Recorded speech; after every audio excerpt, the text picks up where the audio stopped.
Lineup for Braves Country by D.M. McGee. A is for Aaron, the Hammer and Hank, the real home run king. Take that to the bank. B is for Bobby. Cox never cowered. He'd give Blue quite an earful on his way to the showers. C is for Chipper. Don't call him Larry. He would show up in Shea, the Mets he would bury. D is for David. Justice he'd bring. A Game 6 solo brought Atlanta their ring. E is for Eddie Matthews. 512 bombs away. Lit skies from Boston to Milwaukee to the A. F is for Fred. McGriff dog-biting crime. A fire was lit the day he arrived. G is for Glavine. Southpaw winds and kicks. Changing speeds east and west. A gem in Game 6. H is for Harry and his brother George Wright. The father of baseball, Boston pennants in flight. I is for inning, ending double play. Riley to Ozzie to Olsen all day. J is for Jones. Andrew let her fly, and his gloves in center is where singles would die. K is for strikeouts. Aplenty from Strider. The quads in the stash, getting swings from that slider. L is for Lopez. Javi to B-Mac. Travis and Smurf, we've been lucky to see that. M is for Mad Dog. He won 355. Could swat flies with the changeup and still bust you inside. N is for Necro. He got to the hall by bending and knuckling and floating that ball. O is for Otis. Old Nixon could fly. The catch at the wall baffled our eyes. P still for Peterson. We were all rockin' pearls. With Eddie and Jorge, we were out of this world. Q is a quandary for why Dale is not in. Murphy MVPs again and again. R is for ranking. The top pitchers lore. Remember Kid Nichols, 107 WAR. S is for Smoltzy. The big three in the hall. When the game's on the line, you give John the ball. T is for Tyler. Matzik and the gift of 2021, the entire night shift. U is for Chavez, but we say Uncle Jesse. The frames, the release, kept the batters guessing. V is Van Weeren. Skip Carey 2. Don Ernie Joe, the tales from the booth. W is Warren. Spawn Johnny Sane. They'd ride him in Boston and then pray for rain. X is Mazzoni. Yeah, X marked the spot. Leo rocked next to Bobby, and his pitchers stayed hot. Why it makes us feel young. The game's main appeal. Chopping through the battery, there's no better feel. Z is for Zip Boom Bam, Ramalama Ding Dong. Throughout the summer, we sing that song. From AJ to eyeglasses and a hell of a pen. Mad Max, Uncle Charlie, win after win. A cannon from short, and RC you later. Acuna Matata, there is no one greater. Though you can't fit them all when you just A to Z. Think of your favorites in the rafters we see. I started with 3, then 10, 25, 47, 31, and of course 29. Let's not forget 21, 41, 35, the great 44, or 755, and old number 6, who led his great teams. The pennants were flying. It felt like a dream. From Boston to Milwaukee to Atlanta's TBS, a family, a tradition, Braves Country's the best. Lineup for Braves Country by D.M. McGee.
I state your name. I state your name. Do hereby pledge allegiance to the armchair. With liberty for all. You're in Braves country.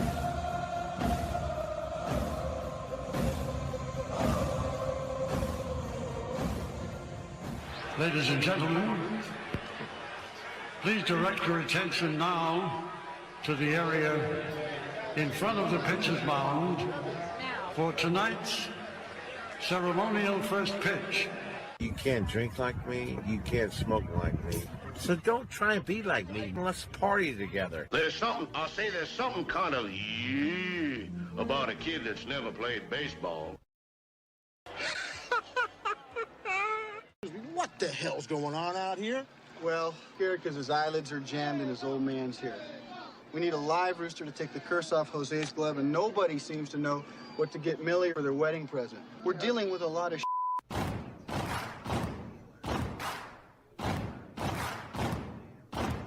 Baseball is a beautiful thing.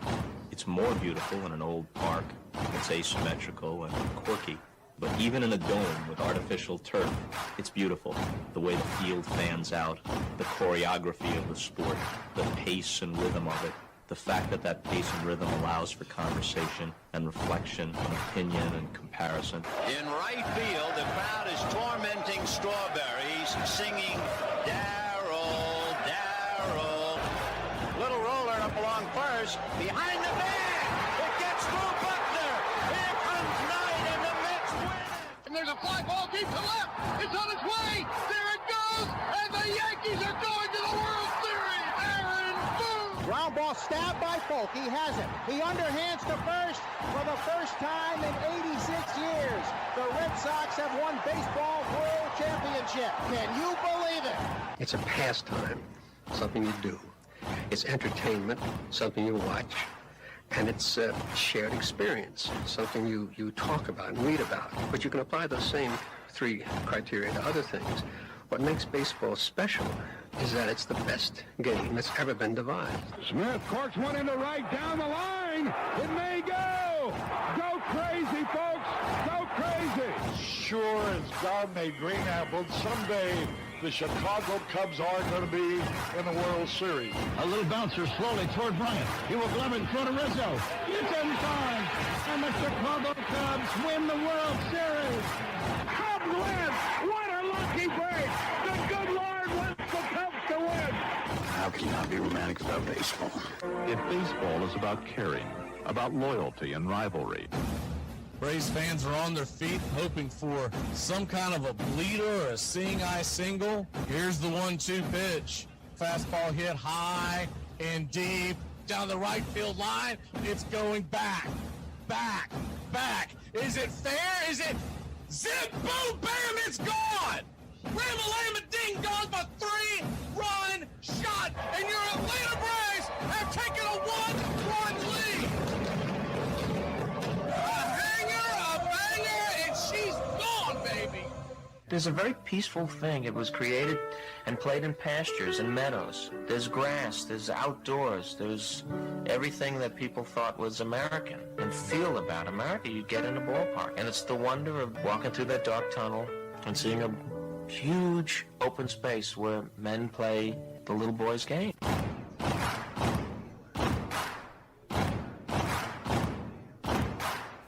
People will come. They come for reasons they can't even fathom. Not knowing for sure why they're doing it. They'll arrive at your door as innocent as children, longing for the past. They sit in shirt sleeves on a perfect afternoon. They have reserved seats somewhere along one of the baselines. Back when they were children, cheered their heroes. It'll be as if they'd dipped themselves in magic waters. The memories will be so thick that I've brushed them away from their faces. People will come. The one constant through all the years has been baseball. America has rolled by like an army of steamrollers. Been erased like a blackboard. Rebuilt and erased again. Baseball to mark the time. This field, this game, it's a part of our past. It reminds us of all that once was good. And it could be again. Oh, people will come. People will most definitely come. We're all told at some point in time we can no longer play the children's game. We just don't know when that's going to be. Some of us are told at 18, some of us are told at 40. But we're all told.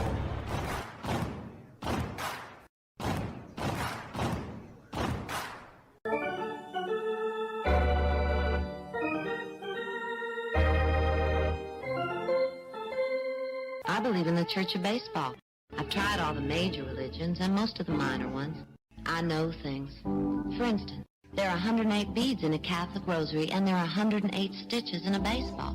I prefer metaphysics to theology. You see, there's no guilt in baseball, and it's never boring. It's a long season and you gotta trust it. I've tried them all, I really have. And the only church that truly feeds the soul day in, day out is the Church of Baseball. Which team do you play for? Well, I'm a... Well, I was just wondering, because I couldn't figure out why you would throw home when we've got a 2-run lead. You let the tying run get on second, and we lost the lead because of you. Touch 'em all, Joe. You'll never hit a bigger home run in your life.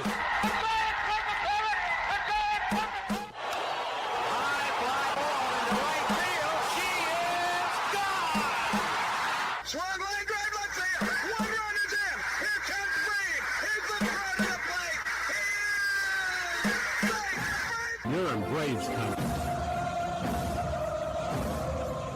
If there's a bigger thing going on right now, I don't know what it is. We're down to one strike here. Gurriel, the last hope for the Houston Astros. Here's the 0-2 pitch. Swung on, bounced over to Dansby. Dansby fires it over to Forrest. And here comes the dog pile. Fire the cannons in the battery. Do the chop. All throughout Braves country, pop that top! Your Atlanta Braves have won it all! Here's a list of the players we'll be inviting to camp. I never heard of half of these guys, and the ones I do know are way past their prime. Most of these guys never had a prime. This guy here is dead. Cross him off, then. The local press seems to think we'd save everyone a lot of time and trouble if we just went out and shot ourselves. We got uniforms and everything. You know, you might think about taking Jesus Christ as your savior instead of fooling around with all this stuff. I like him very much. He no help with curveball. You're trying to say Jesus Christ can't hit a curveball?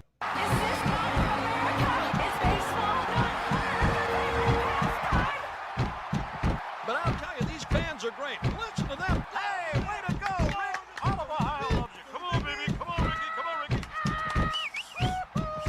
The game doesn't stink. It's a great game. If you build it, he will come. You know, one of the best things about being an ex-big leaguer is getting freebies to the game. Call the front office, bingo. And once these fans recognize me, I probably won't even have to pay for my life here. Down it! I love them. Good seats, huh? You're in the wrong seat, buddy. Come on. Oh, I must be in the front row. Come on. Ladies and gentlemen, welcome. We direct your attention now to home plate. Please remain standing. We call your attention to our band here today. They will be jointly directed. And now, another fixture. Our national anthem.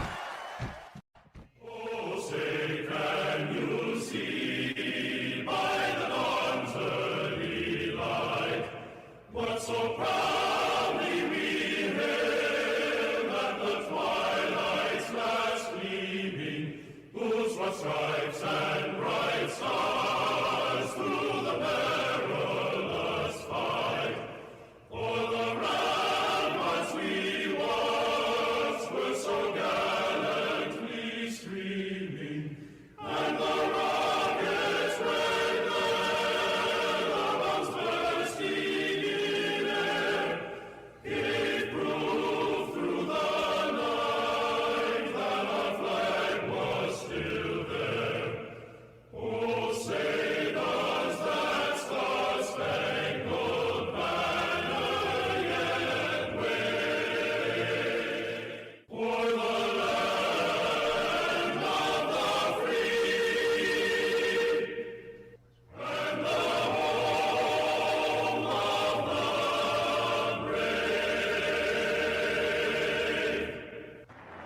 At this time, ladies and gentlemen, we'd like to introduce today's teams as participants in this historic game. Play ball! Good seats, hey, buddy. He missed the tag! He missed the tag! He missed the tag!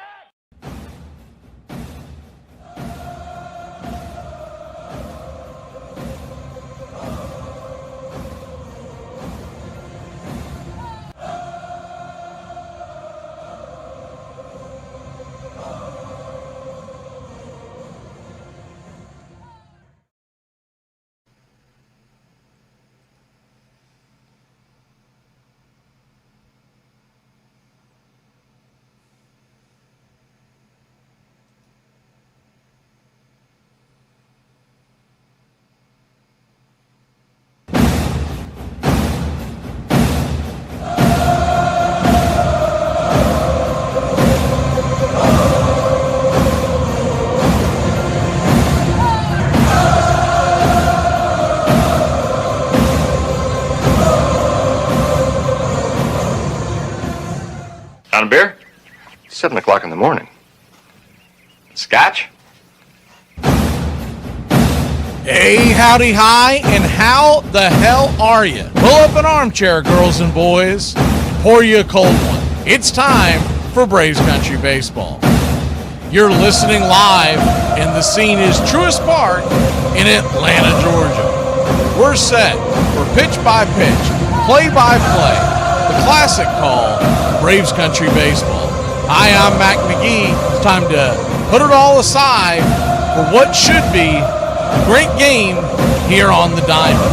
As we take you out to the old ballpark, kick up your feet, let's take a journey back to the golden age of radio baseball. We'll do our best to paint the picture as the game goes along. Roll call is on the way. It's time to join the country club, join in the fun. It's time to chop along. Go ahead and put your game face on. Here are the starting lineups for today's action.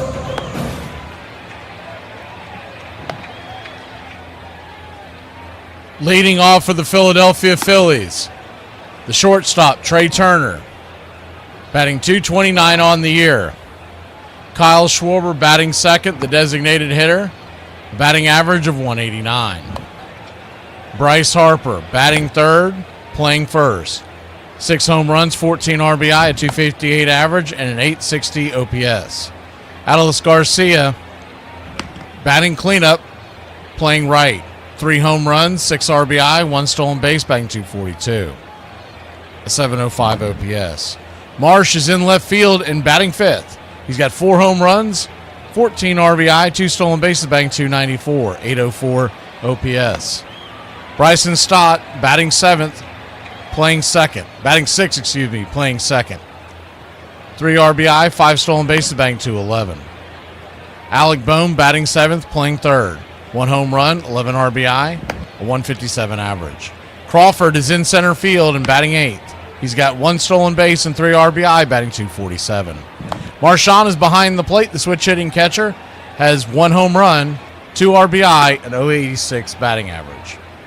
On the mound for the Philadelphia Phillies, it's Zach Wheeler Day, his debut for 2026, so no numbers on him yet. He'll be going head-to-head versus Bryce Elder. Elder is 3-1 with a shiny 1.50 ERA. Backing up Elder in the bottom of the first inning, in right field, it's Ronald Acuna Jr., 2 home runs, 8 RBI, 4 stolen bases, batting .235. Drake Baldwin batting second behind the plate, 7 home runs, 23 RBI, 1 stolen base, batting .304. Matt Olson batting third, playing first, 7 home runs, 22 RBI, a .287 average. And Ozzie Albies batting cleanup, playing second, 5 home runs, 15 RBI, a .305 average, 824 OPS. Michael Harris II is the designated hitter tonight, not in the field. 6 home runs, 18 RBI, batting .326. He's been red hot, 2 stolen bases. Austin Riley batting sixth, playing third. 3 home runs, 16 RBI, 2 stolen bases, batting .216. Mauricio Dubon is batting 7th, playing short. 2 home runs, 14 RBI. Diaz is batting 8th and in left with 5 RBI and a 198 clip. And the Book of Eli is batting 9th and in center field. 1 home run, 4 RBI, a 214 average. Calling balls and strikes behind the plate tonight, it's Emil Jimenez. Your first base umpire, Mike McClinsky. Second base will be manned by Gabe Morales, and down the third base line, Dexter Kelly. Game time temperatures here at Truist Park in Atlanta, Georgia. 71 degrees. There is a chance of rain, and the tarps are on the field waiting for the go-ahead on what time this game will get started. They were supposed to have the Snicker celebration as well, so really not 100% sure what their game plan is going to be. We're just kind of sitting in a holding pattern. We'll take your Atlanta Braves to win this one in a low-scoring affair. Zach Wheeler, though he's coming off the IL, always pitches the Braves well. And Bryce Elder has been very good himself this year. So we'll take Atlanta to win this one in a close one, in a tight one, low-scoring, 4-1. Our pick to click against Zach Wheeler. Why not? Let's roll with the hot hand. Give me Michael Harris II. And we'll be back in a flash. Going to check on the first pitch time. Hopefully it's not much of a delay, if any at all, but they keep showing the tarps on the field. We'll be back in a flash. Well, it's about that time. Grab you a cold one. Find you an armchair. Atlanta Braves baseball right here on Braves Country Radio. Your modern-day Superstation, bringing you pitch by pitch, play-by-play of your Atlanta Braves and our one-of-a-kind production. Take us anywhere you go for over 300 play-by-play games right here on the BCR. Please like and subscribe today. Don't forget to hype the videos. It helps the smaller stations to bring folks in so we can all root this great game on together. Join the Country Club today, and a special thanks to all the members in the Country Club. You help support the BCR. Get this bus moving. Stop. Come back. Too late. Roll call! Yeah, roll call! You're in Braves country.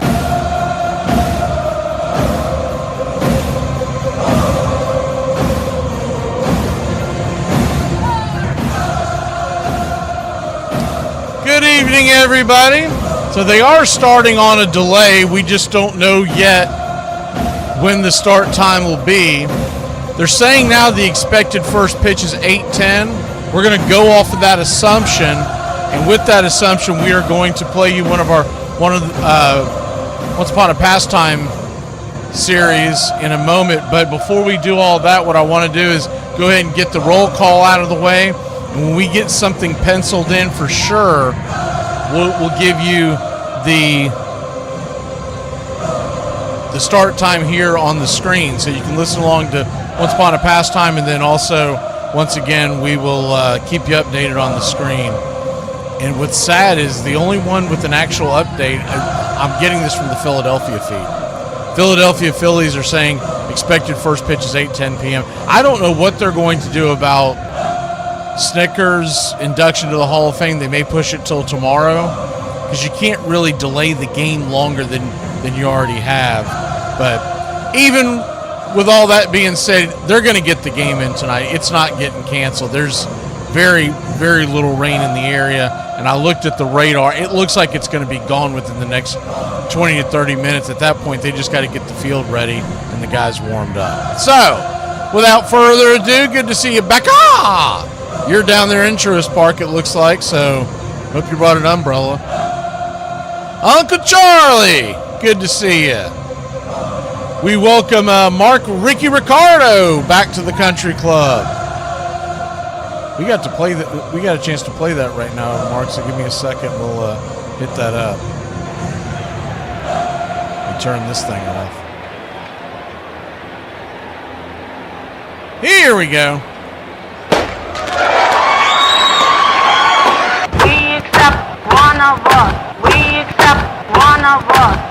gobble, Cuba gobble, Cuba gobble. One of us. We accept that one of us. We accept that one of us. Cuba gobble, one of us. Cuba gobble, one of us. Cuba gobble. Shut up! Oh my God, I don't care!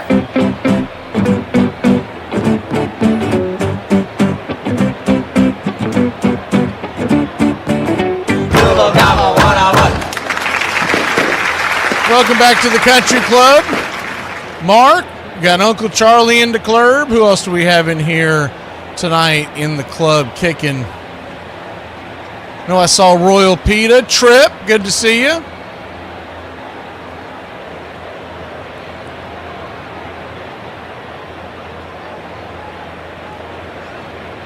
John Sheely.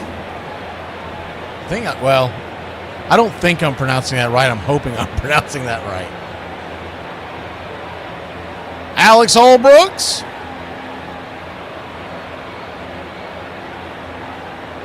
Who else do we have in here tonight? We have... The screen is acting really strange. Give me a second. Southern Guy.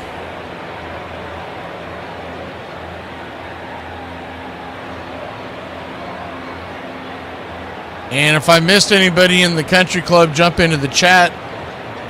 We've also got Andy and Holmes and Velvet and Alfonso, Lee, YouTube handle, Oxy,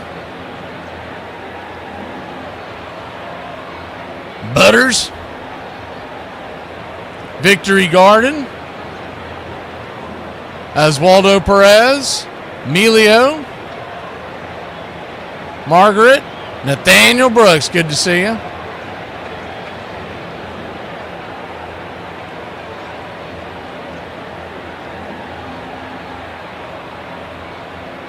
Waiting to get an actual official update. Robert Sharpton, good to see you. I'll double check one more time on one of our outlets. Hand Banana. That name always makes me laugh. James Spencer.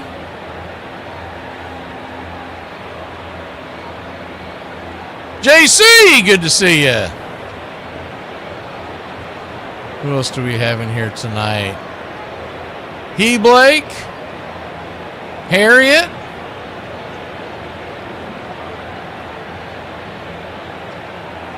Holmes. All right, let's take a real quick look at this because I'm just gonna scroll through this as I talk to y'all. We're gonna set up a Once Upon a Pastime just so we're not sitting here with dead air for you. I'm gonna be in the background trying to get the most accurate first pitch I can get. Let me see here. So I told you that Philadelphia, they're saying expected. I don't think there's an actual time. Let me see. Have the Braves actually...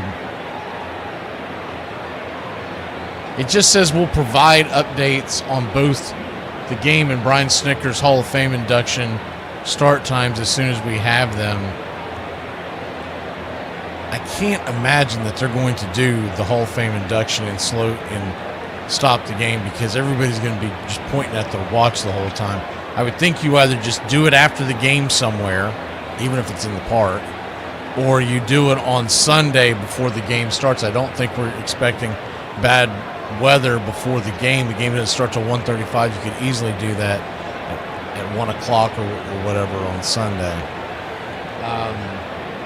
So with that being said, what the Phillies, I don't know where the Phillies are getting their information from because the Braves, this is really strange. I've never seen them do it this way before, where they are literally saying that they don't have any kind of a time. In fact, they didn't even announce the delay. Who's ever in charge of doing their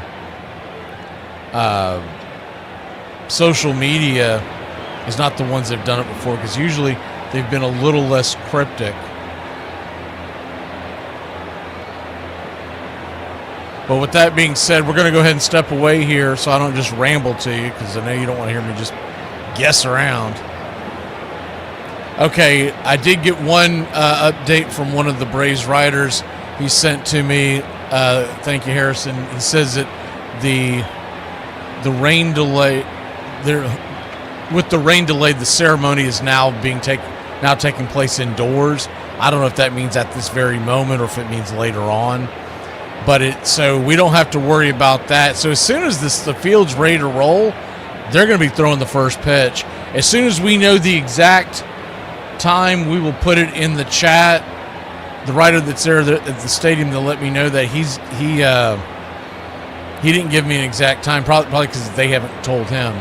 But for whatever reason, Philadelphia is going with 8:10.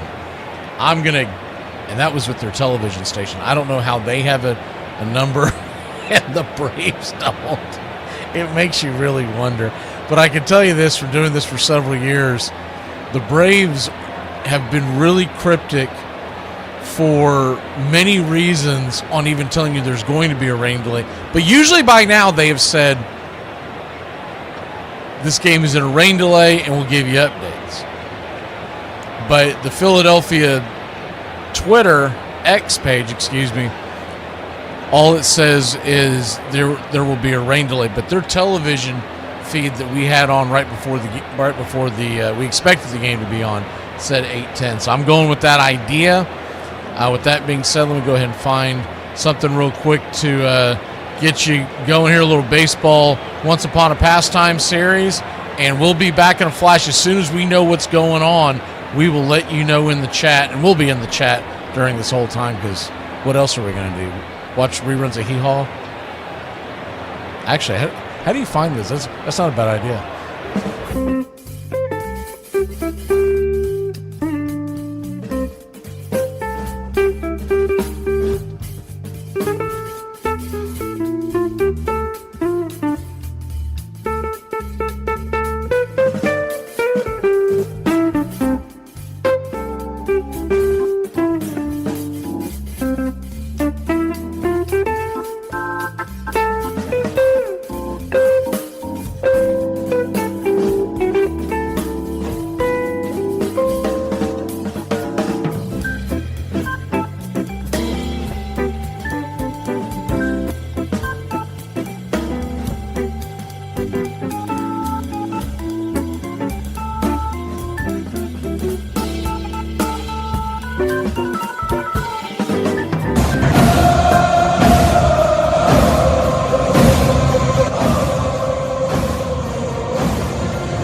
In Braves country, let's do this one right.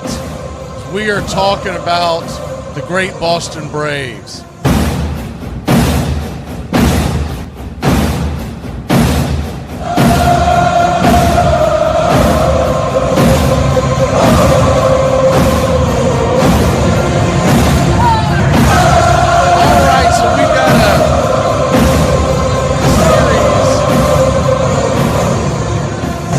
Boston, I figured this would be a good time to hit the Once Upon a Pastime series with your Atlanta Braves organization.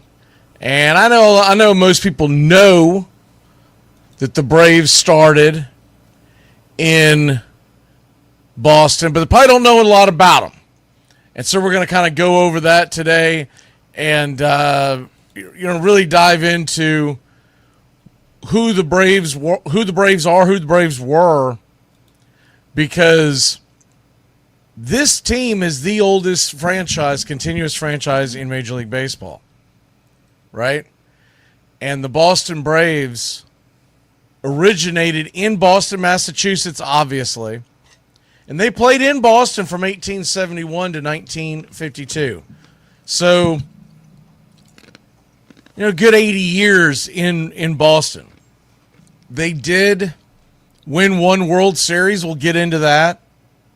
But one of the things that's overlooked with the Boston Braves, the Atlanta Braves, because when a team moves, I think it gets lost in translation as far as what a franchise has done, because I think a lot of fans want to separate, and you really shouldn't.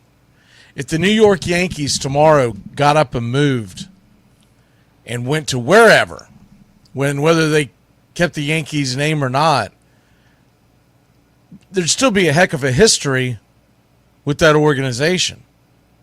And the Atlanta Braves, the Boston Braves, the Milwaukee Braves, the Boston Red Stockings, who we began with, the Boston Red Caps, Bean Eaters, Doves, Rustlers, Bees. It's all the same franchise.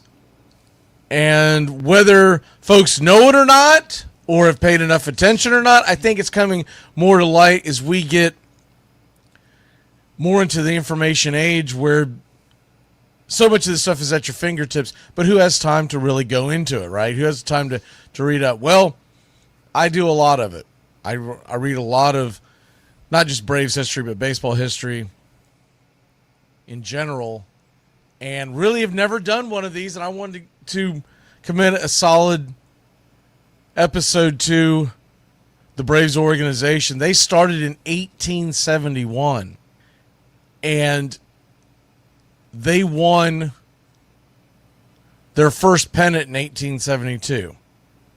So this is a rich and storied franchise. They have won 22 pennants. We have won 16 world titles. 16 world titles.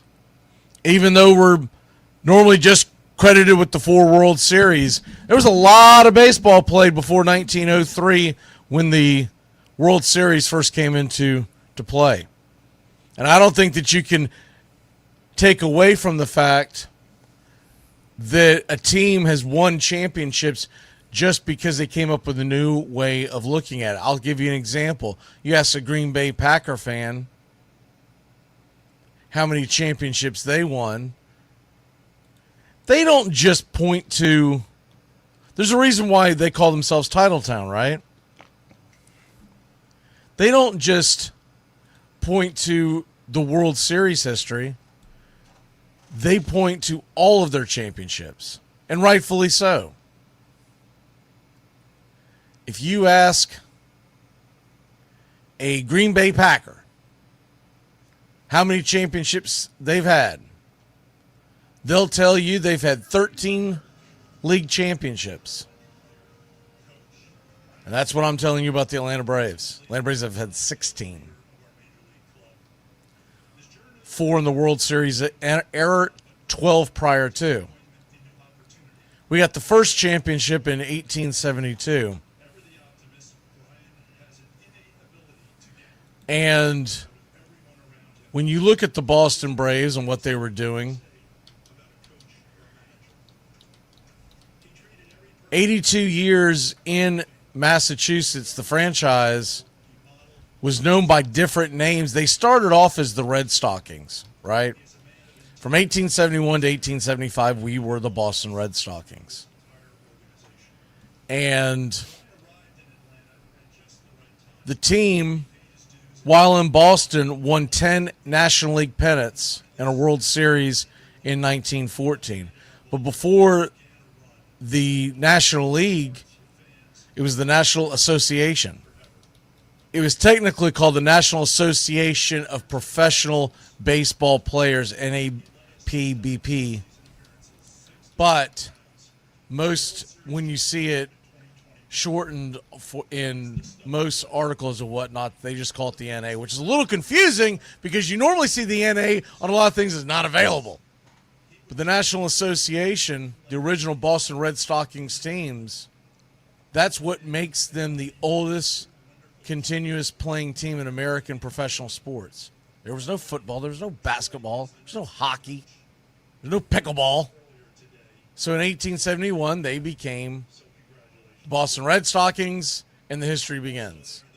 The only other team that has been organized for as long was the Cubs, but they did not play for 2 years following the Great Chicago Fire of 1871.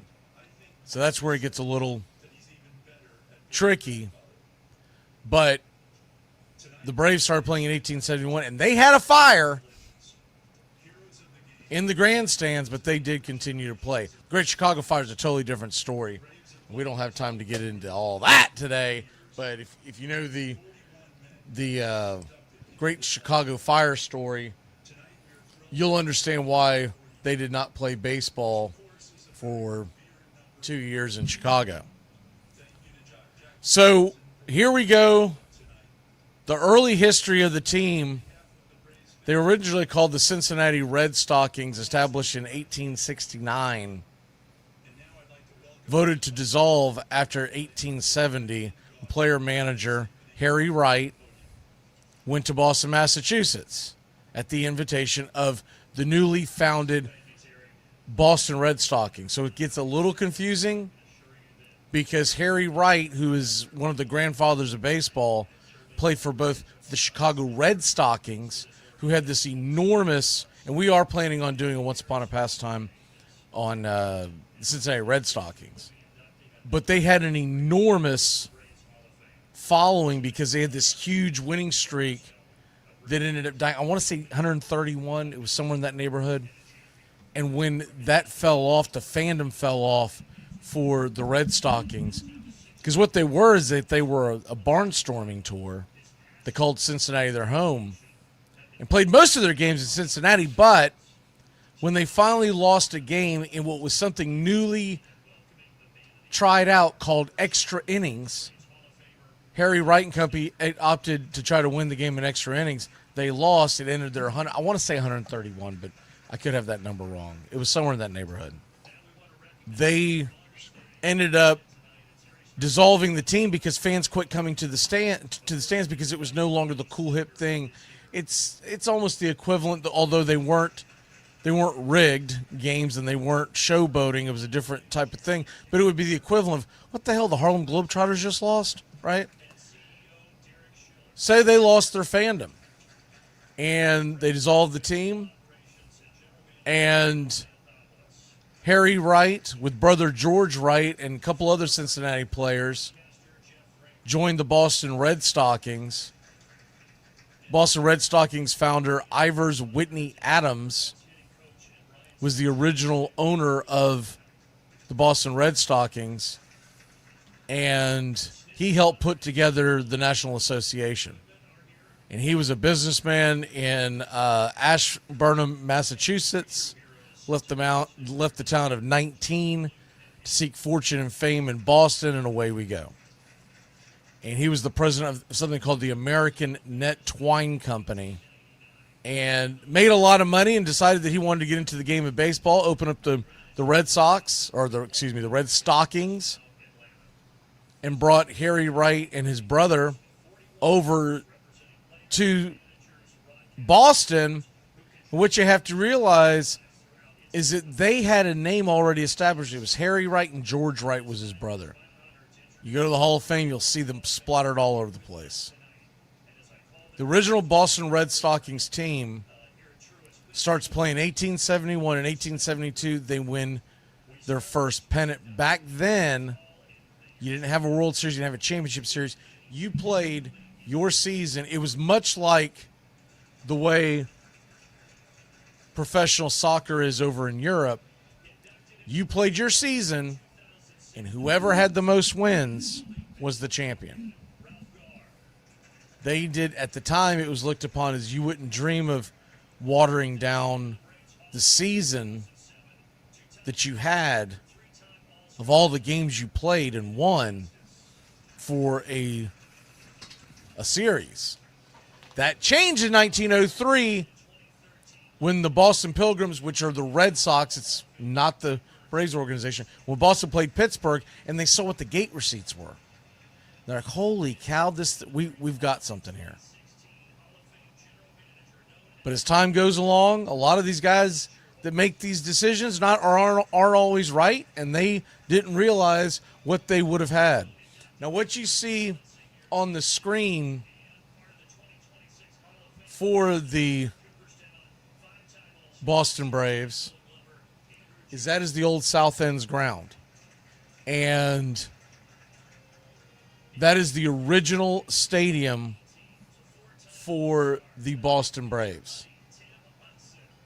And so they played there at the very beginning in 1871 and were there for quite some time until they moved to Braves Field. We'll get into that in a minute.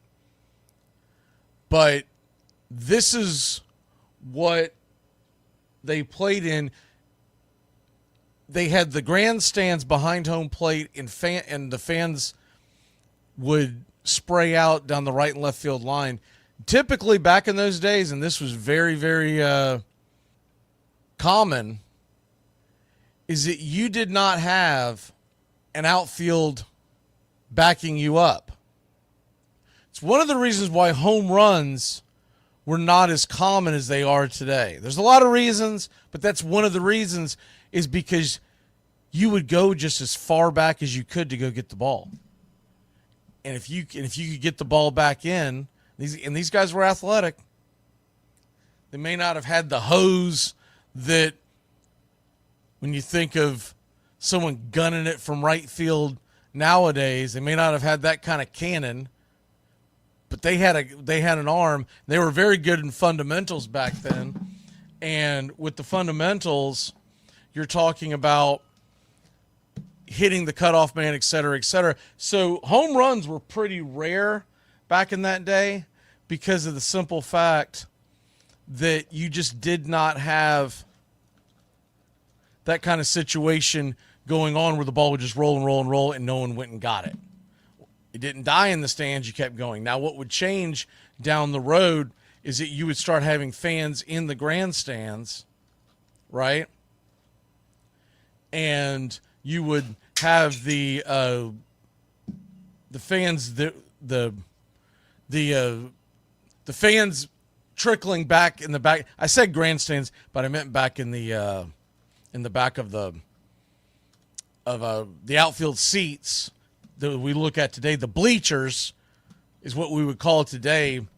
Back then they didn't have any bleachers, but they would start roping it off back there, have fans back there charging admission because they got tired of people watching for free. And so that's where that's at. And with that being said, home runs became a little more prevalent. Home runs really hit the big time. You'll notice in the 1920s, and the reason why that was is because stadiums like Yankee Stadium were built, and once the ball went so far, it was a home run. It was no longer run and go get it. There are many stories that talk about that when they started roping off that back area and they would drive people in, that if you're playing at home and the ball was hit far, the patrons would bend that rope towards the field so that they could come up, not only just get the souvenir, but also to help their team win, right? So all this is in play when you talk about the early history of Major League Baseball. But as far as the Boston Braves are concerned, and of course, conversely, if the ball was hit and you were the home team and you were in the field of play, you'd pull the rope back to give your man a chance to make the catch. And then the gambling got involved in the late 1890s, and the gamblers are out there in the bleachers, so to speak, and they would be out there affecting the rope going back and forth and the crowd going back and forth. They'd also be out there trying to pay off the guy, say, hey, drop that ball, I'll give you a 20 spot. Some other guy is out there yelling, catch the ball, I'll give you 25. So it was a different game, a different era back then. These guys weren't making a lot of money, so some guys could be had.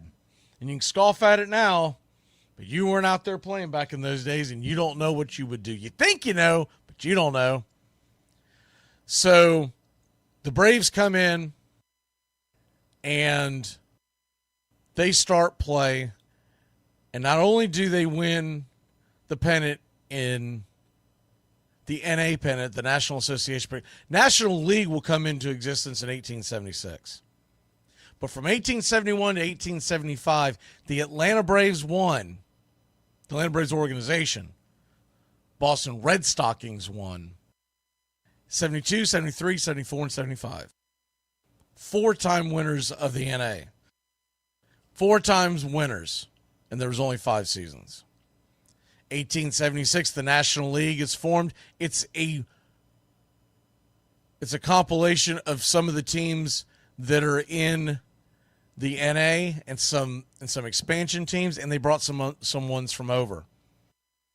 But the Boston Red Caps, as they were called at that point, so they're the Red Stockings from 1871 to 1875. But because there were so many teams, including the Cincinnati Redlegs, later on you had the Boston Red Sox, so many teams were naming their teams after their attire. That's where the White Sox come from. There were the Blue Sox. There were a lot of teams. So they decided to set themselves apart and became the Boston Red Caps. They went out and got a bunch of red caps and became known as the Boston Red Caps. Still keeping with the red theme. In 1876, the National League is formed. They join it, and their first National League pennant is a year later in 1877. This Boston Braves team would dominate the early part of the National League. And we're going to take a really quick break. When we come back, we're going to talk about the beginning of the Braves franchise in the National League itself, leading up to their first World Series championship. We'll be back in a flash here on Braves Country.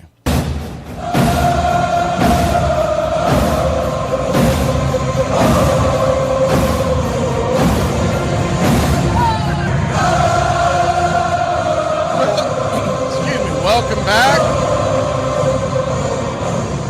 As we are talking the Boston Braves, the Braves organization in Boston, however you want to word it, because they weren't the Boston Braves every time, as we've already kind of gone over. They had several names, and now they are the Boston Red Caps. It's 1876. They win their first championship in 1877. Their first pennant in the National League. They already had 4 pennants prior to in the National Association. So pennant number 5 takes place in 1877. And when they join the National League, by the way, they win their very first game. Season back then, it started till late April. For good reason. Most of the games were being played in the Northeast. April 22nd, 1876. The Boston Red Caps defeat the Philadelphia Athletics and win 6-5, and the rest is history. So we win the pennant in 1877. We win it in 1878. And then there's a little bit of a lull. We don't win another pennant until 1883. Now, back then, the National League, along with the National Association, there weren't as many teams back then, so you're like, how could you play a whole season not have a championship series? It would feel cheap. Imagine if today we were playing, and at the end of the season, there was only 8 of us, 10 of us, but at one point, National League, 8 teams. Imagine playing all those games, and you don't have a tie to any other league, and you win. I'll give you an example. Let's take the American League, or excuse me, the National League East, the National League Central. Let's put them together. You still have 10, but still it's close enough. And the Braves are running away with it right now if you put the records together today. And let's just say, for argument's sake, they're sitting out there, the 10, 12-game lead. They win the division. They win the league by double digits. It would feel cheap to then just grab the random second-place team and say, we're going to play a series, and whoever wins that particular series, even though you won the league by 20 games, we're going to take that one series and say you're the champion. And that was their philosophy back then. You didn't have as many teams. Now that changes when the American League and National League, because the American League comes along about 10 to 15 years after what I'm referring to right now. They come along and they build their own league, and then there's a big argument which league is better, and that's kind of how that came about. It's much like the way, if you're a football fan, NFL, you had the AFC, or you had the AFL and the NFL, and when they merged, they turned into the NFC, AFC under the National Football League shield. Well, this was National League. Eventually, there's an American League. There was a Players League. There was a Federals League. There were a lot of leagues, but the one that made it was the American League, and so they put them together. And they didn't want to lose the league moniker. That was a National League thing. National League wanted to hold on to the history, the rich history. So that's how they came up with the term Major League Baseball. So they wanted to keep the American and the National separate. Of course, little did they know years from now there really would be no separation, because you've got nothing but every single day there's an interleague game. So all that rich history kind of died on the vine around 20 years ago. But here we are, and we hit the 1880s. We have 6 championships in our pocket. We win 1 pennant in 1883. So kind of a dry decade. And they then turn their attention to the 1890s, and they are back. And they are back in a big way. And during the 19th century, the Boston Red Caps, as they were called, along with the Bean Eaters, they would win pennants. So we already talked about the NA pennant. You had 4 in your pocket. You win 2 more, you got 6 going into the 1880s. You get a 7th in 1883. In 1891, 92, 1893, 1897, 1898, they would win 5 more pennants. And those 5 pennants, along with the pennants that were won in the NA and in the early stages of the NL, make the Braves organization. They were the New York Yankees before the New York Yankees existed. They were the most dominant team in all of baseball, winning all of those pennants. And when you're talking about sitting there with 12 pennants in your pocket before the 20th century hits, that's very impressive. They would hit, once you got into, by the way, the 1898 team that won the pennant finished 102 and 42nd, 102 and 47, a club record for winning percentage that would stand for almost a century. And they were known as the Heavenly Twins, with Hugh Duffy and Tommy McCarthy and a guy by the name of Slidin' Billy Hamilton. I love that because I when I hear sliding, I hear the Braves. What's the first thing you think of is slid, right? So even back then we were sliding and winning pennants. When the American League's new Boston entry was set up shop in 1901, the Bean Eaters were decimated. At that point, they were called the Bean Eaters. So let's backtrack real quick. They go from the Red Caps, 1876 to 1882. From 1883 until 1906, they are known as the Boston Bean Eaters. One of my favorite names in the history of sport. I just think it's a great name. Would make no sense to call them that in Atlanta. But the Bean, literally because of the Boston Bean, they were known as the Bean Eaters. Most of the fans back then would shorten it to the Beans, Boston Beans. And a lot of them would be shortening to that to call them the Bees, which is how they ended up. It's one of the reasons why they ended up with that nickname. From 36 to 1940, they were called the Boston Bees, and that had a lot to do with it. So here we are, beginning of the 20th century. The Boston Red Stockings come along, and you got yourself a bit of a mess. First of all, the Red Stockings quickly changed the name to the Red Sox after there was some confusion before they were the Pilgrims, right? But anyways, when the Boston team comes in, and they went through a handful of names, but when the Boston American League entry comes in and set up shop in 1901, that's why you see the big drop-off. So you're like, man, how did this team win, 5 pennants in the 1890s? And then there's this big gap from 1898 to 1914 before they win another pennant. It was because, of course, back then, there weren't the rules that are set up now, and they were bidding on them, especially because they were rival leagues until the marriage in the early part of the 19th century between the AL and the NL. So what you have there is they kind of had to start over from scratch. There were teams that were jumping ship. Michael King Kelly. All of the stars would jump ship, say, well, this guy's paying me a little more this week. I'm going over here. And that's the disaster that was. So they don't win another championship, but they have all of these pennants in their pocket. And they're flying around the stadium. And you're out there, and the Boston Braves are still a very popular team.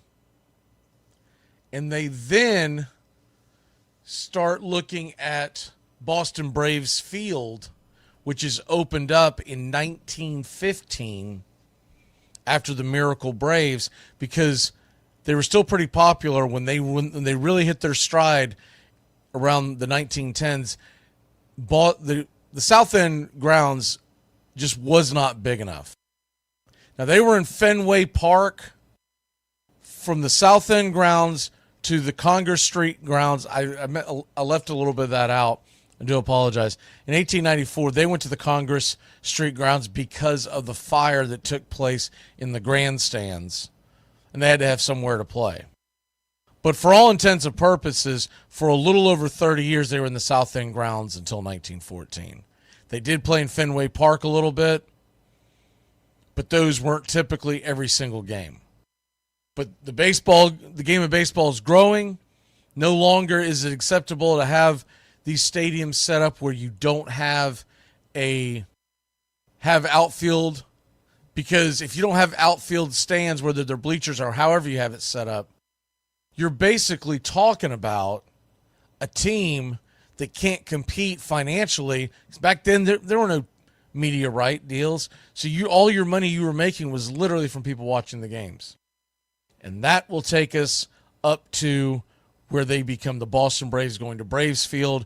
We will be back in a flash talking about the Boston Braves here on Braves Country today. All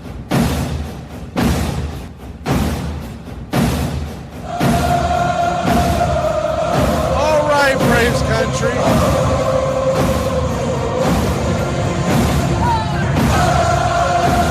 Touch on the Boston Braves with you today, where it all began. So where we left off was the team is having a hard time keeping up. They're getting poached from the Boston American League team that eventually becomes the Red Sox. They're getting poached by the American League, and they're trying to build back a winner. So one of the first media-driven nicknames in all of sports changes to the Boston Doves in 1907, and there was the Dove Company that was sponsoring them, and then the funny story about this is, so you'll look at it and you're like, okay, the Boston Doves, we go from Bean Eaters end in 1906. The Boston Doves happens from 1907 to 1910. So then the money runs out and the sponsorship runs out, and they go to the Boston Rustlers, and that was literally because they didn't know what they were going to call the team, but they were doing it to change their luck. And they just thought, we'll go with the Boston Rustlers. It did nothing. Boston Rustlers were terrible. So the president of the club then decided to name the club after the owner, James Gaffney was called one of the braves of New York City's political machine. Tammany Hall, which used... So what they're doing is that they called him, if this makes sense, one of the braves of New York City's political machine. John Ward, one of the grandfathers of baseball as well, decided it would be a good thing to call the new Boston, the new name for the Boston baseball team, the Braves. Their symbol that they used in New York, because the nickname of one of the braves of the New York political machine, if this makes sense, was an Indian chief. So though the team realistically embraces the Indian heritage, it wasn't really named initially after, or Native American heritage. Back then it was referred to as the Indian heritage. It was not actually named after the Native American heritage originally, but because of the symbol that they used, it got that moniker. And so they continued to use a very similar symbol. They changed it a little bit, and they did a couple things with it here and there, but essentially they embraced a logo of a Native American, back then Indian chief. So the Braves name sticks. And back then it may sound weird, but a lot of teams did change their names a lot of times. It wasn't look like something as how dare you. It was done all the time. Now today it would be unthought of because we've had the same team name for over 100 years. You'd be like, what are you, nuts? You can't do that. But it was very common back then because they were just starting to build the heritage of Major League Baseball. So it was nothing for the Cleveland organization, changed their names many times. They were once called the Naps after Napoleon, their great star who played for Cleveland for years. They shortened Napoleon to Naps.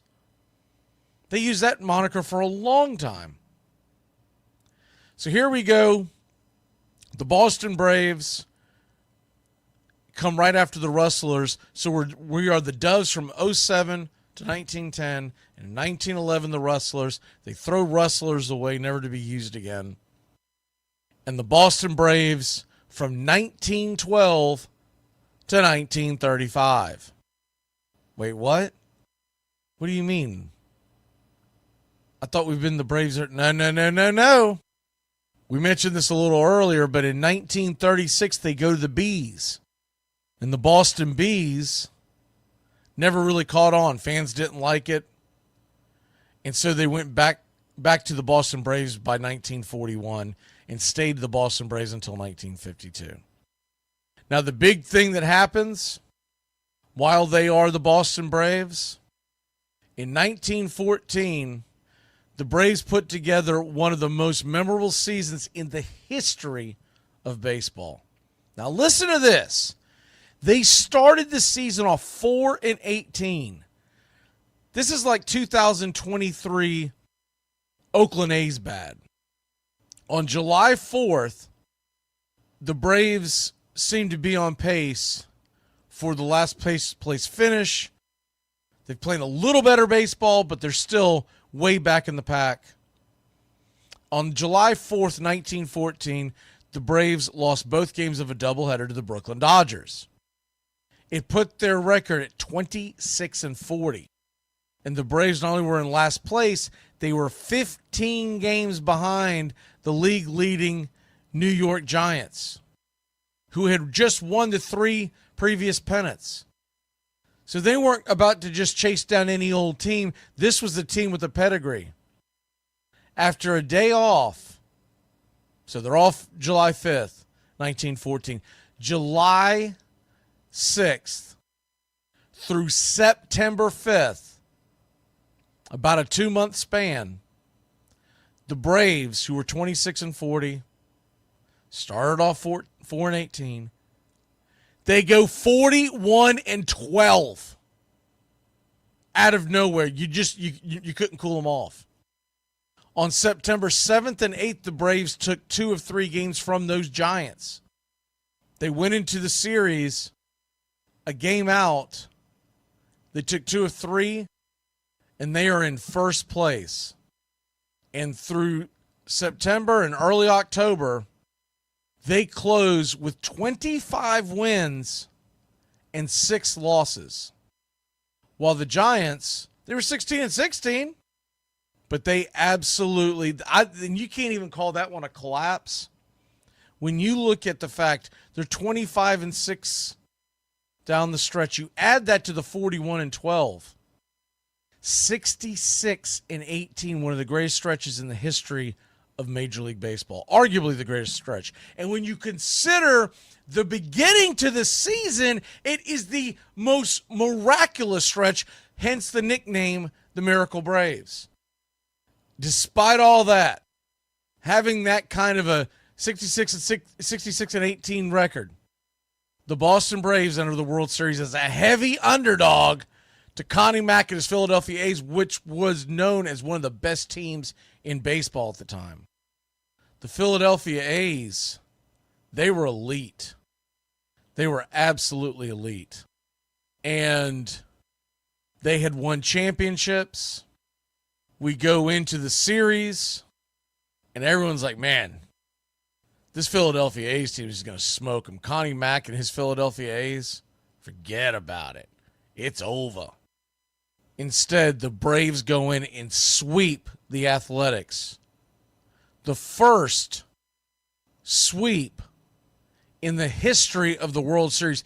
There'd been one other in 1907 by the Cubs, but one game had ended in a tie because of darkness. So it was the first unqualified sweep. It is the American game. You see a guy hit the ball out the ballpark, and that same guy can come up tomorrow in that situation and miss the ball and lose the ball game. Can bring you up here, it can bring you down there. One thing about it, though, you know it always will be a tomorrow. You got me today, but I'm coming back. Think about it. What is there in your life, besides your love of family maybe, that carries all the way through from almost your earliest recollections till the day you die, and you care about it in one way or another? There are very, very few things that make that list, but we have a child's interest in baseball, so it will be one of the few things in my life that I have cared about in one way or another all the way through. There's a lot of wonderful stillness in baseball that I love. Many seconds of stillness.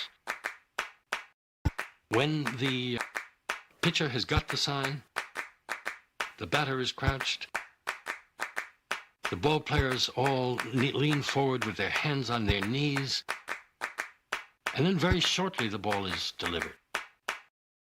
But in that tiny period when the pitch and the fever of the crowd is tangible, there's a moment of absolute stillness that I treasure. The best of us keep as much of that childhood with us as we grow into adulthood as we can muster. And the most creative, the most happy, the most fortunate of us are those who don't lose the sense of play. And even after we're past the point of being able to actually play the game with any skill, if we love it, then it's like Peter Pan. We remain boys forever. We don't die.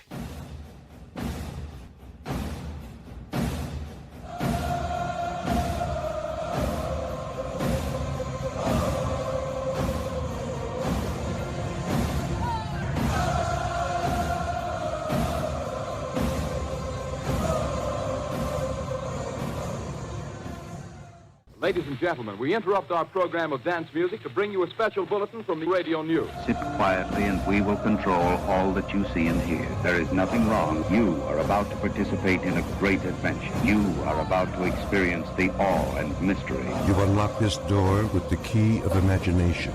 Beyond it is another dimension, a dimension of sound, a dimension of sight, a dimension of mind. You're moving into a land of both things and ideas. You've just crossed over into Adventures in Time and space.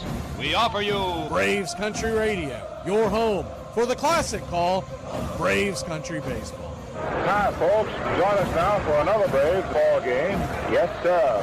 This is the one we've been waiting for. This is it. This makes you feel like it's spring and baseball. No more measles and free tickets to the circus. You're in Braves country.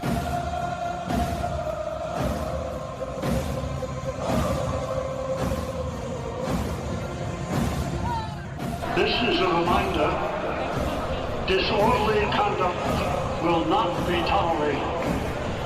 Please respect your fellow fan and refrain from any unruly behavior. Failure to comply with these guidelines will result in ejection.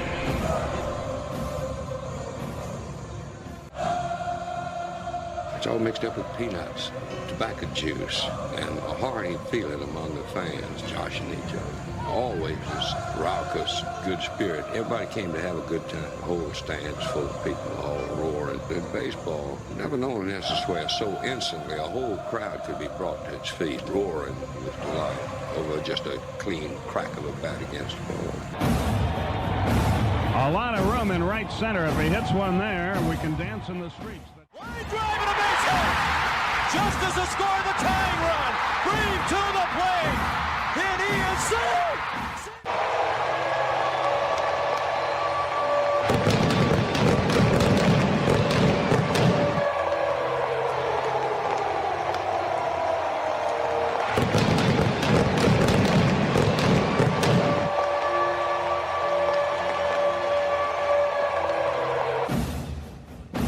We're 1 out away, Braves country, from a trip to the World Series. Whatever superstition you've got, do it. The entire city of Atlanta, the entire South is standing on their feet, trying to will the Braves into the World Series. Here's the 1-0 pitch. And swung on and ripped over to Dansby Swanson. Dansby's got it. He fires over to first. Baby, sound the trumpets. Do the job through the streets. Your Atlanta Braves are headed to the World Series. And the place is going bananas.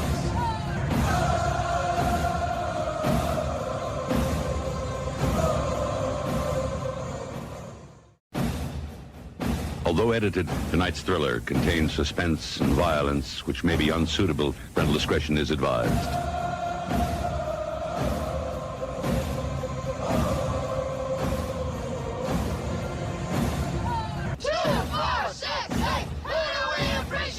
You're in Braves country.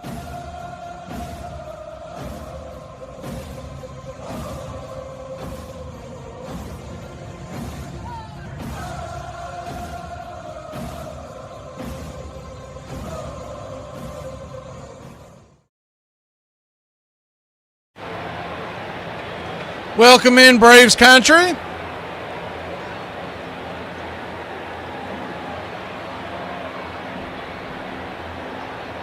We're just about set for pitch-by-pitch, play-by-play of your Atlanta Braves. They finished up the Brian Snitker ceremony indoors, but they put it on the screen for the fans to see is essentially what they did. Atlanta Braves are wearing their City Connect blues. As soon as the 3D kicks in, we'll kick it in. Blue tops, white writing of Atlanta across the chest outlined in red. White pants, red and blue striping down the side, blue ball cap, dark blue bill, and the lowercase white A representing the city of Atlanta. Philadelphia is wearing their road grays, excuse me. I think we've actually got it in already. We're ready to roll. So let me get this off the screen. Let me get that off the screen. And we're just about set for pitch-by-pitch, play-by-play of your Atlanta Braves. Bryce Elder, number 55 on the bump, comes set. And the first pitch on the way, yes, sir. It is baseball time in Braves country, and the first pitch is right there, a strike at the knees. It's 0-1. The 0-1 swing, fouls it back. Over on the first base side, it's 0-2. So an 0-2 count.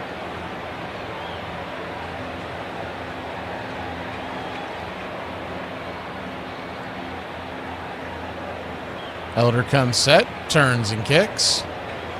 Just misses outside. 1-2. Trey Turner, the batter, in case you missed the opening. The 1-2 pitch. Turns and fires. Swing, chops it on the ground over to short. Mauricio Dubon fires it over to first. And it's a 6-3 putout. And there's one away. Left to right across the outfield for your Atlanta Braves tonight. It's the Yaz, Eli in center, Acuna in right. Harris is your designated hitter. Michael Harris still fighting that injury, but he is in the starting lineup as a designated hitter. Round the horn, third to first, it's Riley, Dubon, Ozzie, and Olsen. The Drake is behind the plate, and Elder's on the bump. Batting second for the Phillies, it's Kyle Schwarber. Righty-lefty pitch. Swing, hammers it down the right field line, foul. Had the distance, but couldn't keep it straight. It's 0-1. The 0-1.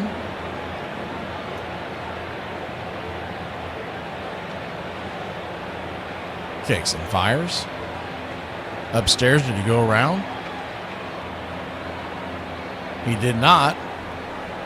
1-1. Your home plate umpire, Emil Jimenez tonight. Third base, Dexter Kelly. The 1-1 pitch, swing, hit hard on the ground, but Olsen's going to flip it to Elder, and it's 2 quick outs here to start the inning. 3-1 in your scorecard.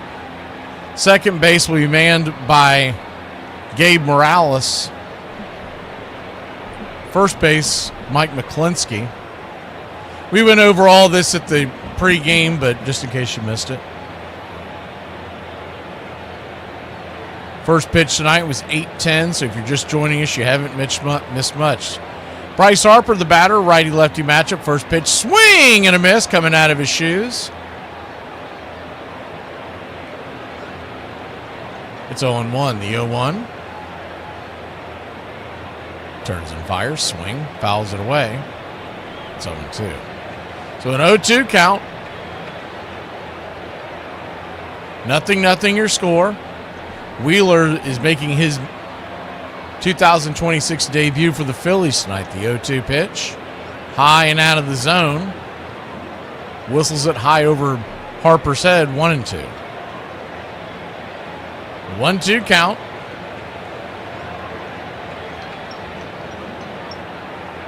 Brings it way outside wide. 2-2.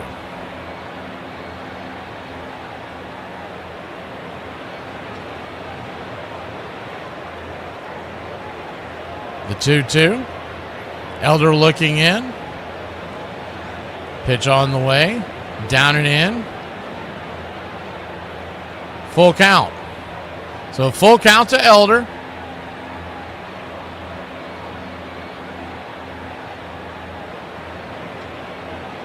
Kicks and fires, and the pitch is down and in. Ball 4, and he'll head on down to first. Braves nothing, Phillies nothing. Adolis Garcia coming to the plate as Harper heads on down to first.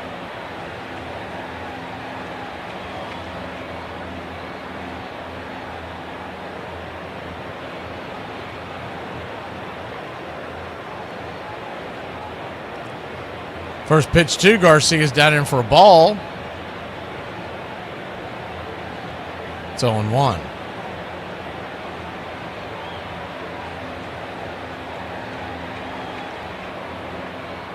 The 0-1, swing and a miss.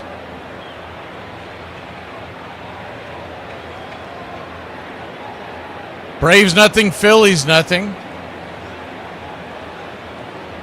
Top of the first inning. Time is called for Adolis Garcia. If you're just joining us, there was a rain delay along with Brian Snicker's ceremony, which was supposed to be outside, so that really added to the delay. They weren't going to tell you that on social media, but that's essentially what happened. That's how Philadelphia figured out it was going to be 8-10 before they released it. The 1-1 pitch. Swing, lifts it into left field, making the diving attempt, and missing it is the Yaz, and that's going to get up against the wall. That's going to score a run, and the Phillies have taken the early 1-0 lead. Bad dive out there by the Yaz. If he just knocks it down, the runners would be still all over the base paths, but instead it's 1-0 Philly. He was trying to make a hero play, and you understand why, but with 2 outs, probably better off not going for that. He had no one to back him up because it's over there heading towards the line.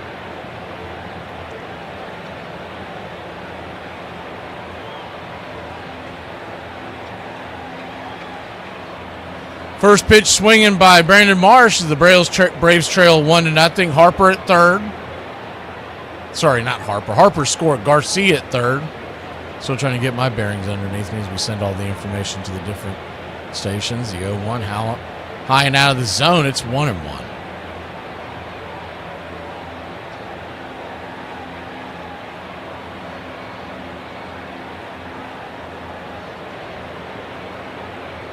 The 1-1. Swing, lifts it. High and deep into right field. Acuna going back on the track and making the catch at the wall next to the Coca-Cola sign. Whoo! They were allowed out number 3. We'll be back in a flash. The Braves trail 1-0. Acuna leads us off when we return. There are 5 Little Debbie snacks they no longer make that they need to bring back. Debbie, I hope you're watching this. Number 5 is orange cream cakes. This was like summertime in a box. Taking a bite of one of these was just like eating an orange creamsicle, except it didn't melt all over you and make you look like Garfield. Number 4 is the Little Debbie crackers. I don't think Debbie had anything to do with this one. I think Oreo knew that when she did this, and she did it really well, she was coming for them next. I'm on to you, Nabisco. Number 3 is the Boston cream rolls. These were delicious, but they suffered some branding issues. See, this is the South. Little Debbie's a Southern thing, and nobody wants Boston anything. So just change the name, Debbie. Bring them back and make them the Biloxi cream rolls. Oh no, that's a bad idea. Number 2 are the PBJ oatmeal pies. I don't have to explain this to you. Look at this. I don't know why this went away, but it needs to come back because I feel like we are so close to Little Debbie making a fried bologna cookie. Just trust me, it will be delicious. Number 1 hurts because the wound is still fresh. Banana Twins, I don't know where they went. I don't even want to ask because nothing makes sense anymore. I just know that one day I know they'll be reunited because all of the world's greatest foods are at the banquet table in heaven. And I know right by Jesus is probably a box of Banana Twins. Armchair.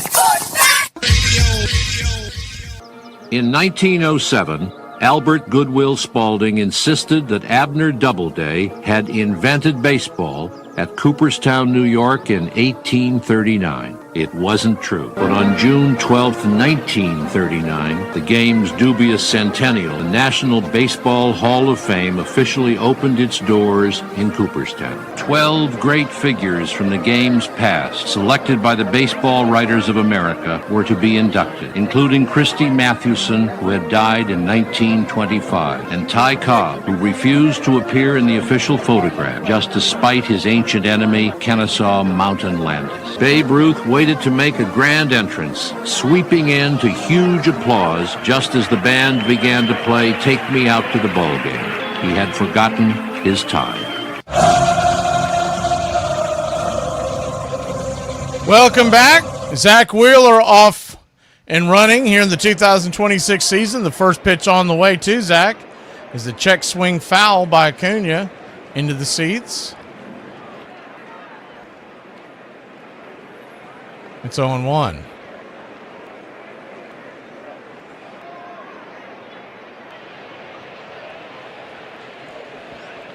The 0-1. Infield is playing back into the left. The 0-1 pitch. Misses high and inside. It's 1-1.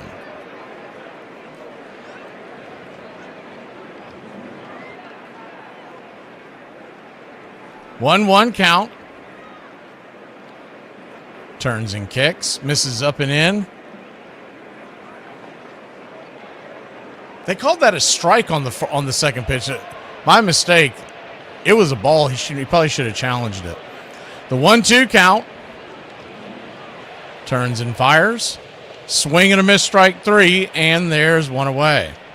I can't believe he didn't challenge that. I guess maybe all the challenges that he's lost recently affected that.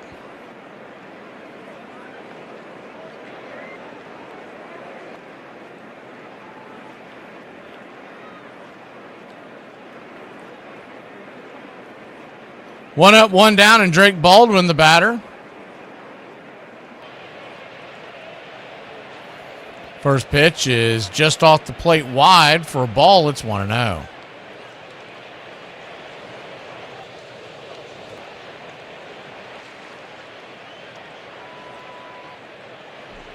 The 1-0. Grabs the bottom edge for a strike, 1-1. The 1-1 count. 1-0 Philadelphia leads after a long rain delay. About 55 minutes, the 1-1 pitch. Swing and a miss over the top. It's 1-2.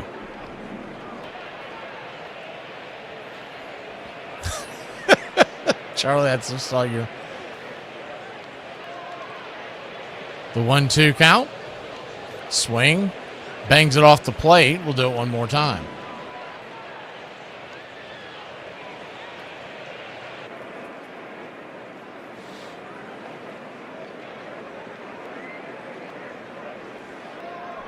The 1-2. Brings it. Swing. Rolls that foul. Wheeler has traditionally pitched very well against the Braves, especially since moving over to Philly. The big question tonight is, what is his pitch count going to be? His over-under in Vegas, for those of y'all that pay attention to that, but it is telling, is 14.5 outs. The 1-2 pitch, swing, punches it foul, out of play. So that tells you that out in the desert, the experts think that he's only going to go somewhere between 4 to 5 innings. If the Braves can work that pitch count up, it could really help us out. The 1-2 count. Turns and kicks. Swing and a miss, strike 3. And there's 2 down. Biggest question to me on this is whether or not, if he gets rolling, does he talk himself into staying in longer than what they had planned? Had to shut down late last year because of the shoulder injury. Matt Olson coming to the plate. First pitch to Olson is outside wide. Taken for a ball. It's 1-0. Righty-lefty matchup. The 1-0. Turns and kicks. Swing and a miss into the dirt.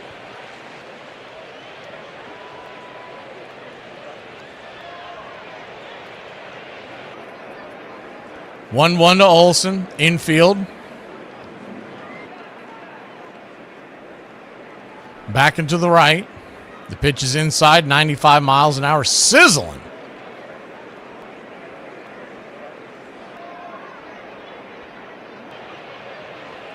So a 2-1 to Olson. Braves trailed 1-0. The pitch just misses down and away. 3-1.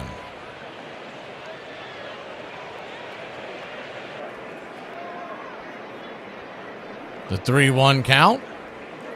Turns and fires. Swing and a miss. Chase one a little bit off the plate. Full count. So full count to Olson now. Wheeler is at 16 pitches.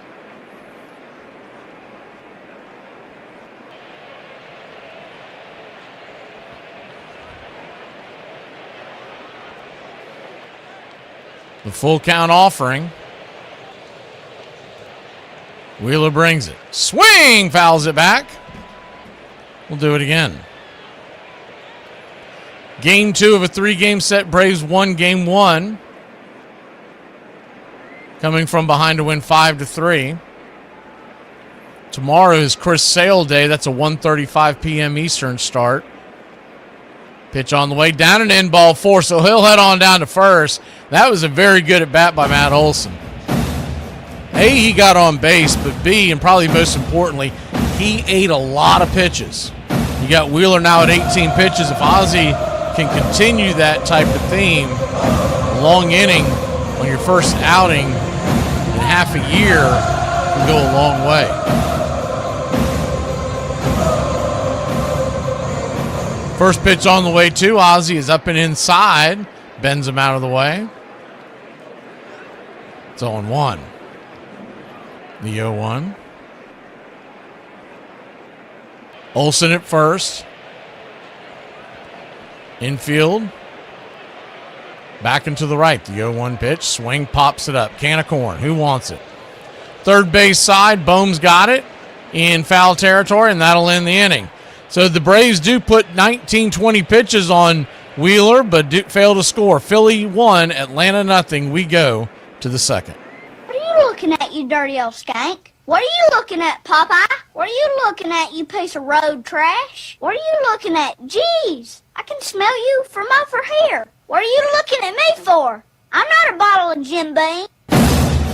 Hey, Braves Country, I'm Mac McGee. Join us for Pitch by Pitch, Play by Play, the classic call of Braves Country baseball.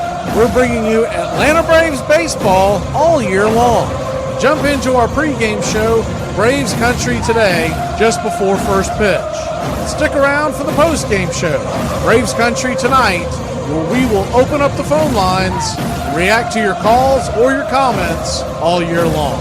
That's Braves Country Radio, pitch by pitch, play by play, your home for the classic call of Braves Country baseball. Went to the WNBA Finals in Brooklyn. Where'd you sit? Get 100 levels. Like the lower levels? That's the lower? Okay. What did you do with the rest of your $20?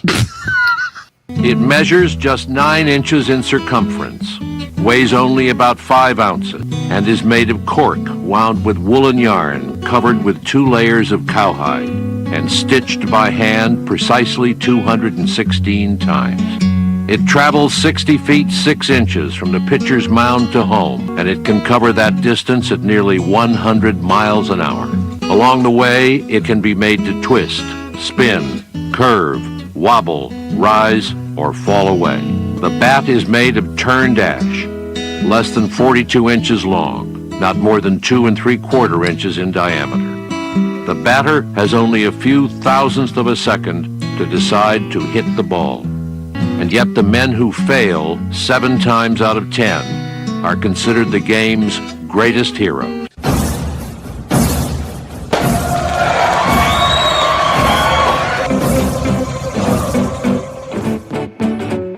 Thank you, Ashley. Appreciate the channel support.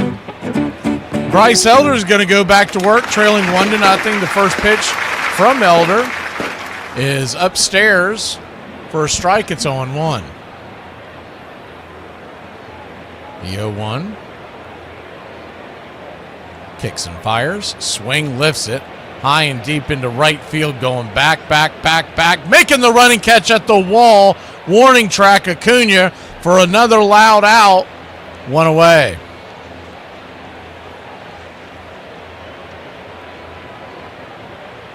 Elder, 1 walk, 1 hit, 1 earned run so far. No strikeouts. Wheeler with the walk and 2 strikeouts. No earned runs. No runs. You're just joining us. Phillies scored a run off a triple that was misplayed by Yaz in left field and allowed Harper to come around to score from first. First pitch to Bohm is a P at the knees. It's 0-1. The 0-1 misses. 1-1. The 1-1 count.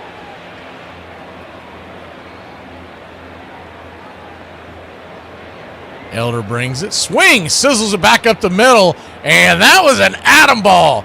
Elder ducked and Ozzie made the catch. Backhanded next to the second base bag. 2 down. That ball was scalded. They're getting some good swings on Elder. They've hit him pretty well over the years. Now, he's struggled much more against Philadelphia in Philadelphia. He's pitched much better against them in Atlanta. And who knows if the weird rain delay had anything to do with his preparation. Hopefully he settles down. First pitch is upstairs for a strike. It's 0-1. The 0-1. Down and in. 1-1 count. Crawford, the batter, batting 8th. On deck is Marchand. The pitch on the way. Swing and a miss. It's 1-2.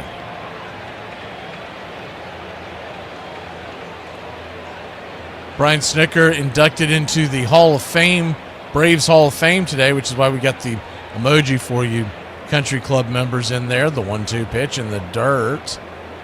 Good take. 2-2.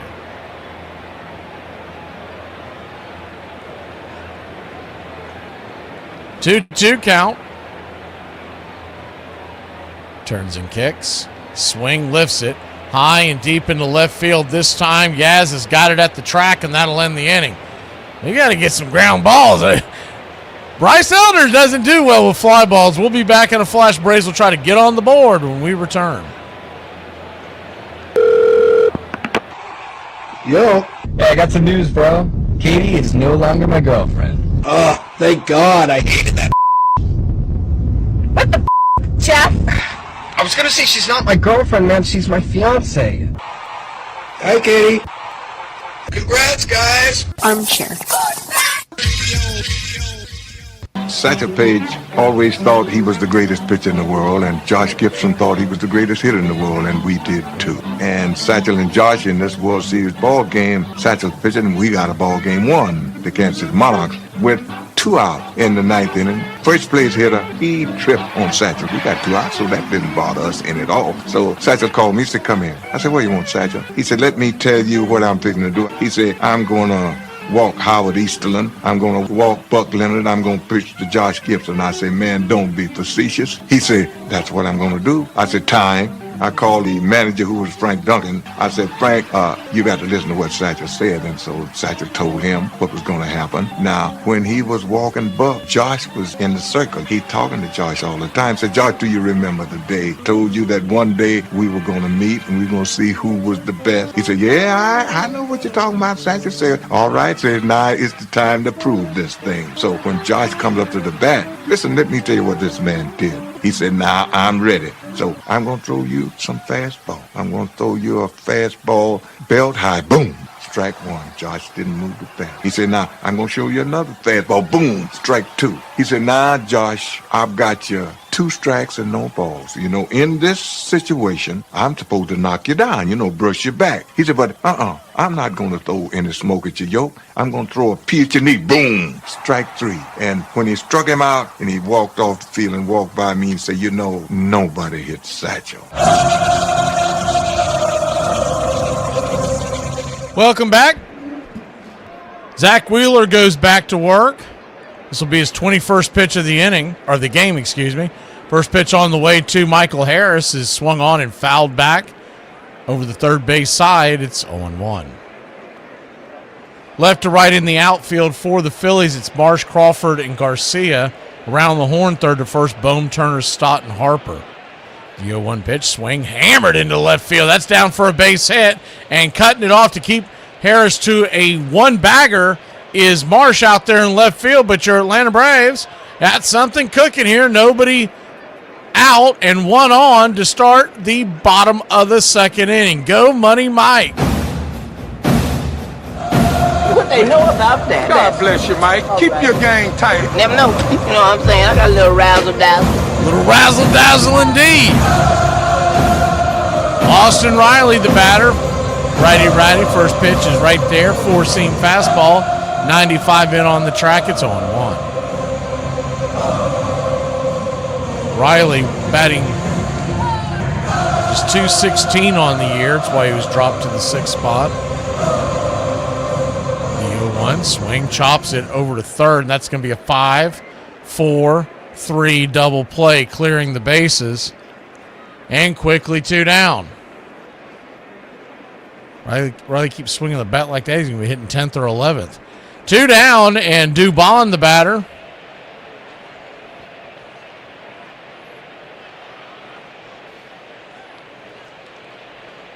So at least we got the perfect game out of the way. Mauricio Dubon, batting .283 on the year. Righty-righty, first pitch inside, spins him around. It's 1-0. You'd like to see Dubon take some pitches here. Riley with that quick double play. Wheeler, this will be just his 6th pitch of the inning. 1-0. Hit to right field and fly ball. Running a catch by Garcia, so that gets Wheeler's pitch count down extremely low now. We'll be going to the top of the 3rd, trailing 1-0 here in Atlanta.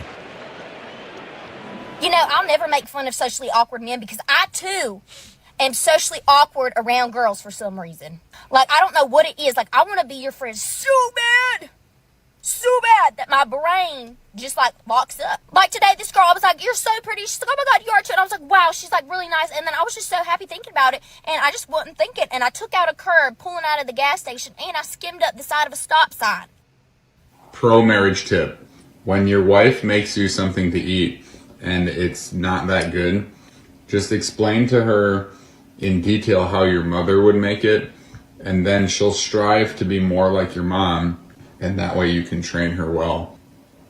That it was kind of dry. Dad, can you help me with that? Your mother already told you what to do. This is just your DMV paperwork in your car. Send them the money without all the forms? No, the forms, you have to send the forms. It's like going to the bathroom. The job's not done till the paperwork's finished. One is baseball, and the other is opera. Fortunately enough, they fall in different seasons. Opera is in the winter and baseball is in the summer. And people asking me, how can you like both? They are different. And I say, oh no, they are exactly the same thing. Opera is an epiphanic art. Now you go to a baseball game and observe what happens in a baseball game many times. The pitcher has a ball and then suddenly he hits the ball, and that is the epiphany. It's a show forth. Everything comes at that time. It's a moment of great action. And I find the similarity right there. So for me, I say this, when I retired, I would get a part-time job in a baseball stadium in the summer and then in an opera house in the winter, and that'd be heaven for me.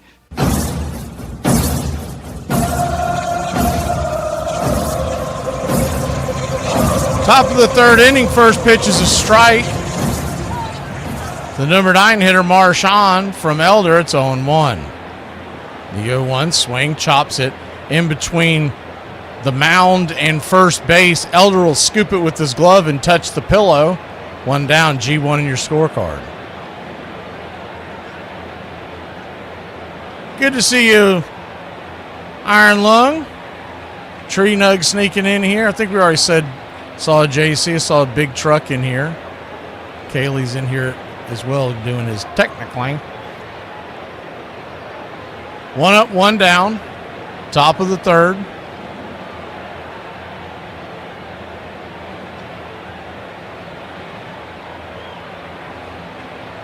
Elder brings it right there on the outer edge.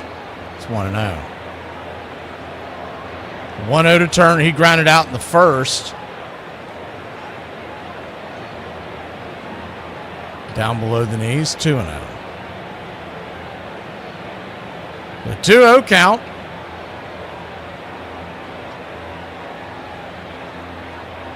Kicks and fires. Swing. Hammers it to short, but it's a hard ground ball right to Dubon. He'll have a nice little flip over there to first. 6-3. And there's 2 down. Kyle Schwarber coming to the plate. Hopefully he gets that time before he heats up. He's batting 188 on the year, 812 OPS. He does have 8 home runs. Last year, his batting average went up substantially from the year before. This is about what he was struggling with in 2024, is right around that Mendoza line, but with a ton of power.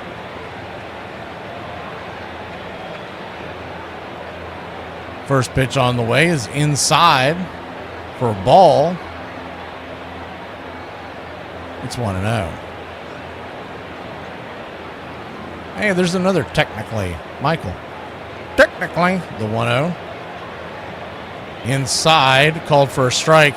He didn't like it. I can't say I blame him. That pitch missed the spot, but it doesn't look like he's going to challenge it.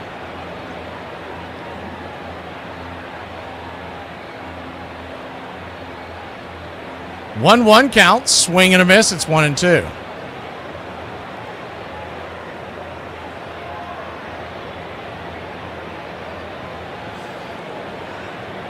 Philly 1, Braves nothing. The 1-2 to Schwarber. In the dirt, slider taken. 2-2.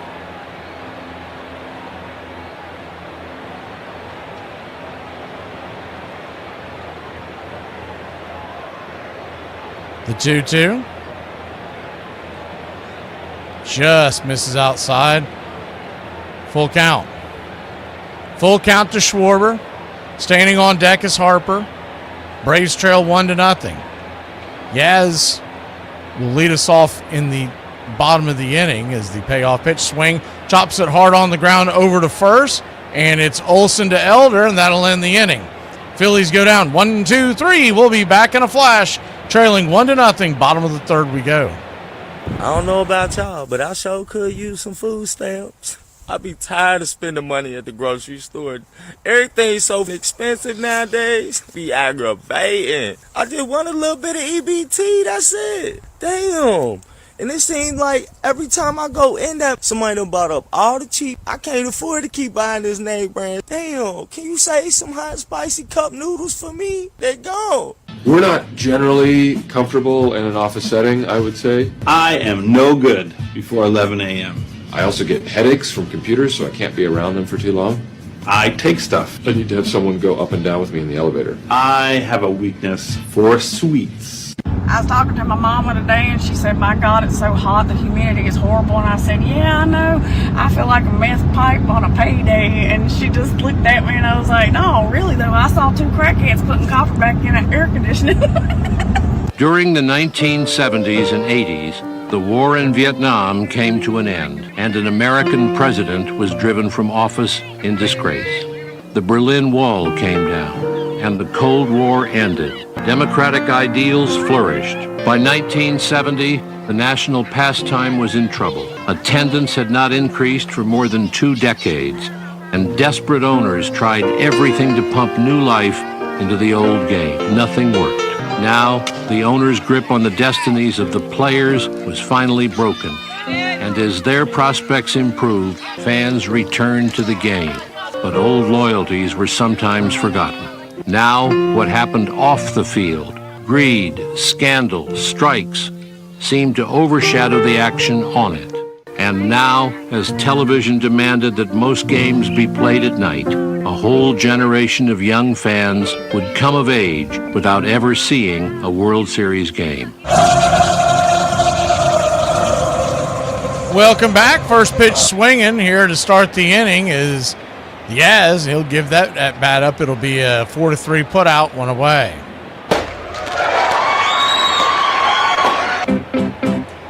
Thank you, Greggles. Greggles McNinety. I'm probably mispronouncing that, Greg. If I am, I do apologize.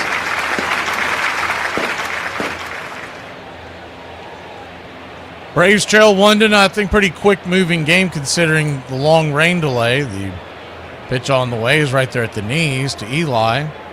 It's 0-1. As soon as I brought up the Braves doing a good job of working the count after the Olsen walk, it's been quick out after quick out. The 0-1.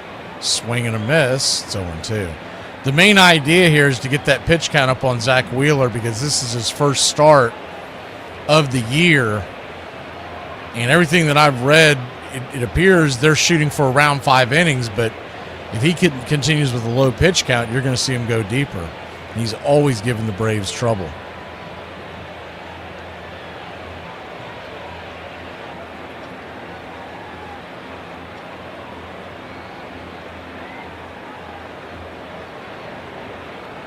The 0-2 count. Turns and kicks. Swing. Hits it hard on the ground, but to short. Scooping it up, backhand it, and firing it to first. Close play as Eli's busting it down the line, but it'll be a 6-3 put out and 2 down. So 2 down here in the third inning, and he's only at 30 pitches.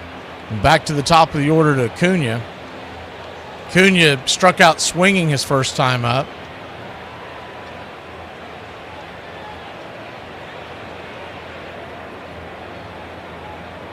Phillies on a 10-game losing streak. So there's added incentive for Wheeler and company. The first pitch on the way is just grabs the outer edge for a strike. It's 0-1.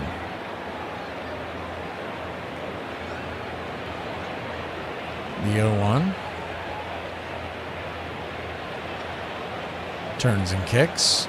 Outside wide, good take by Acuna. Try to do that same sweeper. This time he let him off the plate. 1-1. 1-1 count. Way high outside pitch out territory. 2-1.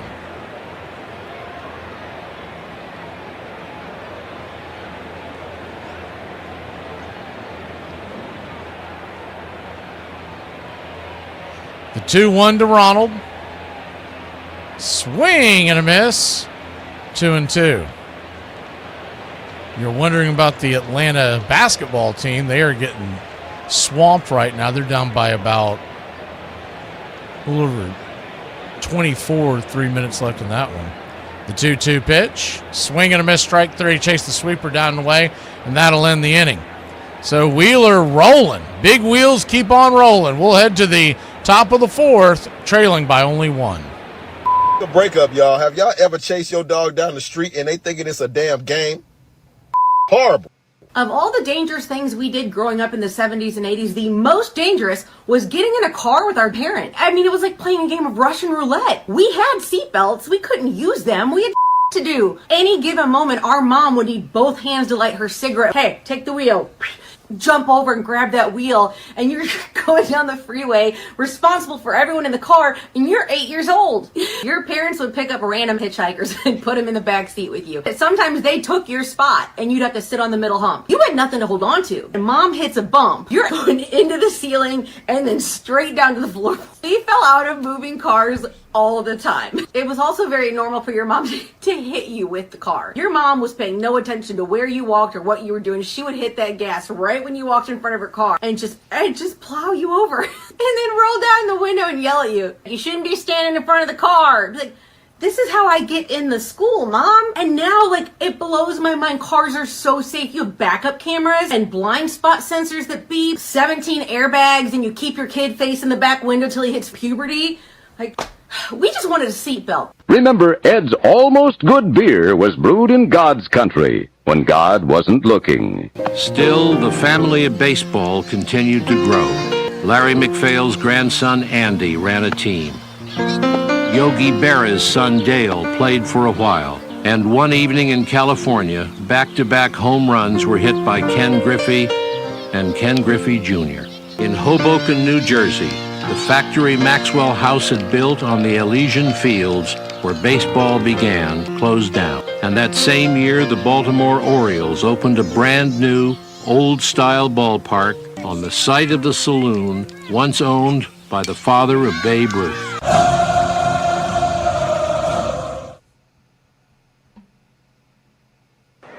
Welcome back. 1-0, Philadelphia leads Atlanta. Elder goes to work on Bryce Harper. First pitch swinging, punches it high into left field. Underneath it is Yaz. Runs it over a bit, but slams on the brakes, makes the catch. F7, one down.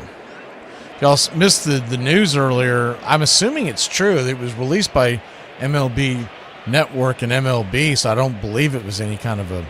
I haven't seen it on any bottom line yet, but evidently the Red Sox fired their manager, Cora, today. Right after they won 17-1. First pitch on the way is right there for a strike. It's 0-1. It's going to make a Red Sox fan wonder if they're trying to win or not. The 0-1 count. He had to have gotten into it with his bosses. That's the only thing that makes sense. Because, yes, they're off to a terrible start, but it's odd to fire them today after a 17-1 win when you had plenty of opportunities this week. 1-1 to Garcia. That one missed high. The pitch on the way. Swing. Rips it towards center, but it's an atom ball. Eli's on it, and there's two down.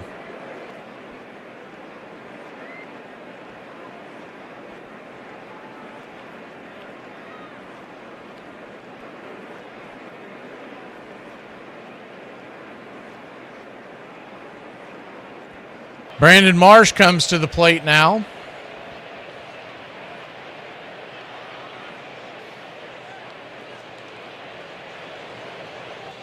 First pitch on the way is upstairs. Just misses the zone. It's 1-0. Elder yet to have a strikeout. He's only given up the one hit and the walk, the 1-0. Down and in. 2-0. He's had some pretty hard hit balls. And honestly, if Yaz plays that ball correctly, we're still tied at nothing. The 2-0 pitch. Inside 3-0.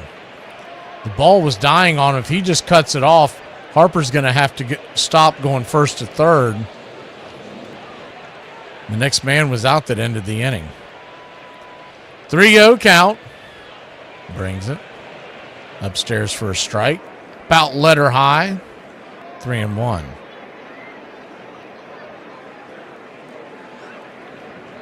Yeah, I wouldn't either. Was it Iron that said he wouldn't fire Cora? Is the 3-1 pitch. Swing. That ball is swatted through the middle, and it's a 2-out single for the Phillies. I don't think I would have. He's done a pretty good job there, considering the fact that Red Sox management has not spent the kind of money they're expected to spend on a yearly basis. We had the numbers up the other day. I can't remember where it was, but they're ranked somewhere. It was around 12th, I believe, when we were doing the Detroit-Boston game in payroll. And that's, I mean, honestly, is the first pitch misses high and out of the zone to Bryson Stott, it's 1-0. There's a couple of different ways you can look at it, so it depends on how you want to measure it. But regardless, Boston isn't spending the kind of money they have been spending in the past. The 1-0 right there at the knees, 1-1. They're going to toss it down to first to try to catch the runner leaning. Marsh back in time. He called that a ball? I thought he raised his arm. They have 2-0 on the screen. He raised his arm like he was calling it a strike, but he must have called it a ball. The 2-0 count. Flips it over to first. That pitch was right there. I mean, I'm looking at it on the monitor. It was 100% of that ball was in the zone. I don't know how that was missed, and what got lost in the mix because of the throw down to first is Drake didn't think to challenge it. The 2-0 swing, fouls it back to him. 1. So they got a gift ball there in this count. The 2-1 count.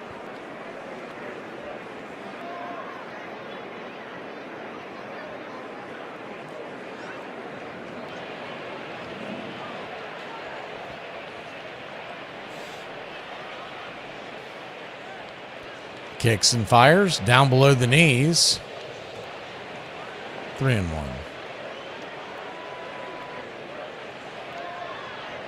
Philly 1, Braves nothing. Top of the 4th. This game didn't start till 8:10 Eastern, so pretty quick moving game so far. The 3-1 pitch. Swing, chops it foul. Full count. You almost wonder if that's just human nature. The guys sit around for an hour waiting for a game to start. And they just get so antsy, they're swinging at everything. Meanwhile, out in Los Angeles, the Dodgers have taken an 8-3 lead over the Cubs. They're in the 4th inning there. Cubs won game 1 of that series last night. The 3-2 swing, lifts it high and deep into right field. That ball keeps going and going and going. And Acuna tries to play it off the wall, misplays it. The ball keeps rolling. And the run comes home to score. Looks like it's going to be an RBI triple.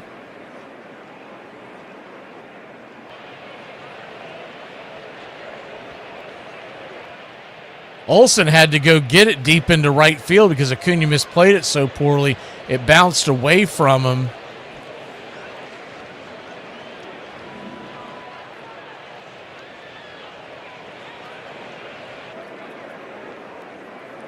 So the second triple of the night, both of them.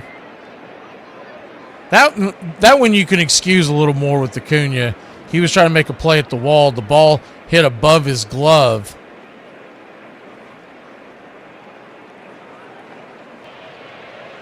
So 2-0 your score. Right down there in the corner, for those of y'all listening on radio, the 325 mark where the padding is underneath the bricks. It hit the bricks just over that. Righty-righty matchup, pitch on the way. The slider down and away. It's 1-0. So Philly leads it 2-0. Second RBI triple with 2 outs in this game. 1-0. Swing, hits it on the ground up the middle. Dubon's got it, fires it to first, and that'll end the inning. But not before the Phillies put another one on the board. It's 2-0. Good guys will grab the bats when we return. If you grew up in Gen X, you had your parents who told you every single day that you were like 1 second away from being murdered or kidnapped. We had to get our fingerprints and our photo taken every school year in case we got kidnapped. And if that wasn't traumatizing enough, they put all the missing kids on the side of our milk carton that we drank at lunch. Every time you got on the escalator with your mom, you were doing something wrong. You were too close to this, your shoe was too untied. They insisted that if we made one wrong move on that escalator, we were gonna get sucked down into those metal teeth. I still have anxiety about escalators. They made us think we were going to die all the time. I'm a little confused about one thing. What's that? Who pays for all this? What do you mean who pays for it? The company pays for it. All right, well then, here's my second question. What does Atwater make? What do you mean, like, how much money does the company make? Oh, no, I mean, what do we make? I don't follow. We make money. No, I know we make money. I mean, what do we create? We create wealth. No, I mean... What do we build? What do we design? We don't build anything. You have to have moments that give you pleasure with your children or your hobbies or your games. And life can't all be big issues and heart surgery. You need something to give up. Something has to bring joy into the day. I've always thought that the 6 months during the baseball season, there was something in the day that wasn't there the other 6 months in winter. It was not that you had to listen to the game, but that you could if you needed it. The crowd is on their feet. Christian Yelich, single and a run, very dangerous hitter. Cross everything. We're trying to get one more strike out of Will Smith. Called third strike. He got caught watching the paint dry, and that's it. The Atlanta Braves will head to the National League Championship Series. They knock out the Milwaukee Brewers. What's for dinner?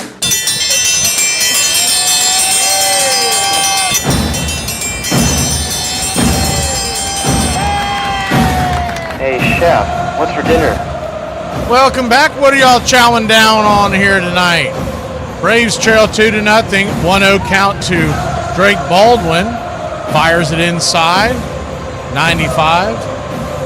Well inside, 2-0.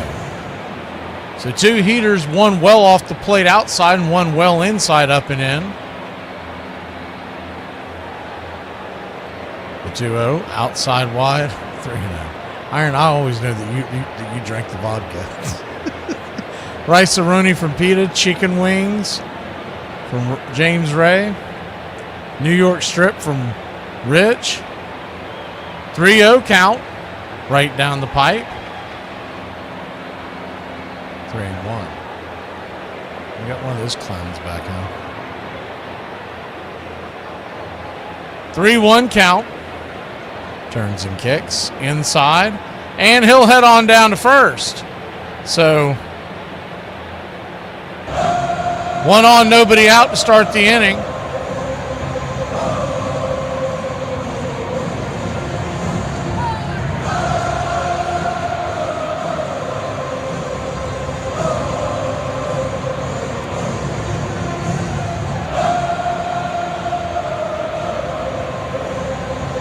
Righty-lefty matchup. First pitch on the way. Swung on. Fouls it back. It's 0-1. Matt Olson standing in. Batting .287 on the year. Carrots and broccoli, cauliflower, chorizo from Velvet, and baked potatoes. Beijing beef and broccoli from Alex. The 0-1 upstairs. Right there for a strike. 0-2.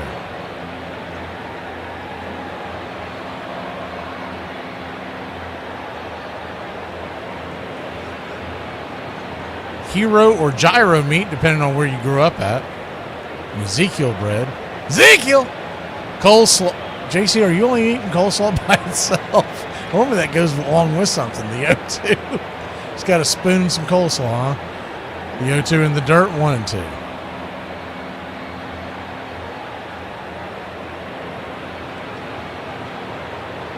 Mac and cheese and pintos.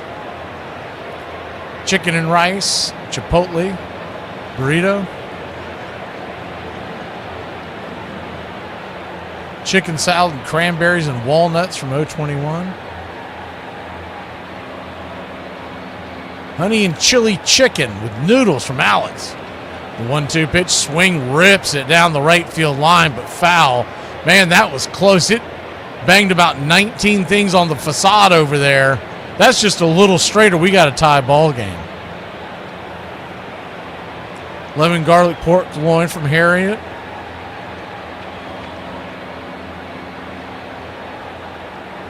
Cuban sandwich from Tripp is the 1-2 high and out of the zone, 2-2.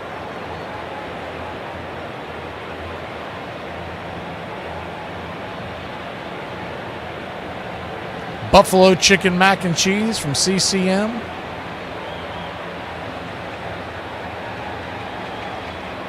The 2-2 misses high, full count. Chinese food from Alex. So full count to Olsen. Standing on deck is Ozzie. Braves trail 2-0, bottom of the 4th inning. He's going to flip it over to first real quick. Wouldn't really even call that a pickoff move. I think he was just trying to reset.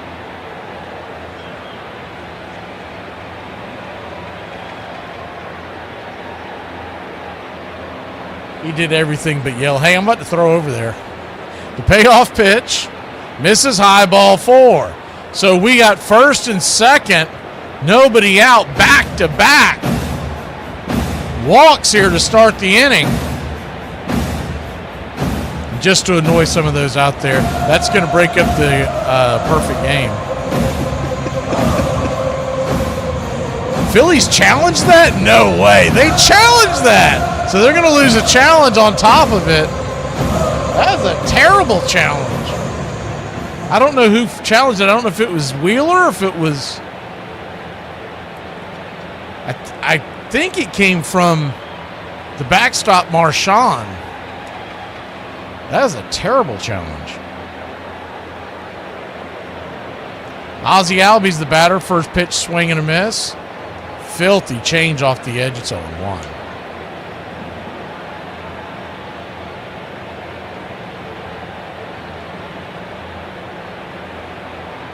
The 0-1. Kicks and fires. Chases one in the dirt. It's 0-2. 0-2 to Ozzie.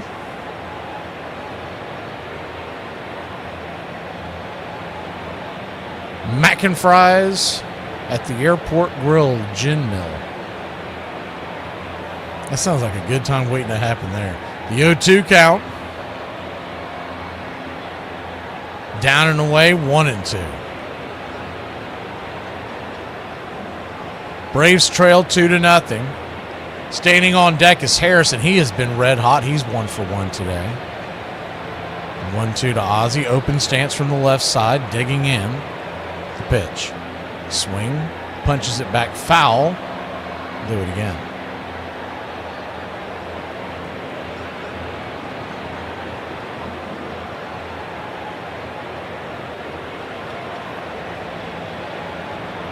Correct me if I'm wrong, Moz, but wasn't that WAG an issue before doing that? The 1-2 pitch, swing, pops it up, and can of corn over by the first base dugout.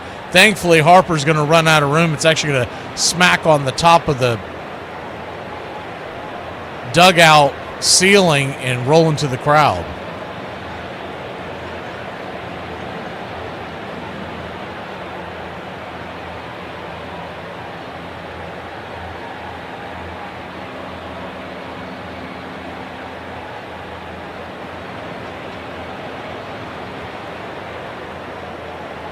The 1-2 count. Kicks and fires outside wide, 2-2.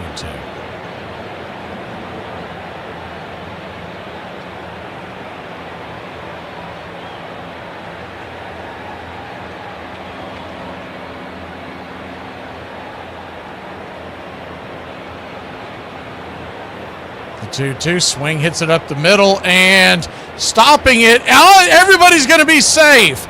Turner fed it to Stott, and it came in and out of his glove, and everybody's going to be safe. Have to see how they actually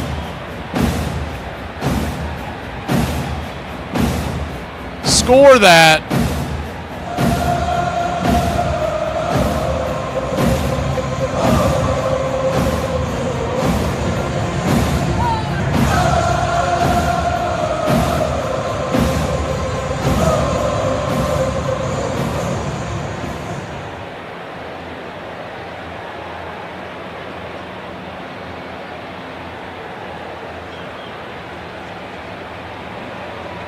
No, I mean, I'm looking at it right now, y'all. That was definitely the handle that was putting the counts in purposely well ahead of time.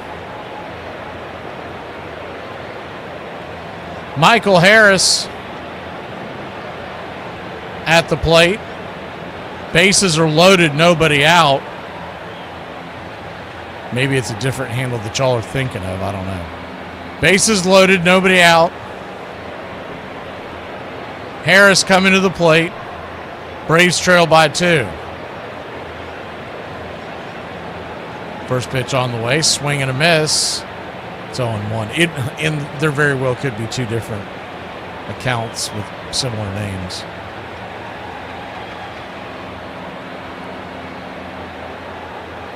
Infield is playing double play depth, but they're on the corners in. The 0-1. Swing pops it up. It stays in play. It will not. Bends back behind the seats. Behind home plate, it's 0-2.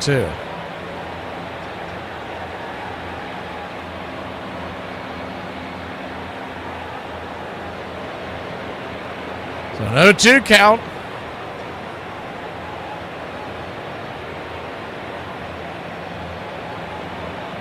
Swing, just got a piece of that. Went with the sweeper, rolled it over.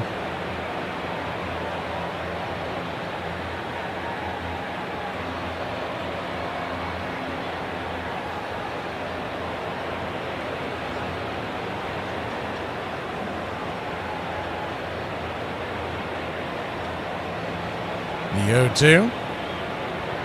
Swing, lifts it. High and deep into right field. Get up. Get up. Get up.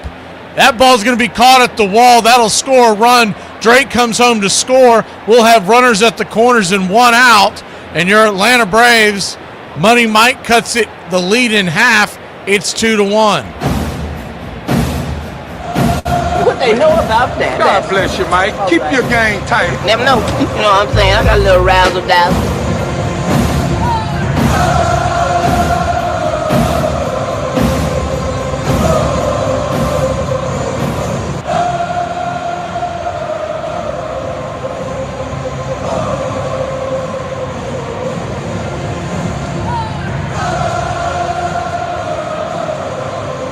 Righty-righty matchup. First pitch on the way, down and into Riley. It's 1-0. Well, Jason said if y'all are vouching for him, he's just going to put him in the 30 then. He was convinced. He was asking me. I was like, man, I honestly don't know. I don't pay attention enough to it. The 1-0. Upstairs, misses high. Ball 2-0. 2-0 count. Runners at the corners, 1 out. Braves trail by 1. The pitch to Riley. Swing, chases one well out of the zone, 2-1. That's how you know Riley's going through it right now, because that's a pitch he ought to lay off. He should just spit on that one. It'd be 3-0 right now. What Wheeler loves to do is get a second strike on you and then get the right-hander to chase that sweeper off the edge. He'll flip it over to first real quick as Ozzy's back under well before the tag. Olson's at third. He'll be tagging on a fly ball, but it can't be a shallow ball to get Olson. The 2-1 pitch. Swing, rips it. That ball's going to get down where the green grass grows. Up against the wall into the corner. Rattling around like a pinball. And here comes Ozzy. He'll put on the brakes at third, but your Atlanta Braves have tied it up. It's 2-2 from my boy Blue. You're my boy, Blue! Blue, you're my boy! Smoke shot down the third base line into the left field corner. Every time he hits one of those, I think of the 2021 NLCS. He did that twice against the Dodgers in big moments. That is his wheelhouse as far as getting extra bases. First pitch on the way is down and away to Mauricio Dubon. It's 1-0.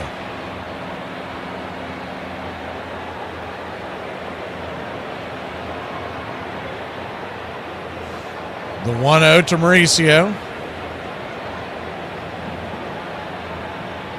Brings it right down the pipe for a strike, 1-1. So after a couple of quick innings, this one has really pushed his pitch count up. Wheeler's at 64 pitches.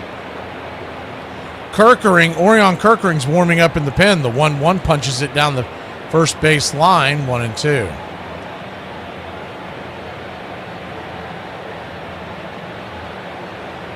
You got good speed over at third base with Ozzie Albies. And Riley's a good base runner. Anything that gets down should score too. The 1-2, down and away. 2-2. A fly ball would give the Braves the lead. On deck is Yastrzemski.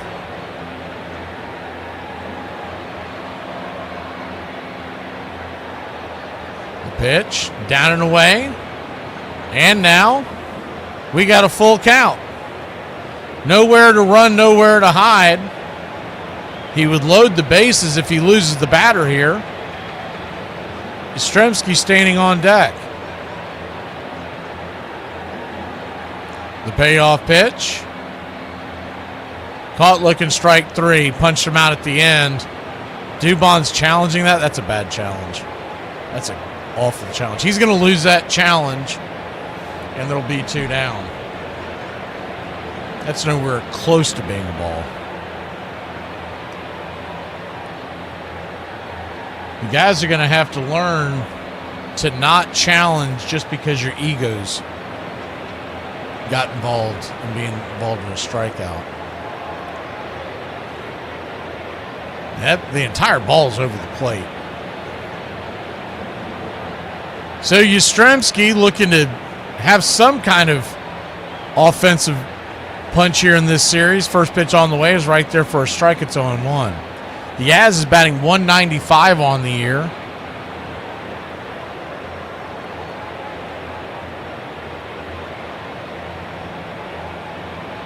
The 0-1. Kicks and fires. Swing, pops it up. High in the sky. And out of play.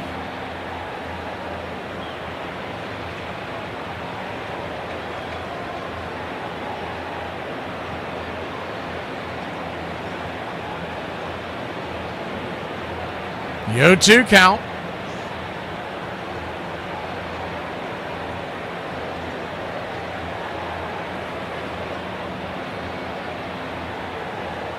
Turns and kicks. Caught looking, strike 3. Back-to-back backwards K's. Gets Wheeler out of the jam. But the Braves tie it up. We go to the 5th. Knotted up at 2 here in Braves country. Fat, drunk, and stupid is no way to go through life, son. The faces from the past. You've walked past them many times, but I don't think you've really looked at them. Go on, lean in. If you listen real close, you can hear them whisper their legacy to you. Listen, you hear it? Seize the day, boys. Hello. The world ain't all sunshine and rainbows. She did not drink the vodka. Because I drank the vodka. Objection! Please be seated, sir. This is not a courtroom. Well, I object anyway! October 11th. October 11th, October 12th, and 13th, and 14th. I drank all of those days. I drank. I'm drunk now. I'd rather fight beside you than any army of thousands. Then take it! It's yours! Tonight, we are the greatest team in the world. And you were meant to be here. Tonight, this is your time. Their time is done. It's over. Screw them! Guys tired? Go get all sleep I need and I'm dead. Forget about the crowds, their fancy uniforms, and remember what got you here. Focus on the fundamentals. We've gone over time and time again. You damn dirty son of a... I wouldn't make it a habit calling me that, son.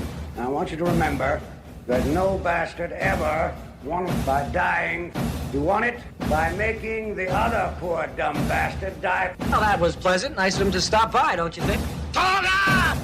and shepherds we shall be. For thee, my lord, for thee. Power hath descended forth from thy hand. Swiftly carry out thy command. And this crowd's back into it now. We gotta do something. Absolutely. You know what we gotta do?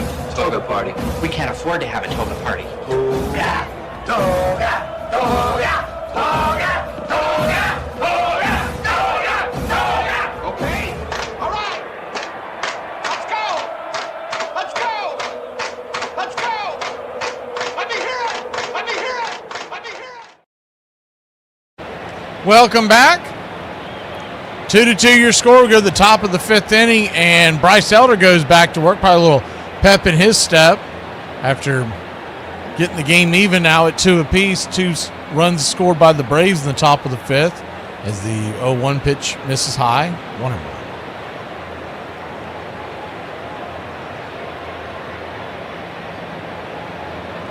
1-1. One count, swing, hits it into right field, but making the catch. Line drive caught out there by Acuna, F9. L9 really, one away.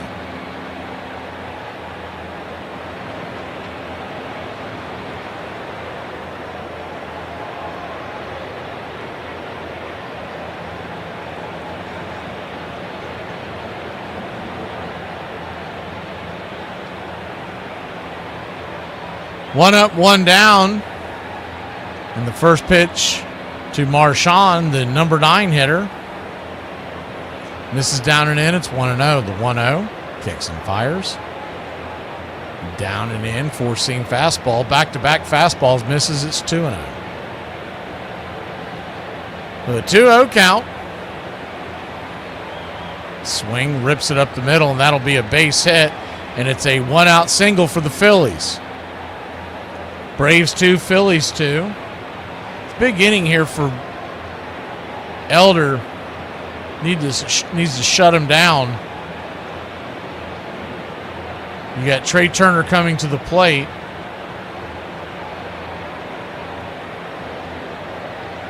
Turner 0 for 2 on the day.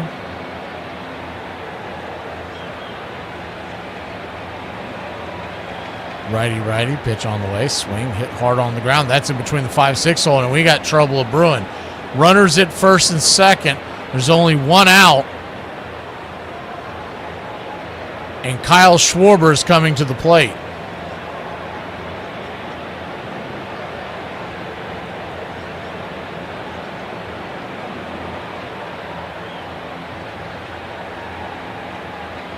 Those of y'all are wondering about what's going on in the news, they did say that the president is coming back to the dinner, so it must be the threat must be taken care of. They're having the correspondence dinner tonight at the White House. Righty-lefty matchup. Pitch on the way. Swing, hit high and deep. Is that going to hold? Going back on the track. Making the catch in the corners. Acuna at the warning track for a loud out number 2. So a big out there as Harper comes to the plate. That was a looping rainbow of a shot. He just missed getting pay dirt on that one. Kind of reminds you of the one he hit last week in Philadelphia, but it had just a little more distance.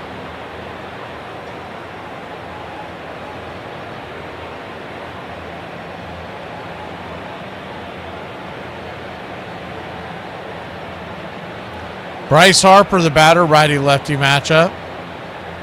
First pitch on the way is up top, misses high. It's 1-0. 95% of a home run. Is Augsy doing the... Should I put that on the screen like the way Apple does? That was a 95.4% chance of a home run. Thank goodness the Braves Apple games are over for a few weeks. The 1-0 pitch. Swing, slaps it against the grain, and it's going to get stopped by Dubon before it gets to the outfield, but the Phillies will take the lead 3-2.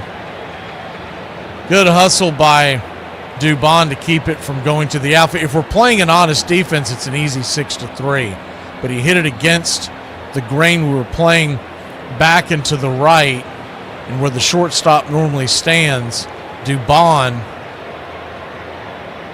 had to dive to stop to get it from going. I mean, you talk about a soft hit ball. But it's a single nonetheless, and it's 3-2 Philadelphia.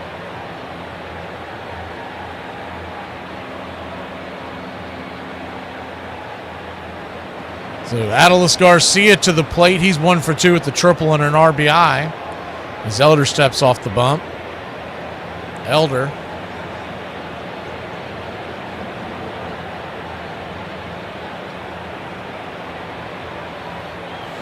First pitch. Inside for a strike. It's 0-1. Got a gift call there. 0-1. Philly and Atlanta both down to 1 ABS challenge. So Garcia opted not to challenge that, but that was a ball. The 0-1. Down and away, 1-1. 1-1 count. Infield back and to the left. Runners at first and second. 2 outs. The pitch, swing, pops it back foul. Do it again.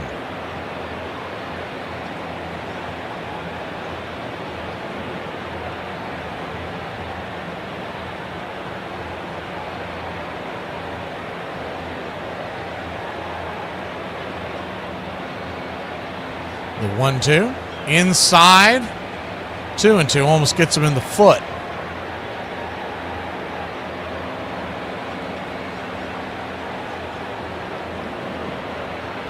Deuce is wild here. 2 on, 2 out. A 2-2 count. Braves trail 3-2. The pitch. Just misses. And Drake's going to challenge that. I don't think he's going to get it. Which will put the Braves out of challenges. And yeah, another bad challenge by the Braves. So they're out of ABS challenges. We've been so bad at them, we might as well be out of them. Full count. Runners will be on the move.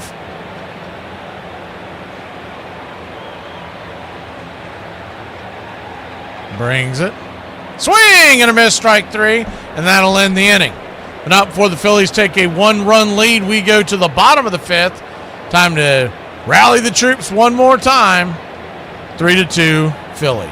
UAB, I'm just trying to go about my life, and someone actually says, do you have a CDL for that dump truck in real life? But instead of Jimmy the Greek, we're going to have to go with Peter the Irishman today. Hi, my buddy Jimmy the Greek is on the injured reserve list today, so I'm going to tell you who's going to win all the NFL games and the World Series. But don't run to your phone, because a year ago I said it would be the Phillies. Got him! Got him! I just got one of the weirdest messages I have ever gotten on Instagram. So the message was sexual in nature. It was from an older gentleman about my father's age. Quality stuff. I clicked on this elderly gentleman's photo, and the first line in his bio is that the Lord is his strength and his shelter. And it gets even better. This is a shared Instagram account, he says. He shares it with his wife and children. What are you doing? Your wife's going to see the message. This is why you shouldn't be on the internet. Trigger an entire fan base with only one sentence. All bubble ships in 2020 are fake. That should do it. Why isn't football on the TV? First preseason game? No. No. Oh, it's starting. No. Armchair. I think what baseball is a game that allows people who watch it to think about nothing else. It allows us to feel connected to a place. So part of what American history is texture, it's fabric, it's Brooklyn, it's Boston. But sadly, part of what American history is and part of what baseball is moving away from those places. So Brooklyn leaves and goes to California, and the free agents take away our favorite players, and America's always mobile, always moving on.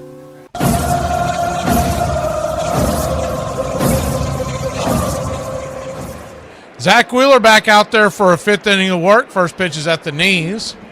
Called for a strike.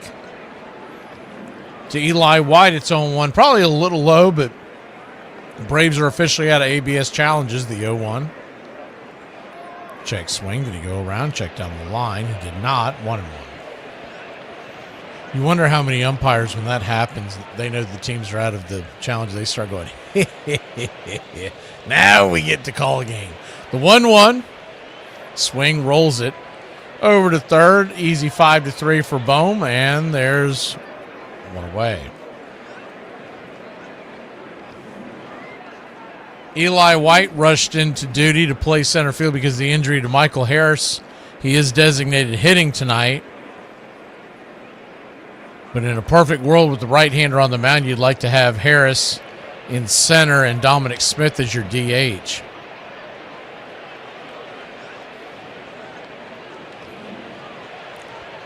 Spencer Strider goes for his next rehab assignment start tomorrow. In Gwinnett is the first pitch, swing and a miss. It's 0-1. That may be his last rehab start. The 0-1. Swing and a miss. It's 0-2. Got him with the sweeper. They've been giving him a steady diet of those sweepers. 2 strikeouts so far for Acuna, the 0-2 pitch. High and up top, 1-2. What he has been doing to Acuna is he's been setting him up with the sweeper, straightening him up with the fastball, and then going back to the sweeper. See if Acuna can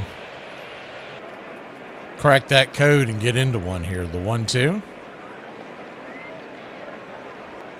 Swing, lifts it into right field, high and deep, but not deep enough. It'll die at the warning track for a loud out number 2. 2 up, 2 down. Wheeler at 78 pitches, probably his last inning. Drake Baldwin coming to the plate. He's 0-for, but he does have a walk and a run scored. Braves have 3 hits on the night. 1 by Ozzie, 1 by Harrison, 1 by Riley. First pitch is upstairs. Misses, but called for a strike. It's 0-1. Drake's saying something to him because he knows he missed it, but you only have yourself to blame because you lost the last ABS on the last inning. The 0-1 inside, 1-1.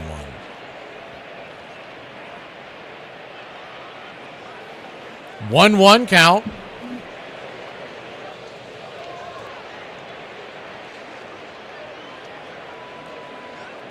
Three to 2 your score. Philadelphia leads Atlanta. The pitch. Swing and a miss. Chasing one down around his shoe tops. Filthy curve inside. Wheeler, who has struck out 5 Braves so far. I want to say that was his over-under 4.5. Might have been 5.5. The 1-2. Outside wide 2-2. Actually, I think it was 5.5 on plus money. 2-2 count.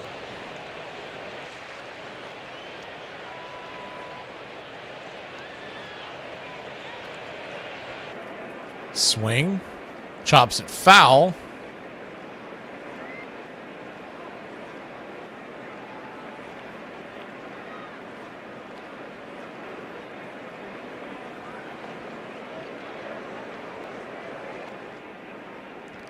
The 2-2 to Drake. Swing and a miss, strike 3. Bloom with a fastball, 4-seamer, about letter high. We'll be back in a flash. 6th inning we go, trailing 3-2. There's that chirping again. How are you not hearing that? Newsflash! I've been hearing it the entire damn time! Then why would you say something? Because I hate you! Today we're going to go over some wild baseball coincidences that you won't believe are true. Minnesota's Metrodome hosted 8 World Series games in its history. In all 8 of those games, Terry Pendleton's team lost. The Cardinals lost 4 in the 1987 World Series, and the Braves lost 4 in the 1991 World Series. Lou Gehrig, the Iron Horse, had his first career home run on September 27, 1923. His last home run would come exactly 15 years later on September 27, 1938. Warren Spahn had a longer streak of hitting at least 1 home run that he did pitch pitching at least one shutout. He hit homers in 17 consecutive seasons, but only had shutouts in 15 consecutive seasons. There have only been 2 pitchers in Major League Baseball history with the name Moyer. Ed Moyer, who pitched 6 games for the Senators, who died on November 18, 1962, and Jamie Moyer, who pitched 25 years in the majors and was born on that same day, November 18, 1962. Dennis Eckersley picked off Kenny Williams on June 29, 1987. His next pickoff would occur almost 4 years later when he picked off, you guessed it, Kenny Williams again. On April 20th, 1912, 2 months before the cornerstone was laid for Ebbets Field, Fenway Park opened its doors for the first time. The Red Sox beat the New York Highlanders that afternoon 7-6 in 11 innings, beginning one of the most intense rivalries in baseball. And then they went on to win the pennant and the series, setting a precedent that did not last for long. Tris Speaker once owned its center field. Smokey Joe Wood and Babe Ruth and Roger Clemens have all bewildered batters there. Ted Williams, who sharpened his eye by shooting the pigeons that flew over the outfield, hit so many home runs into the right field bullpen that players came to call it Williamsburg.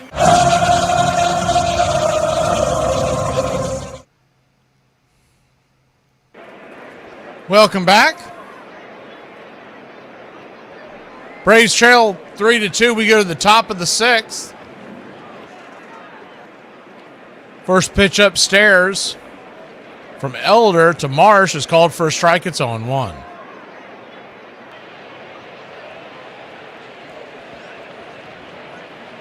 You go 1. Swing. Comebacker to the mound, and Bryce Elder's got it. He'll step on the bag. 1 away.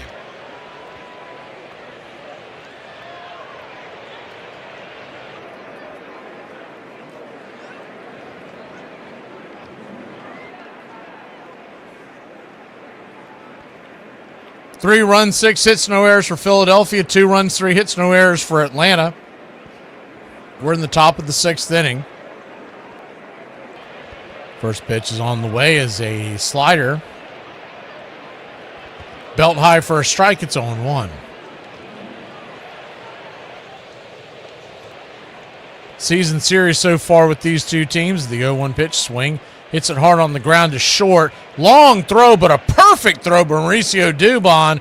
He gets the tip of the cap from Olsen. 2 down. Good play. It's the 5th game of the season series between the Braves and the Phillies. Braves have won the first 4. These can come into play later.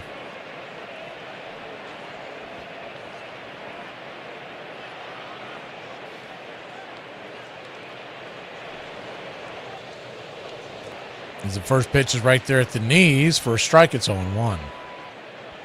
You got all the tiebreakers, and right now the Braves have a commanding lead in the division over Philly, but you never know. Team gets hot or whatnot, and these games against Philadelphia mean even more as the 0-1 right there at the knees. 0-2. 0-2 count. Elder with 1 strikeout so far.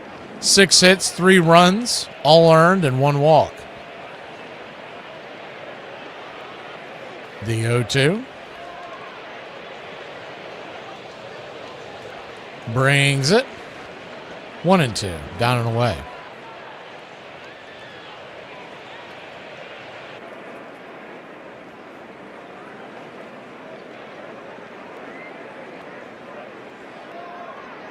The 1-2 pitch, swing.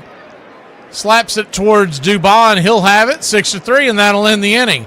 So they go down 1-2-3. We go to the bottom of the 6th, trailing by only 1 here in Braves country. I don't know which one of my coworkers need to hear this, but anything happening past 12 o'clock on Friday is definitely a Monday problem. You know those nights where you just do not feel like drinking? Well, tonight's not one of those nights. We're getting cheers. Today, we hop into our MLB time machine and talk about baseball first. On May 2nd, 1876, Ross Barnes hit the first home run in baseball history in the top of the 5th inning against Cincinnati pitcher Cherokee Fisher. On July 15th, 1876, St. Louis Brown stocking pitcher George Bradley would be the first to do something. He threw a no-hitter. On September 10th, 1881, Roger Connor did something that wouldn't be done again until Babe Ruth did it again in 1925. He hit the first walk-off grand slam. Paul Hines put his name in the history books for being the first Major League Baseball player to wear sunglasses sunglasses on the field. He also had 2 other firsts. He was baseball's first Triple Crown, and he performed the game's first unassisted triple play. New York Giants player Mickey Welch made history on August 10th, 1889, when he pinch hit for his injured teammate Hank O'Day. What do you guys want? Let me get a bacon, egg, and cheese on a hard roll with a side order of fries, cheese, and gravy, and a bowl of gravy on the side. I'll have the same thing plus pancakes. Chocolate milk? You know it, honey. And I'll make it 2. I'll have an egg white omelet made with very little oil, dry wheat toast, and grapefruit juice. Oh, my God. All right, here it comes. You know, just placing an order like that can get you kicked out of the Army. Now, if you put a construction helmet on that order, it could join the village people. Would you knock me down a flight of stairs for $4 million?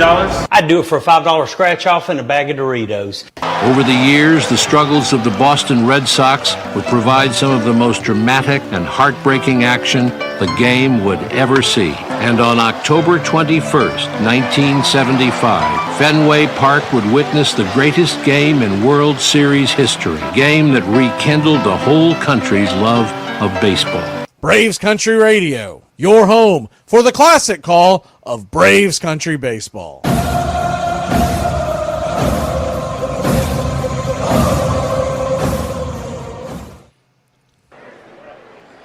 Bottom of the 6th we go. Atlanta Braves trail by 1. Have the heart of the order due up here for Atlanta. Olson starting us off. The first pitch on the way from the left-hander, newly into the game. Banks coming in for Wheeler. Tanner Banks fires the first pitch at the knees. It's 0-1. The 0-1. Turns and fires. Swings, slices it towards left field. That ball's going to get down. That's a fair ball. That's going to get into the corner. Olson hustling. Gotta go. Get down. Is he safe? Head first slide. I think they called him safe. Waiting for the official sign. And he is. It's a leadoff double for your Atlanta Braves. Philly is looking to see if they want to challenge that. Very close play. This is not watered down. This is Ice House.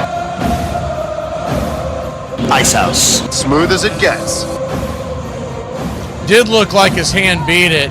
When he was sliding, though, the hand does come up a second, but I don't think it's worth challenging for Philly's perspective.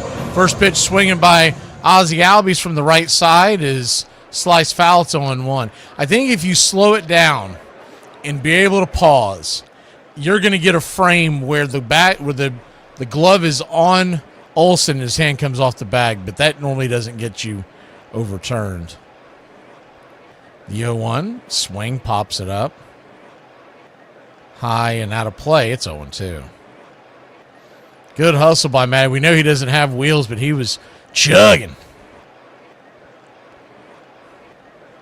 I'll tell you what, a good relay by Marsh. He made that a lot closer than I first expected. I thought it would get down there and he'd be able to cruise into second base. That thing ricocheted off the wall and he got it back in quickly. The 0-2.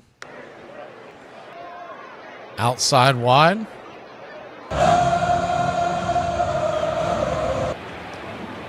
1-2. 1-2 count.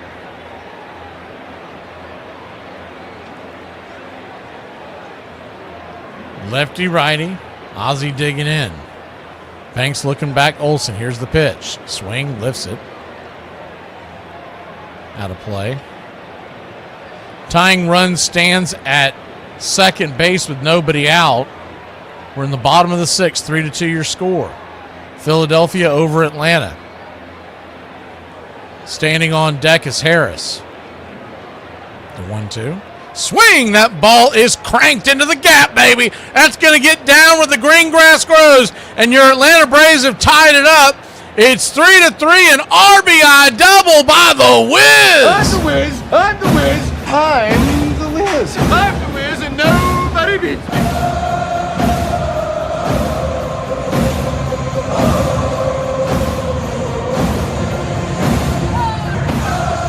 That ball was shot into the gap. Nothing better than shopping in the gap on a Saturday night in Atlanta, and the Braves have tied it up.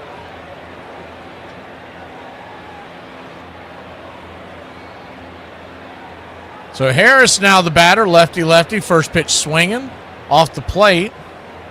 It's 0-1. Of course, he's the designated hitter tonight. if he did not have the leg injury that he's nursing, this would be a perfect place for a bunt down the third base line. The 0-1. Swing, chops it foul.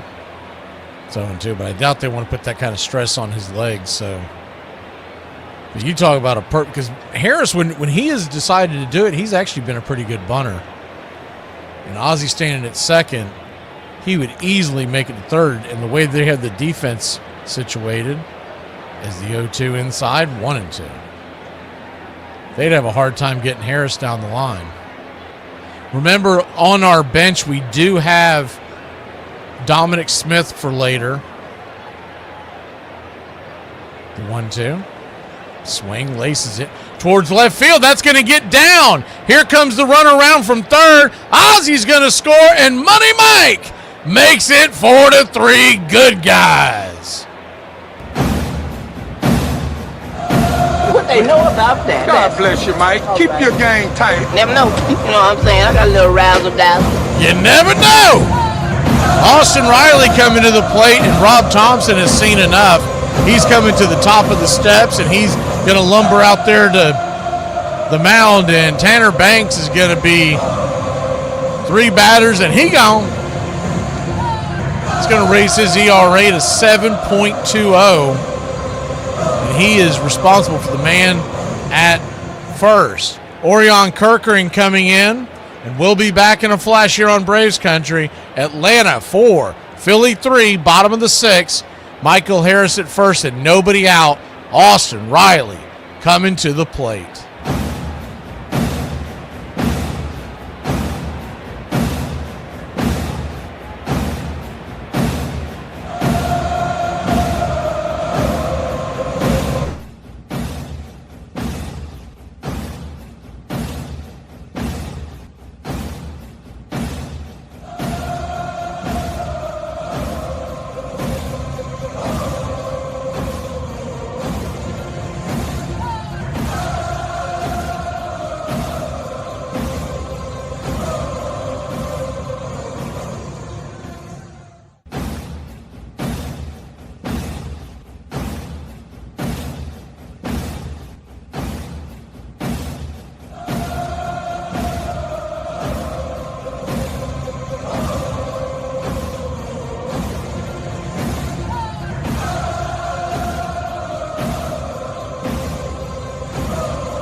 Welcome back. First pitch on the way to Austin Riley is right there for a strike from Orion Kirkering.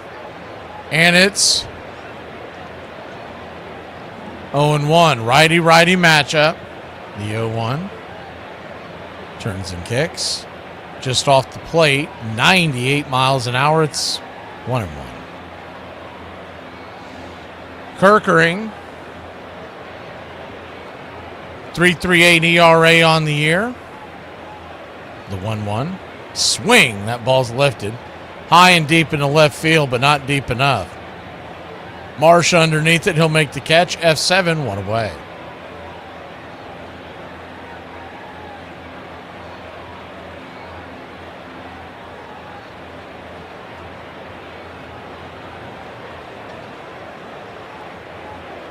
One on, one out. Mauricio Dubon, the batter. Infield is back and to the left. Open space on the right side as they hold the runner. The pitch is fouled back over the first base dugout. It's 0-1.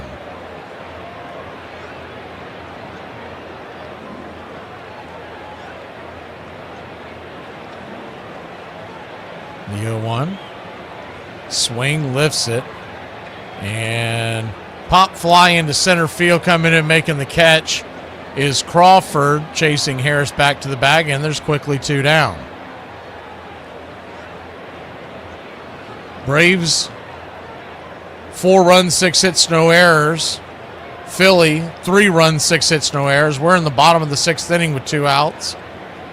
Braves have just taken the 1-run lead, trailing the entire game till just moments ago. Pitch on the way is down and in. 98-mile-an-hour fastball, about ankle high. 1-0.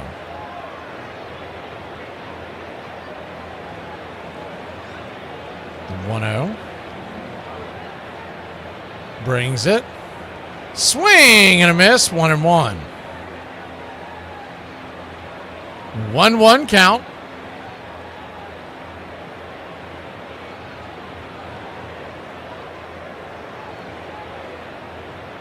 Turns and fires. Fouls it back.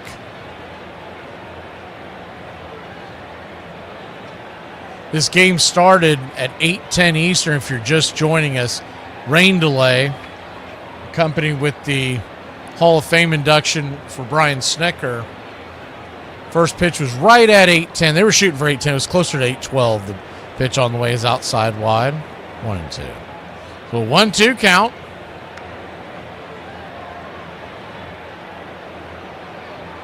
Or 2-2 count, excuse me. Gaz batting 190 on the year. The pitch.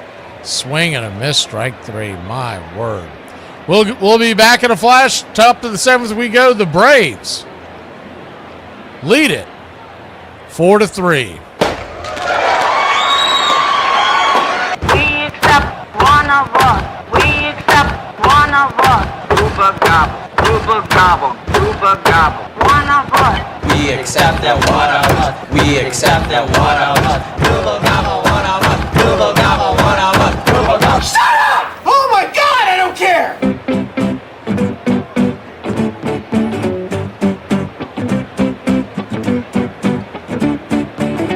Uber gobble, one of us.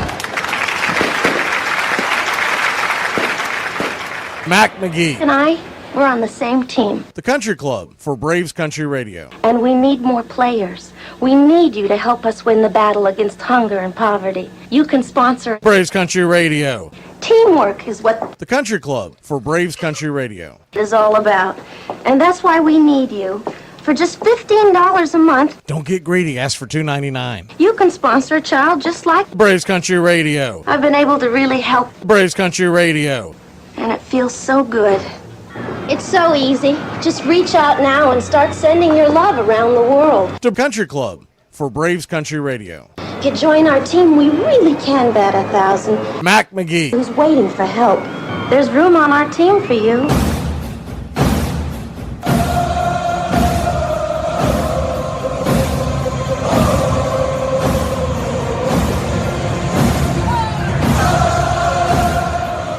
Thank you, JC, for the channel support.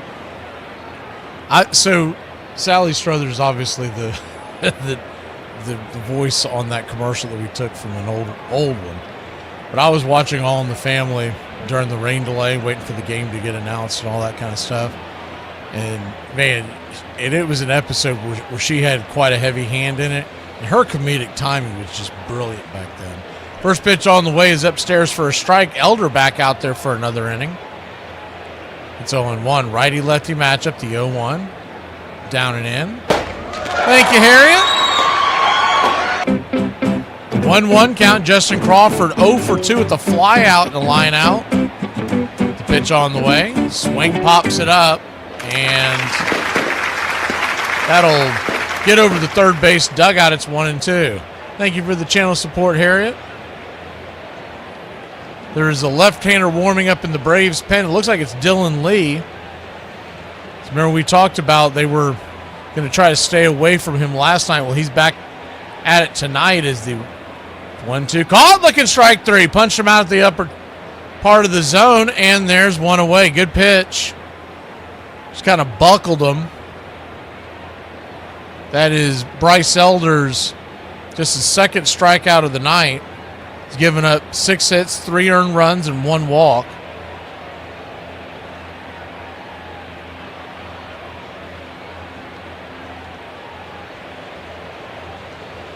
First pitch to Marchand, the number 9 hitter. Right there for a strike, 4-seam fastball. It's on 1, the 0-1. Turns and kicks. Check swing.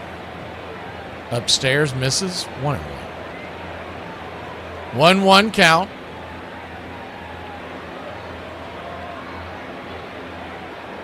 Bryce Elder, his 88th pitch of the night. Swing, hammered, right to Ozzie. Atom ball. L4 in your scorecard. He gone. 2 down.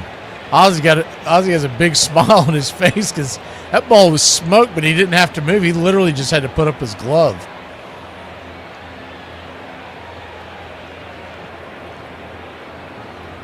When things are going right, they're going right. Out of town scoreboard real quick is the first pitch to Trey Turner. Top of the order for the Phillies. Misses. Excuse me, hits right there for a strike. It's 0-1, the 0-1. Kicks and fires. That pitch will miss in the dirt. 1-1. Out of town scoreboard looks like this there in Milwaukee, and the Pirates lead the Brewers 4-3 in the 10th. Yankees, Astros, Houston, 6-2 New York in the 8th. They're in Kansas City, Missouri, and the Royals lead the Angels 10-1 in the 8th. The 1-1 pitch, swing, bangs it down the line, foul. It's 1-2. In Cincinnati, Ohio, the Tigers trail the Reds 8-2.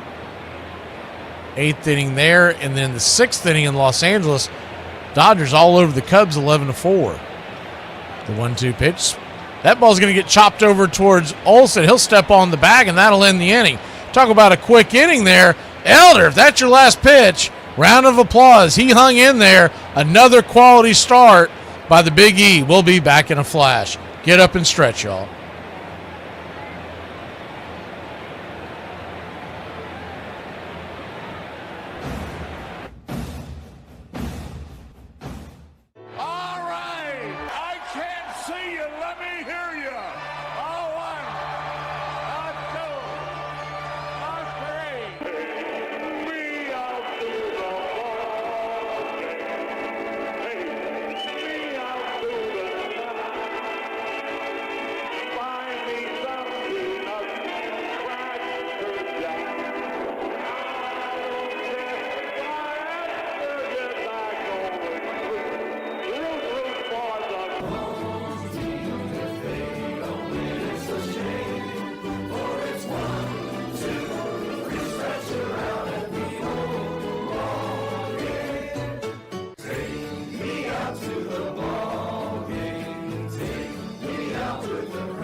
Welcome back. Kirkering back to work as the first pitch off the 0-1 is swung on and fisted back foul.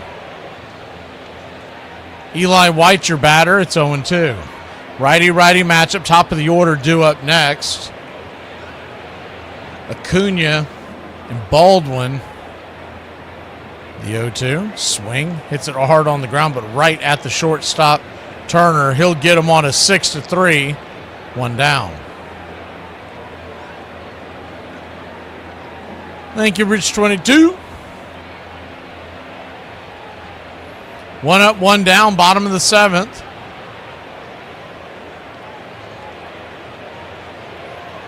I'm assuming these are the City Connects from Cincinnati. They were wearing all reds tonight. Red tops and red pants. It's not good.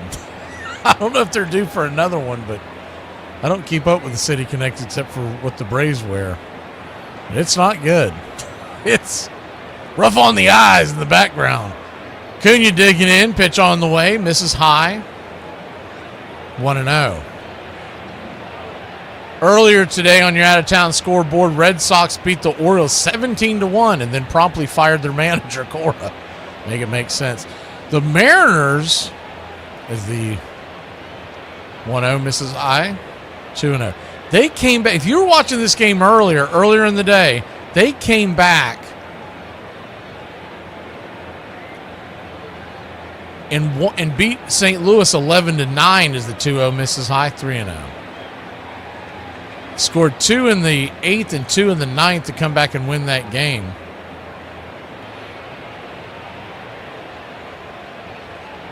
And they said that there was 8 home runs hit in that game. 3-0. Pops it back. Foul. 3-1. Blue Jays beat the Guardians 5-3. Giants helped out the Braves. They beat the Marlins 6-2, so good news there in Braves country. Bad news, Nationals beat the White Sox 6-3. Rays 6-1 over the Twins as the 3-1 pitch is outside wide. Ball 4, so he'll head on down to first. 1 on, 1 out. Just to put an end to that, the Rangers 4-3 over the A's. That is a final. And the Padres beat the Diamondbacks 6-4. Put an asterisk on that one for a second, as the Mets were postponed due to rain. Whoa, thank you, Iron Lung. We accept one of us. We accept one of us. Uber gobble, Uber gobble, Uber gobble. One of us. We accept that one of us. We accept that one of us. Uber gobble, one of us. Uber gobble, one of us. Uber gobble. Shut up! Oh my God, I don't care!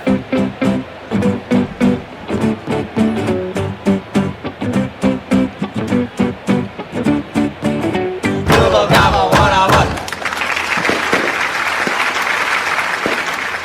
That Padres Diamondbacks game was in Mexico City. And the reason why I put an asterisk on that 6-4, that's considered a low-scoring game in that stadium, high elevation. I was looking at it today, as I always look at the numbers so I know what I'm talking about when I talk to y'all. The over-under in that game was 15.5. I looked at it, I was like, man, I know, I get it. There's usually high-scoring games, but 15.5 just screams the under in a Major League Baseball game. Sure enough, it didn't get anywhere close to that. There'll probably be an overcorrection, and if you want to hit the over tomorrow in the market. Braves lead this one 4-3. Acuna has just ran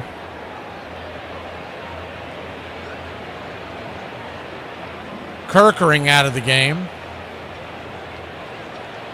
And Alvarado, the left-hander, is coming on. Big Jose Alvarado.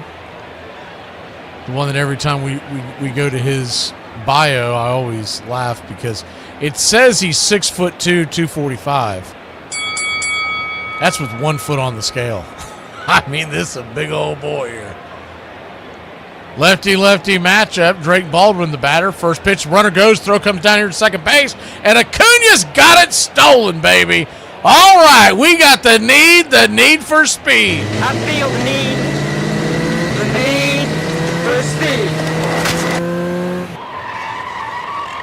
So Acuna steals the base.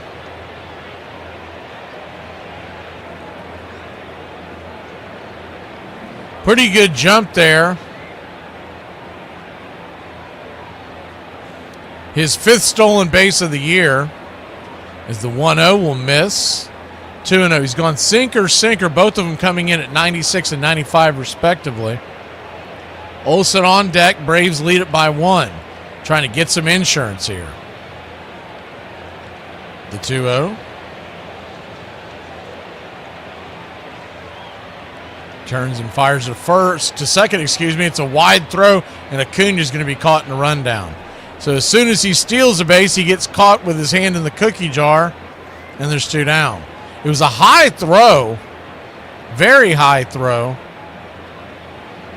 and it was a great job by Turner to snag it.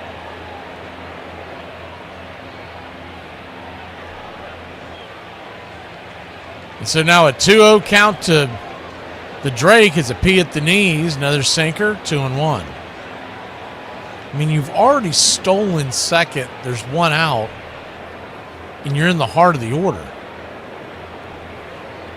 I think I'd want to see what Drake as the 2-1 pitch swing, slices it out to left field. Making the running catch out there is Marsh, and that'll end the inning. We'll go to the 8th, leading by 1. 4-3, Atlanta over Philly. 106 miles from Chicago. We've got a full tank of gas, half a pack of cigarettes. It's dark, and we're wearing sunglasses. Hit it. I have come here to chew bubblegum and kick ass. And I'm all out of bubblegum. It's happy hour. When wins become losses and losses become wins. You guys going to happy hour? I'll come for a couple. Just a couple, though. Not like last time. I need a drink. When buying a beer, buying only one beer can cause a misalignment in your spine due to the uneven weight distribution. This can cause unnecessary back pain and potential spine issues. To prevent this, carry 2 beers, ensuring your body is balanced and proper health maintained. Have dinner, ready? Put my pants on, one leg at a time. Does Barry Manilow know that you raid his wardrobe? Guess what?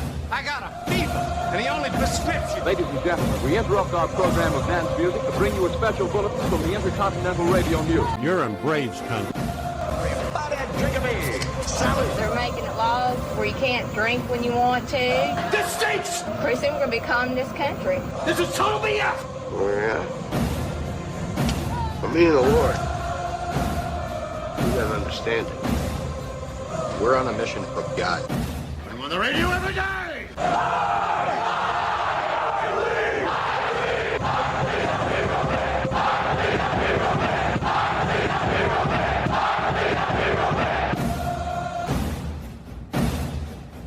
If you want to stop me, you're gonna have to kill me!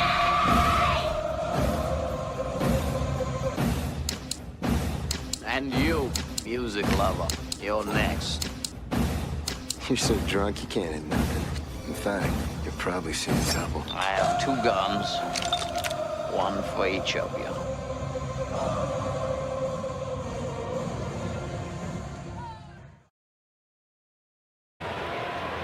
Four to 3 your score, top of the 8th inning. They were just showing on the Phillies cast, and now they're doing it on the Braves cast. I don't know if this, I'm assuming this is current. Looks like there's some showers falling as the first pitch to Kyle Schwarber swung on and chopped foul down the first base line. It's 0-1. Lefty-lefty matchup.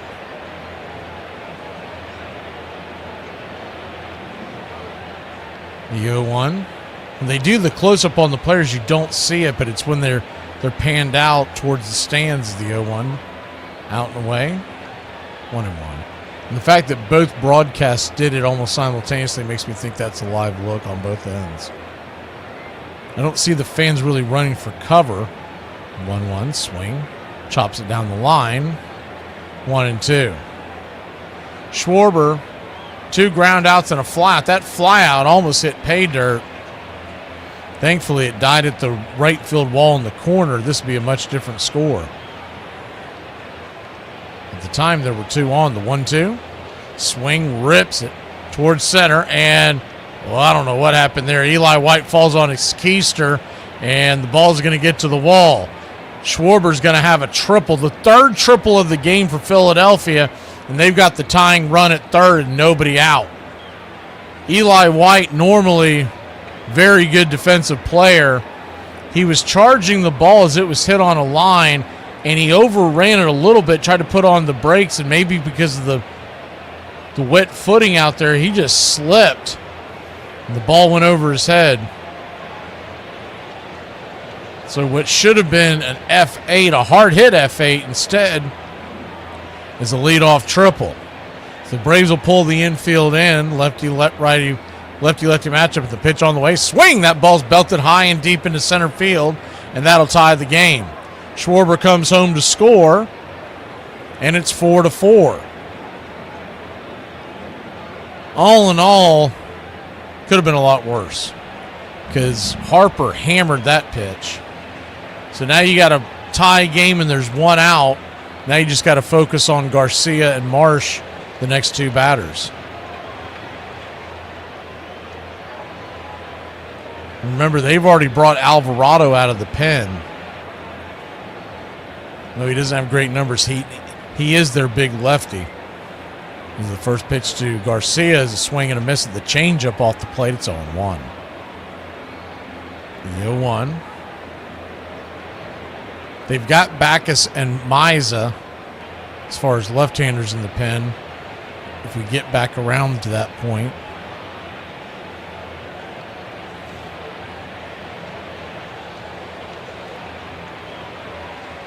The 0-1, down and in, 1-1. Shugart from the right side.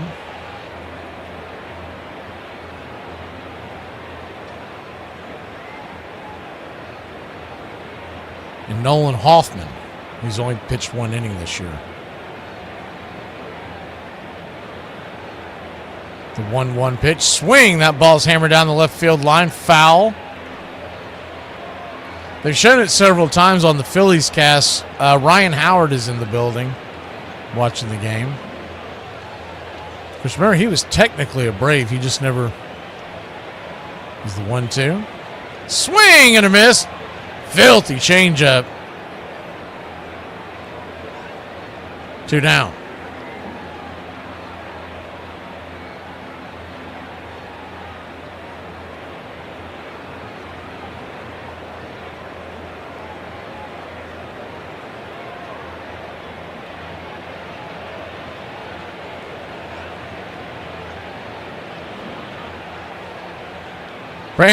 Brandon Marsh comes to the plate. First pitch is I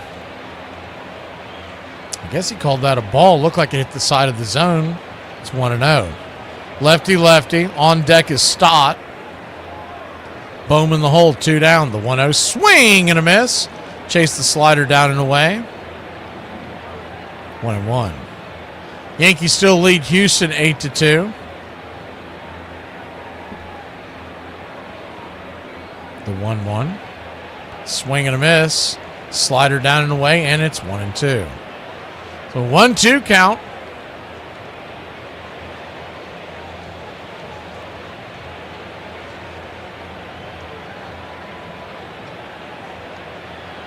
Braves 4, Phillies 4. Top of the 8th. The 1-2. Down and away, 2-2.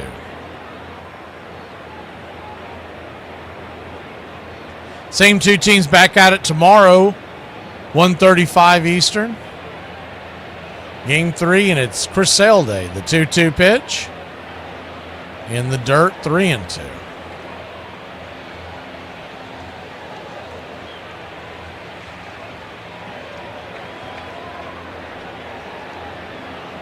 Full count to Marsh. Brings it. Swing! Slices it foul.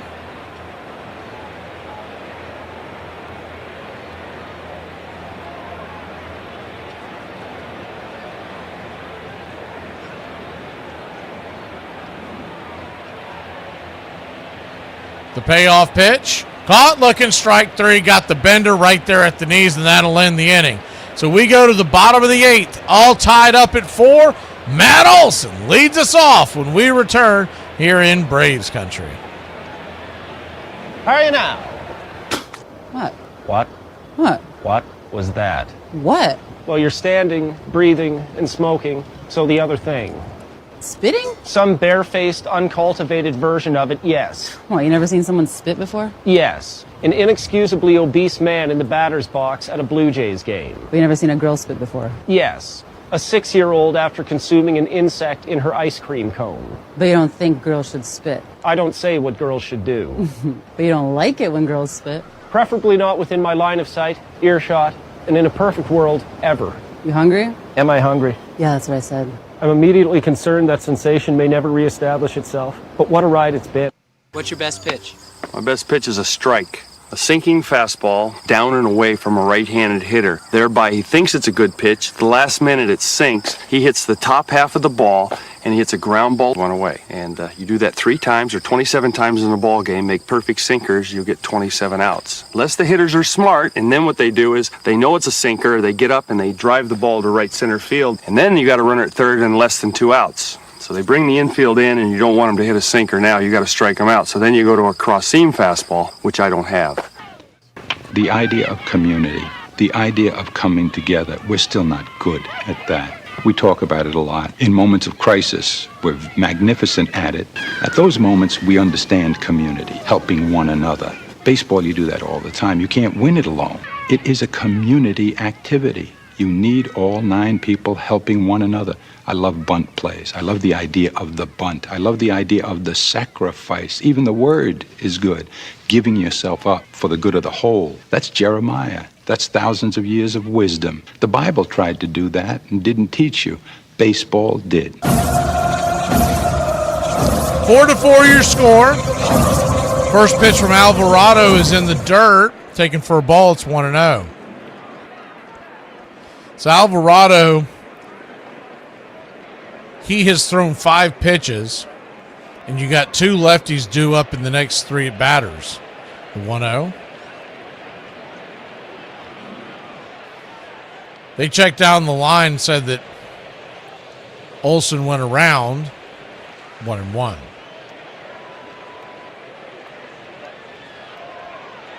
Olsen, Ozzie, and Michael Harris due up here in the inning. The 1-1 pitch. Upstairs, top corner for a strike, 1-2. If anybody gets on it, would be Austin Riley and then Dubon.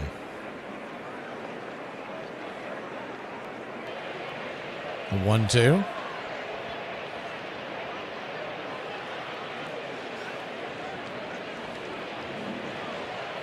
Turns and kicks. Down and away. 2-2. 2-2 count. Ozzie on deck.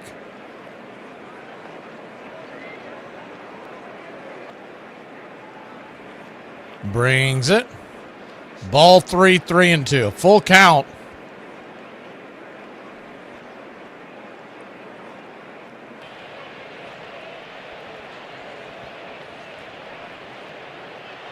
The payoff pitch. Swing, lifts it. High pop fly in center field. Underneath it is Crawford, and there's one away. 1 up, 1 down, and Ozzie Albies coming to the plate.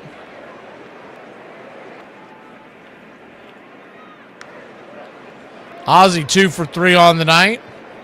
A double his last time up. Infield single as well in the 4th. There's a timeout here for some reason. Rob Thompson barking at the home plate umpire. Not sure what that was about.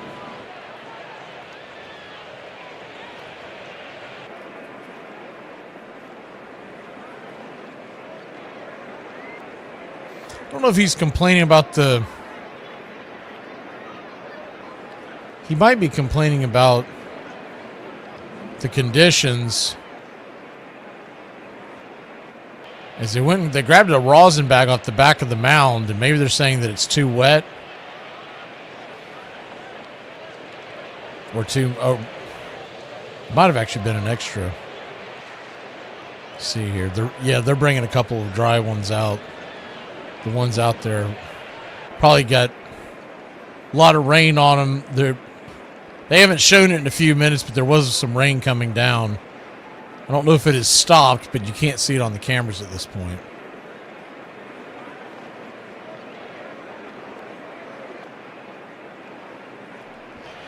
So here we go. Ozzie Albies, the batter. First pitch to Ozzie. A sinker down and in for a ball. It's 1-0.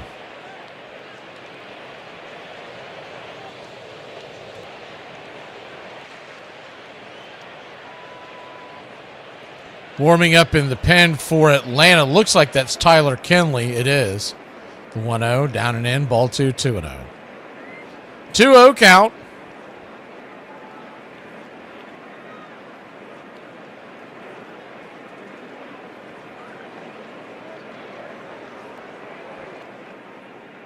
Turns and fires, swing, chops it down the line.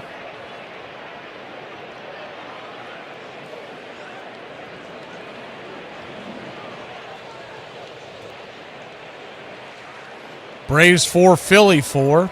Bottom of the 8th. 1 out. Open stance from the right side for Ozzie. Alvarado brings it. Swing and a miss. Blew it right by him. 98-mile-an-hour sinker. It's 2-2. Riley on deck. The 2-2 to Ozzie. Swing, rips it. Down the left field line, that ball's got eyes. It's got wheels. It's going to get up against the wall. And Ozzie Albies has another double in your Atlanta Braves. I'm the Wiz. I'm the Wiz. I'm the Wiz, and nobody beats me. We've got the go-ahead run at second, with Harris coming to the plate and Austin Riley moving to the on-deck circle. Question you have here is, after Harris, would they leave Alvarado in to face Riley, or would they go to the pen? They haven't shown anybody throwing in the pen from Philly, but that doesn't mean anything at this point. The first pitch on the way is inside for a ball. It's 1-0. Of course, it could all be a moot point if Michael can get a base hit. Rain is still coming down a little bit. They're showing it on the side. Lefty-lefty matchup, the 1-0. Swing, hits it up the middle. That's going to get grabbed and flipped over to first. 4-3 on the putout, and there's 2 down. 2 down, and Austin Riley coming to the plate. Dubon is on deck, and then Yastrzemski.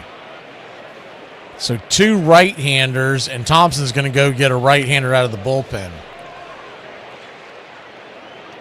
So the go-ahead run is at third base, 90 feet away, and the big right-hander for Philadelphia. We'll introduce him when we return.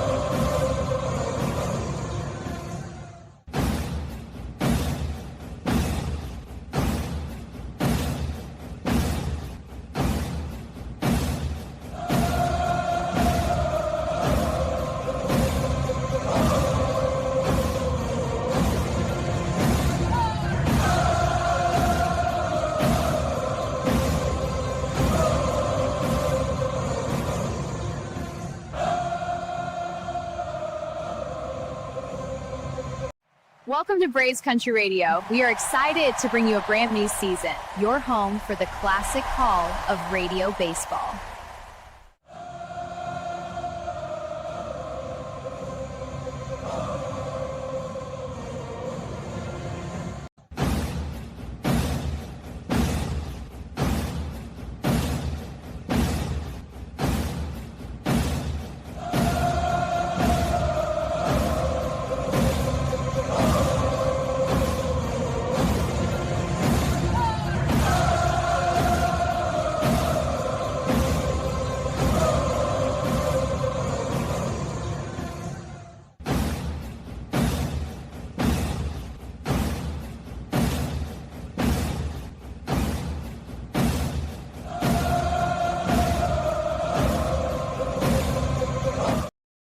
Welcome back. First pitch on the way to Austin Riley is a sweeper from Brad Keller. It's 0-1. Righty-righty matchup. Runner at third, 2 outs. And Ozzie with good speed. Any kind of a wild pitch, he should score the 0-1. Down and away. 1-1.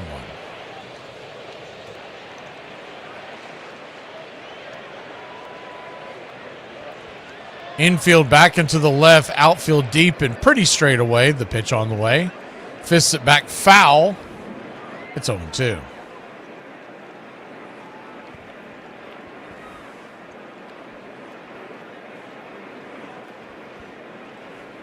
One-two count.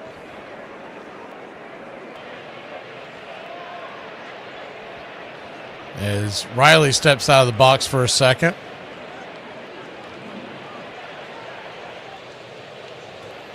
The 1-2.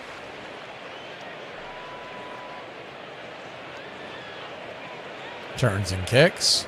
Outside wide, 2-2. Thank you, Rich. We'll play that tune here in a second.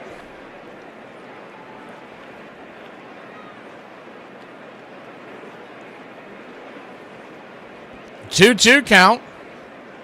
Pitch on the way. Swing, chops it over to first. And Harper just going to grab it in time to step on the bag. That'll end the inning. 4-4 your score. We go to the ninth. Tied with Philly in Atlanta. We accept one of us. We accept one of us. Gooba gobble, gooba gobble, gooba gobble. One of us. We accept that one of us. We accept that one of us. Gooba gobble, one of us. Gooba gobble, one of us. Gooba gobble. Shut up! Oh my God, I don't care!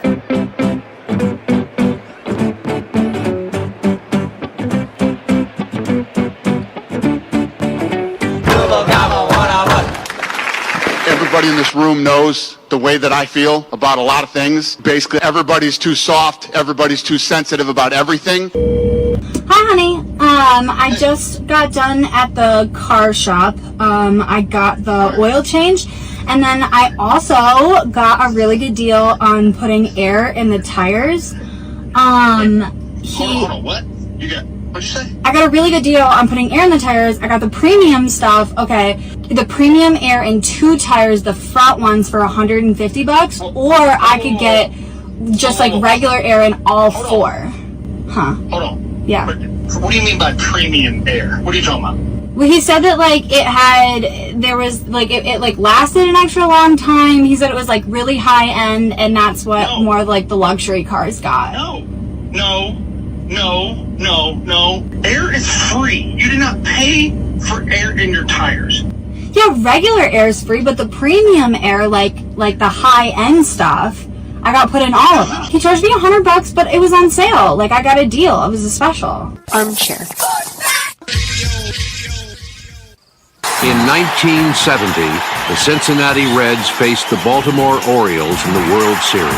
The Reds were young, aggressive, and powerful, led by Pete Rose, Tony Perez, and Johnny Bench. But the Orioles had the best third baseman in baseball. Brooks Robinson was born in Little Rock, Arkansas, was discovered playing ball in the Church League, and was beloved by Baltimore fans. Winner of 10 Gold Glove Awards. He was called the Human Vacuum Cleaner. The Orioles took the series in 5, further helped by 6 runs batted in by Brooks Robinson.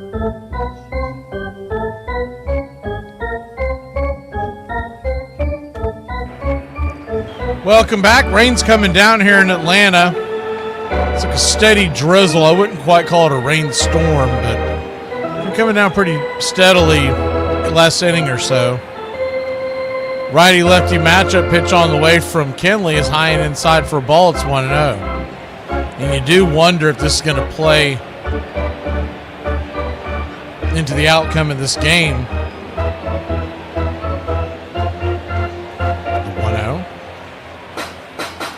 Right there for a strike. It's 1-1. It's already cost the Braves a run. If you're just joining us, Eli White slipped in center field, and that's what tied the game up. The Braves had a 4-3 lead at the time in the 8th, the 1-1 pitch. Swing lifted. High into right field. Acuna underneath it, fighting the raindrops. He'll make the catch with his purple and pink glove. Shoes to match. 1 away.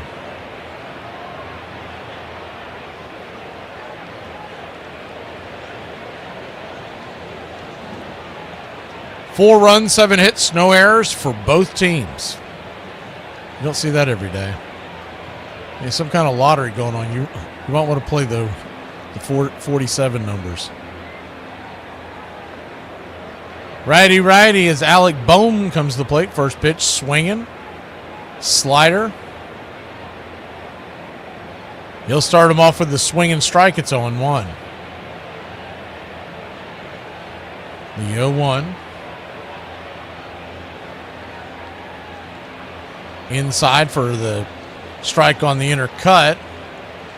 0-2. He's gone slider to start him off. The 0-2 from Tyler Kenley. His 6th pitch of the evening. The pitch. Check swing. They check down the first base line. Did he go around? He did not. 1-2.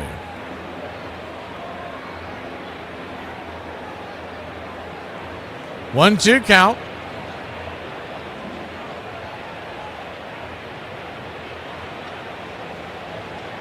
Swing, fouls that straight back. We'll do it again. If the radar I'm looking at is accurate, and who the heck knows, it shows rain in the area close to the next hour, but it's not a hard rain. So I'm assuming they're going to try to play through it. After that, it's clear sailing. 1-2 count. Turns and kicks. Swing, fouls it away.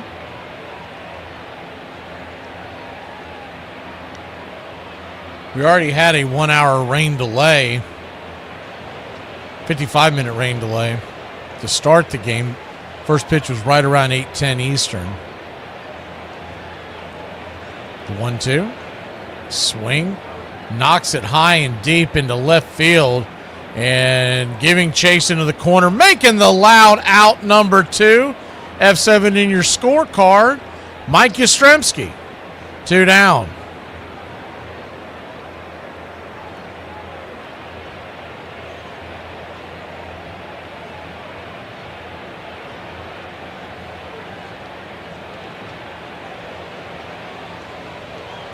Appreciate it, Rich. I go off a couple of different weather apps, but I never know if they're accurate. I know they're pretty accurate for where I live, but, take that for what it's worth. First pitch on the ways right there. P at the knees for a strike. It's 0-1. The 0-1.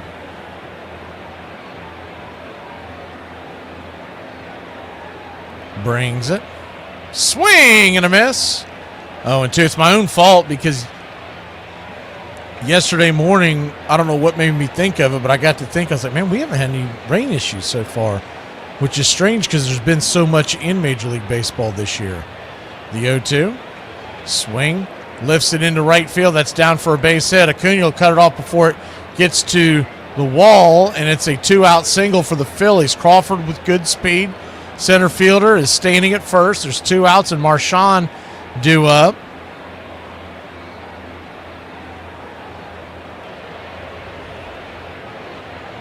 As soon as I got to thinking about that, I went and I checked the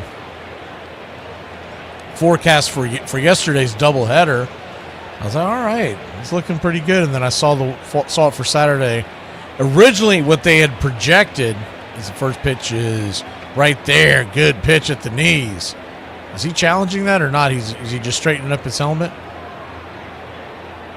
I guess he's not challenging it. It's 0-1. The 0-1. Swing. Peppers it off the plate. 0-2. Originally, what it was showing yesterday and late last night after the Cubs-Dodgers call, I pulled it up again just to check. The rain was supposed to be out of the area by about 6 o'clock. And then, you know what happened next. The 0-2 count. Kenley brings it. Just misses. 1-2 count. On deck is the top of the order for the Phillies. Jose Suarez is warming up in the bullpen. The 1-2 in the dirt, and Crawford's going to have the base stolen. Got a pretty good jump, and that pitch went in the dirt. Drake with no chance to throw it down to second. So now the go-ahead run is at second base with 2 outs.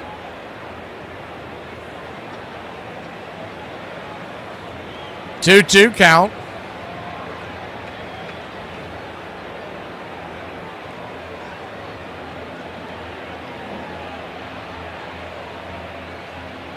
Kenley turns and fires. Inside.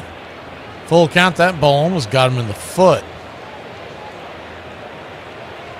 Marchand stepping out of the box. A full count. 2 outs. Top of the 9th. On deck is Trey Turner. Suarez most likely is being warmed up for if there's extra innings. The payoff pitch. Swing. Chops it down the line. Foul. They're probably trying to keep some mileage off of Suarez, Robert Suarez, and they're warming up the lefty Jose Suarez. We do have a day off on Monday. The payoff pitch. Kenley. Swing and a miss, strike 3, and that'll end the inning. So your Atlanta Braves go to the bottom of the 9th, trying to walk off the Phillies. 4-4 your score here in Atlanta. If we are ever in a don't laugh situation, don't even glance at me. Okay, so you guys keep asking me, what was it about my wife that attracted me the most? I'll tell you, I fell in love the moment she told me that she was bi. Bi? You wrong. I never said that to you. Of course, I found out later she meant polar, but that's... Oh! It's a condition! It's a condition! I don't need to be a scientist. I could just look like one. So I bought these. Glasses? I really don't think that's going to change. Oh, my God. I know, right? Believe it or not, American mathematical scientist George Dantzig was once late to class when in college and solved 2 famously unsolved statistics problems because he thought they were homework. Bro, if you pour ice water on a hot dog, does it become a chili dog? No, don't tell me he's at it again. Dude, you technically have 2 minutes to live, but every time you breathe, it restarts the timer. Sorry. Taxes are just a yearly subscription to the country that you live in. Childhood is the free trial. Sorry. Bro, your eraser slowly dies because of your mistakes. Sorry. Bro, the number of people older than you will never increase. I can't help it that I'm custom made. I can't help it that I look good, smell good, can dance all night long. I can't help it. That's all you had to do was play Game 7. And the pitch is again drilled to left field, hooking down the line, and gone. A 2-0 lead. 3-0 Royals. 6-0. 8-0. They're in double figures, and it's 11-0 as this massacre goes on. You didn't show up for Game 7, you lost 11-0. Suck on it. It's over right away. Welcome back. We accept one of us. We accept one of us. Uber gobble, Uber gobble, Uber gobble. One of us. We accept that one of us. We accept that one of us. Uber gobble, one of us. Uber gobble, one of us. Uber gobble. Shut up! Oh my God, I don't care! The Dominators coming on to pinch hit for Mauricio Dubon. Keller is back there on the bump. So righty-lefty matchup to start the bottom of the 9th. First pitch on the way is a fastball off the plate. It's 1-0, 97. Keller bringing it. That's the 6th pitch of the night. So it's Dominic Smith. Yaz is the 1-0 right there at the knees, 1-1. And Eli White due up, still on the Braves bench. It's Farmer, Heim, and of course Mateo would have to play short, the 1-1. Swing and a miss, 1-2. I would think what's probably going to happen if Smith can get on, you would have Mateo pinch run for him and kind of go from there. course, if he slams one over the fence, then nobody has to run for him. He can moonwalk all the way to home plate. 4-4 your score. The 1-2 in the dirt, good take. 2-2. 4 runs, 8 hit, no errors for the Phillies. 4 runs, 7 hits, no errors for the Braves. This kind of ties into what we were doing on the Once Upon a Pastime series. Team that began in 1871 versus the team in Philadelphia from 1883. The 2-2. Swing! Just got a piece of it. And we'll do it again.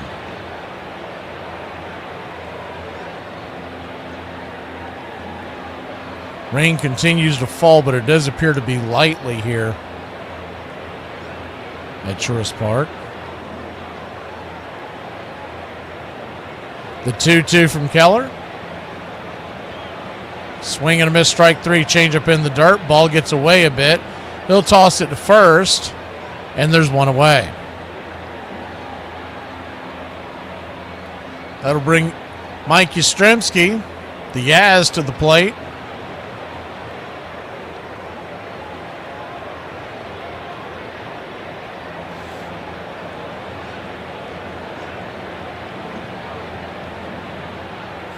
Philadelphia on a 10-game losing streak. Braves trying to make it 11. First pitch on the way is down and in for a ball. It's 1-0.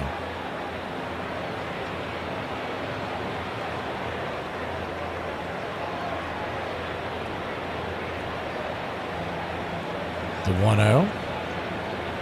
Swing, pops it back, foul. Out of play, 1-1.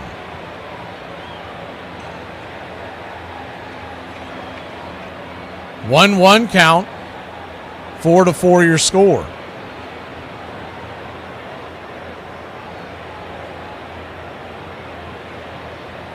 The pitch on the way. Swing! Smacks it off his instep. 1-2.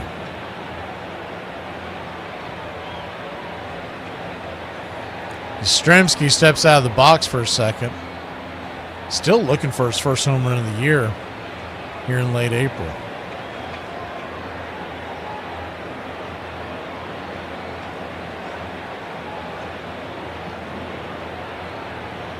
The 1-2, lifted into left field, fly ball, deep but not very deep, and making the catch out there is Marsh, and there's 2 down.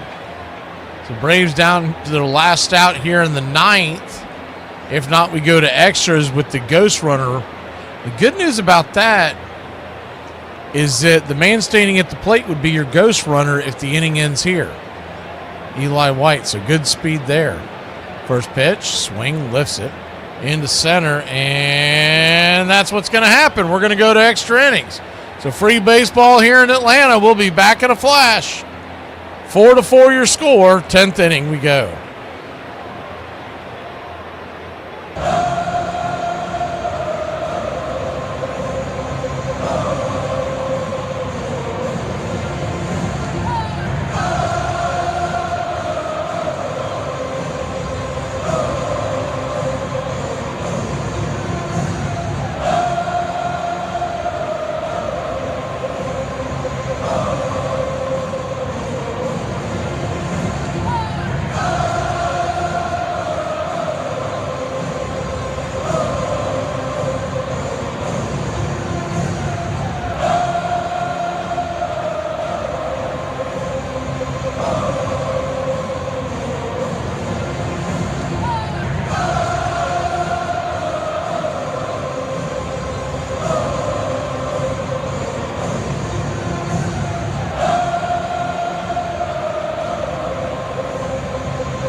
Here we go.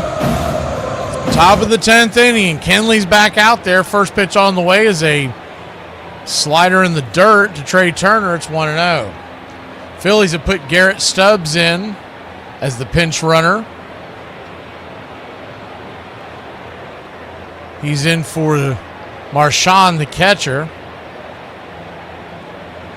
The 1-0. Runner at second, nobody out.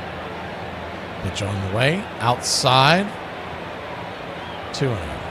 We'll go ahead and pull the screen back so you can see what's going on the base paths. Infield back into the left. The 2-0 count. Kenley, 22nd pitch of the night.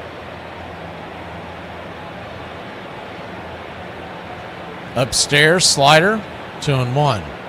Philly has a challenge, and the Braves now have a challenge as you get to extra innings.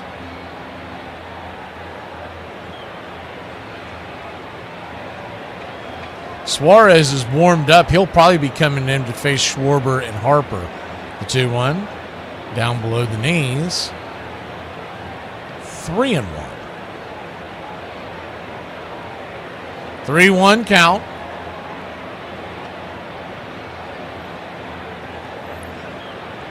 Nobody out, man at second base.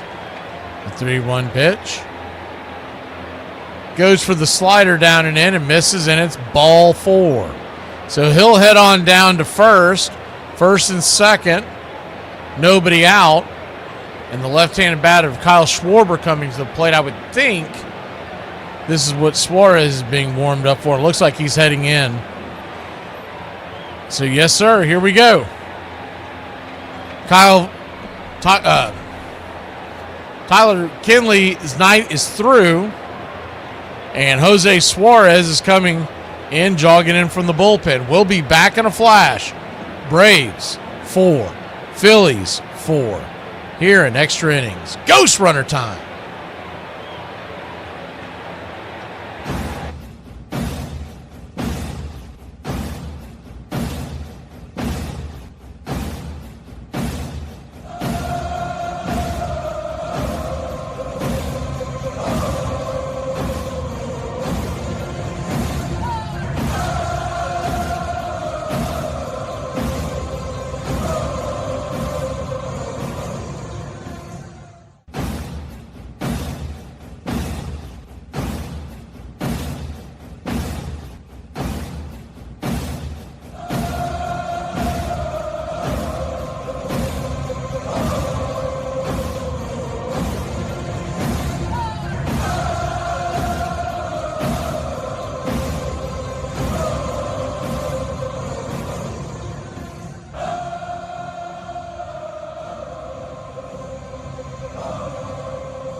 Jose Suarez coming on.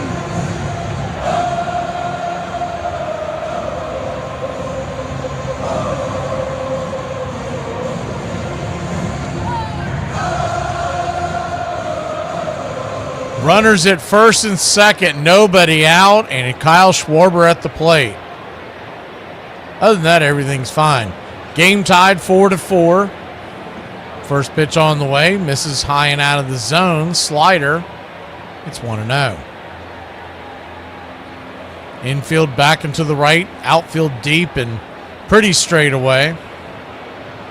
1-0. Turns and kicks. Misses. Another slider. 2-0. He's pitching outside. Trying to hit his spots on the outer edge, but he's in danger here of falling behind even further on the 2-0 pitch. Change up in the dirt, 3-0. So one more walk's going to load the bases. Bryce Harper's on deck.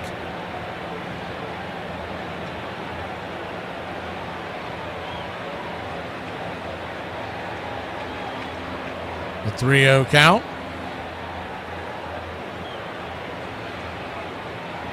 Nowhere near the zone, ball 4. 4-pitch walk coming out of the bullpen. Loads the bases, nobody out.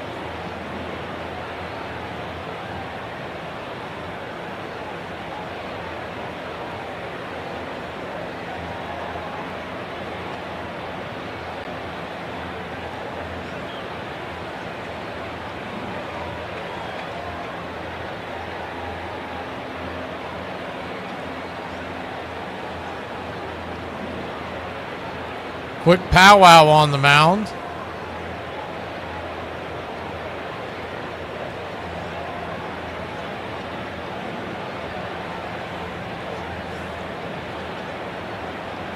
Nowhere to run, nowhere to hide now for Suarez as the bases are juiced. There's nobody out. The Braves infield is playing about halfway in. I mean, you would think they would give up the run. As the first pitch on the way, swing, says it's foul, it's 0-1. It's a different strategy when you know you're going to have the ghost runner as well.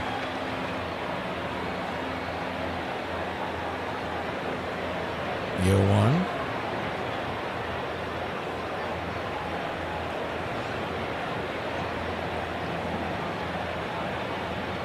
Suarez brings it, swings, slaps it through the hole, and the pulled in infield defense will cost the Braves 1 run, cost them 2 runs, and it's 6-4 Philly. So it's a situation where the analytics get you. The infield, like I said before, they were playing halfway, and he rifled one to where normally your shortstop would be standing, would be able to stop the ball and could get at least 1, if not even 2 on that play. Philly would have grabbed the lead, but you'd be in a much better position.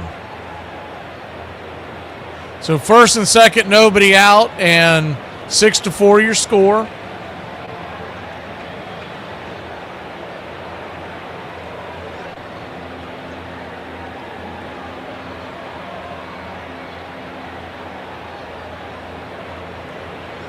Pitch on the way to Adolis Garcia. It's foul back out of play. It's 0-1. Now that's the bad news. The good news for the Braves is they are going to have the ghost runner of Eli White, speedster, at second, and the top of the order due up. This game is far from over. And Philadelphia has found some strange ways to lose these games over this 10-game losing streak.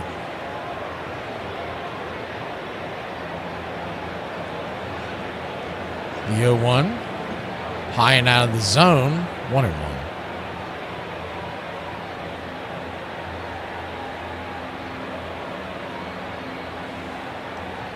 One count.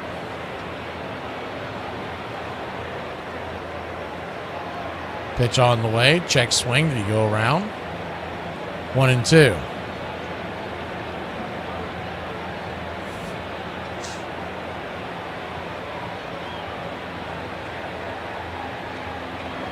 The 1-2. In the dirt. Ball gets away from Drake, and both runners will move up. 2-2. So runners at second and third now. Nobody out.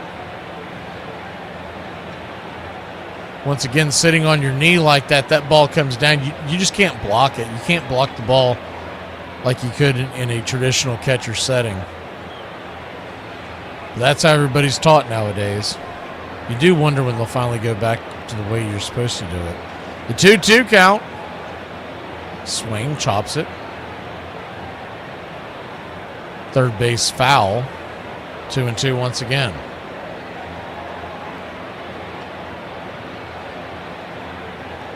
Someone's going to bring that back, the old school way of catching, and it's going to blow the analytical minds, and everyone will be doing it again. The 2-2.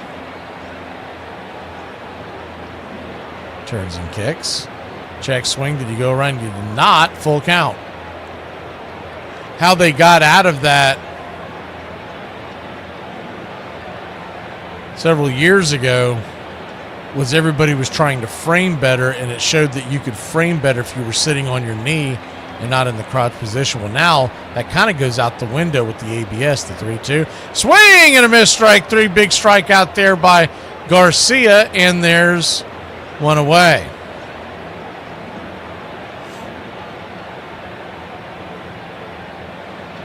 Six runs, 9 hits, no errors for Philly, 4-7-0 for Atlanta.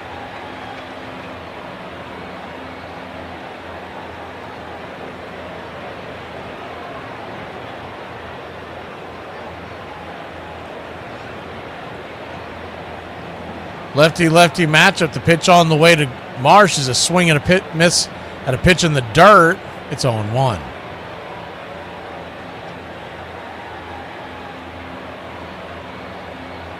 The 0-1.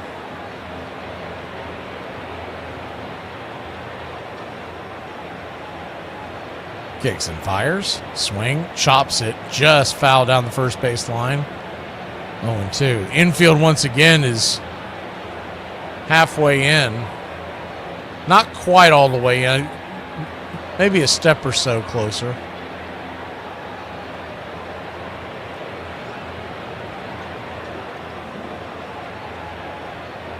The 0-2 count.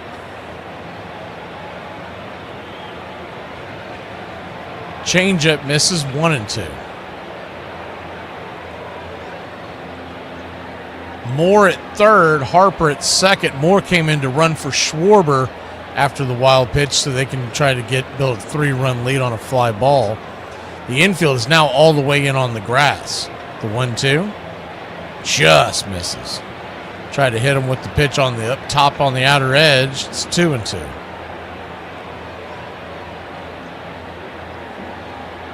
On deck is Stott.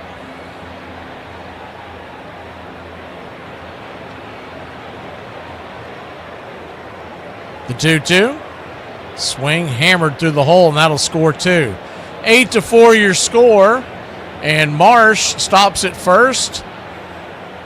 So once again, the infield drawn in, cost the Braves a few more runs, and it's 8-4 Philadelphia.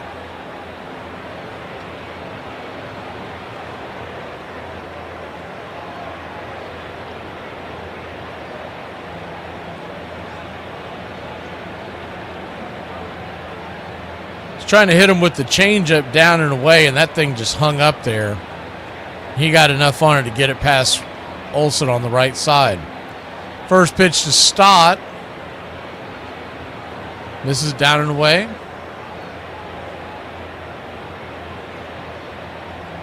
It's 1-0. Bryson Stott 1 for 4 on the day with the triple. 1-0. Strike at the knees on the outer edge, 1-1. 1-1 count.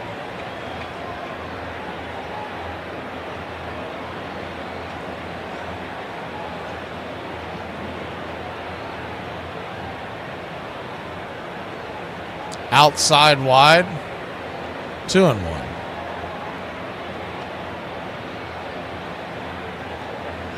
Braves won the first game of this series, 5-3. Third game of the series tomorrow, 1:35 first pitch. Chris Sale on the mound. The 2-1 in the dirt, 3-1. Ball rolls behind Drake once again. 3-1 count.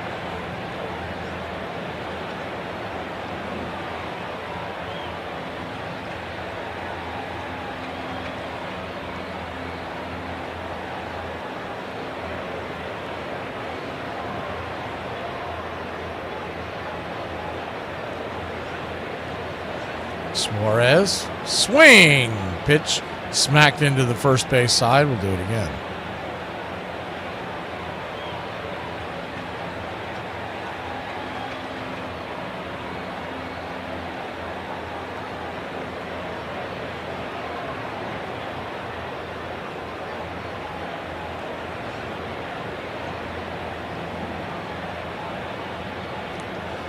Payoff pitch. Flips it over to first real quick to keep the runner close by.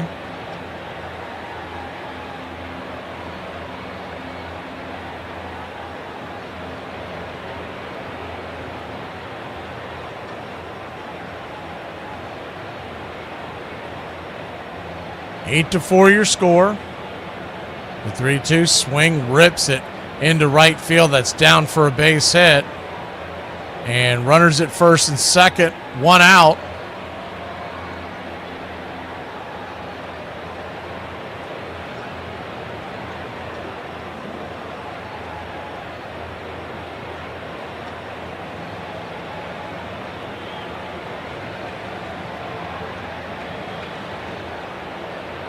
Swirls will now face Alec Bohm.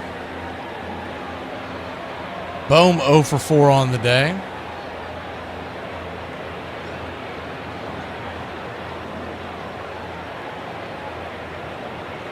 Line out, a ground out, and a fly out. Double play can get Suarez out of this jam. The first pitch on the way. Right down the pipe for a strike. It's on 1.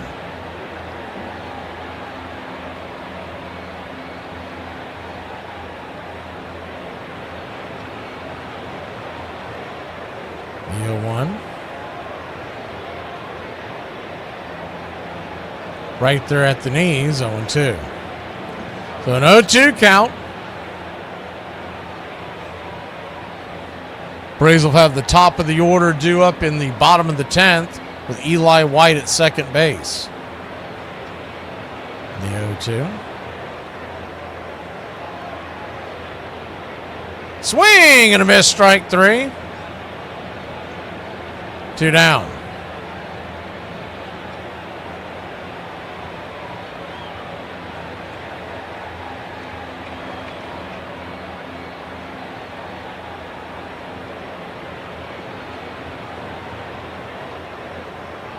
Two down. Crawford, the batter.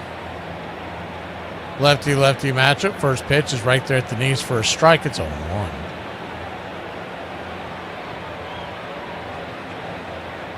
The 0-1.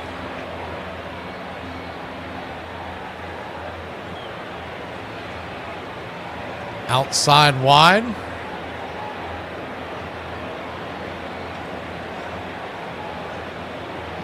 1-1 count.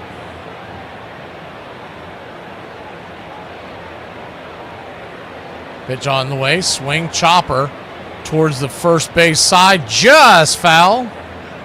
It's 1-2. Once again, we'll have the speed of Eli White standing at second base when the 10th inning begins. And the top of the order, Acuna, Drake, and Olsen all due up. So it's far from over. The 1-2.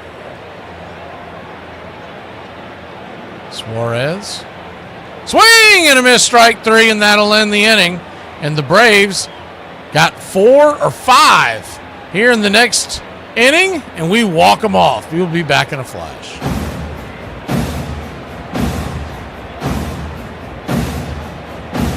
Man, believe this or not, I don't watch no film, bro. Like, I just know the game of football inside out. I feel like Madden has a good tell of how good players are. So I just play Madden the night before, and I go look at all their ratings. So I just go get on Madden. I go to the EA rosters, then I scroll down and see what their awareness is, their speed is, and their sprint. And that's how I get a good tell on them.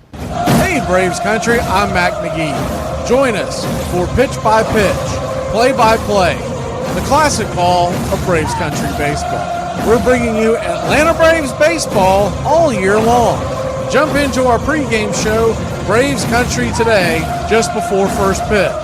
Stick around for the postgame show, Braves Country Tonight, where we will open up the phone lines and react to your calls or your comments all year long. That's Braves Country Radio, pitch by pitch, play by play, your home for the classic call of Braves Country baseball. Michigan, Ohio State feels like you're asking me to pick which one of your kids is my favorite, and I just can't, because I don't like any of your kids. Look at that door, dude. See that door right there? One marked pirate. You think a pirate lives in there? I see a door marked private. Is that the door you're talking about? No, I was talking about... Yep. I didn't say... No. What did you hear? I heard you say you saw a door marked pirate. No, see, that's not what I was saying. We're talking about pirates all day. We're going to find out what lives in here. Jesus Christ. What was incredible about Clemente was not only how skilled he was at each part of the game, but this kind of ferocity that he played on each play of the game, even years when they were pitiful and they had no chance to get into the pennant or anything like that. He would throw it in, he would pick guys off who got a single, who took too much of a turn going around first. There was just something intense about this guy that was not necessarily what was going on in baseball at that moment.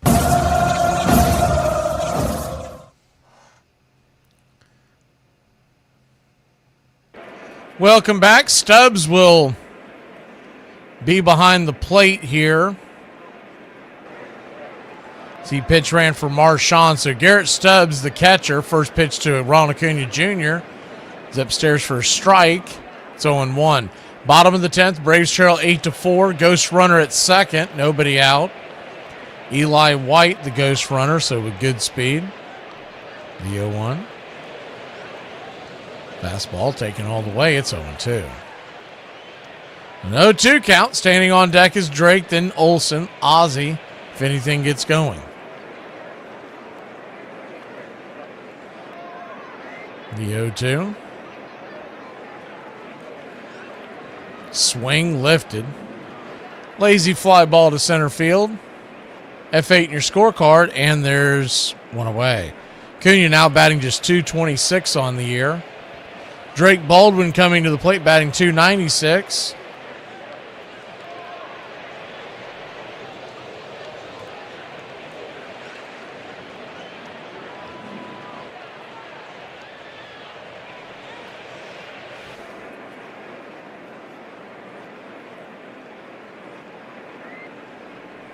Lefty-lefty matchup. First pitch to the Drake. Inside high. It's 1-0. Starts him off with the sinker. Drake 0 for 3 on the day. He also walked. The 1-0 swing. Slaps it down the left field line. Is that a fair ball? That is a fair ball. And Eli will come around to score, and your Atlanta Braves will put one on the board.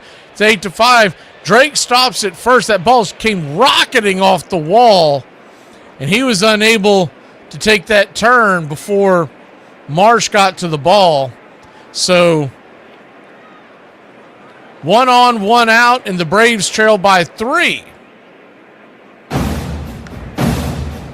You don't like the Drake? I love the Drake. How could you not like the Drake? Who's the Drake? The Drake is good.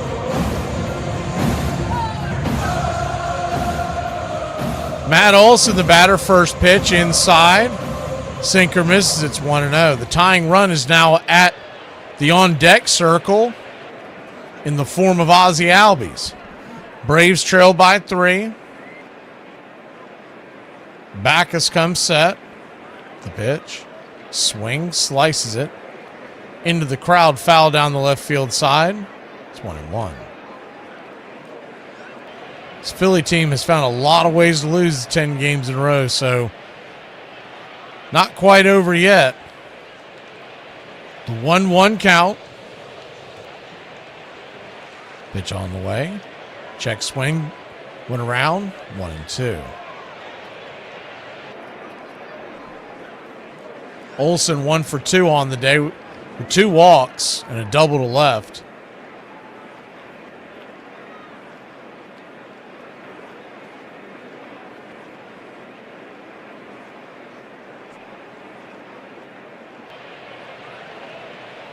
The 1-2. High and out of the zone. 2-2.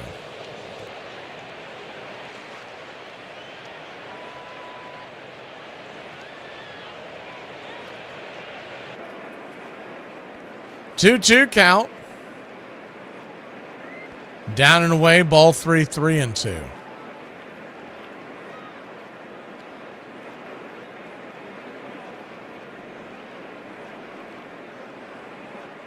Ozzie on deck. Harris in the hole. They keep the line moving. Riley and then Dominic Smith. The pitch on the, Mateo. The pitch on the way. Swing lifted into center field. That's going to get down for a base hit. And your Atlanta Braves have runners on first and second. Wasn't a hard hit ball, but hit them where they ain't. This is not watered down. This is Ice House. Ice House. Smooth as it gets. Off the end of the bat, died in front of the center fielder, Crawford. And now the tying run is at the plate. Ozzie Albies could tie this up with one swing. Lefty-righty, first pitch swinging, chops it off his instep. It's 0-1. On deck is Harris, and then Austin Riley. Mateo, who came on to play short after Dominic Smith pinched it for Dubon, would follow. The infield is back into the left, playing double play depth.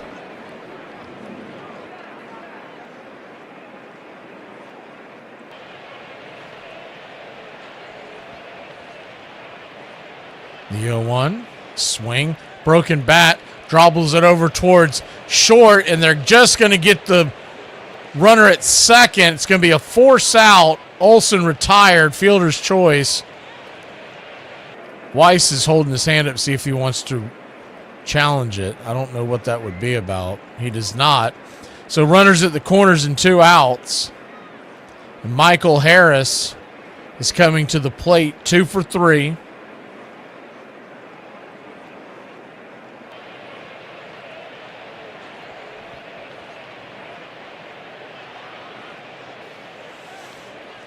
It was a wide throw over there to the base. Good job by Stott to hold the bag.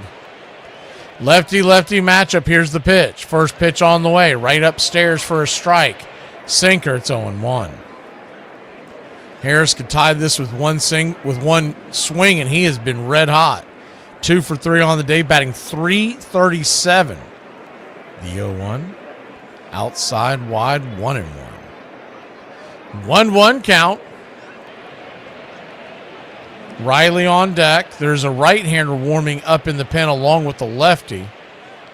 So this may be the last batter no matter what for Backus.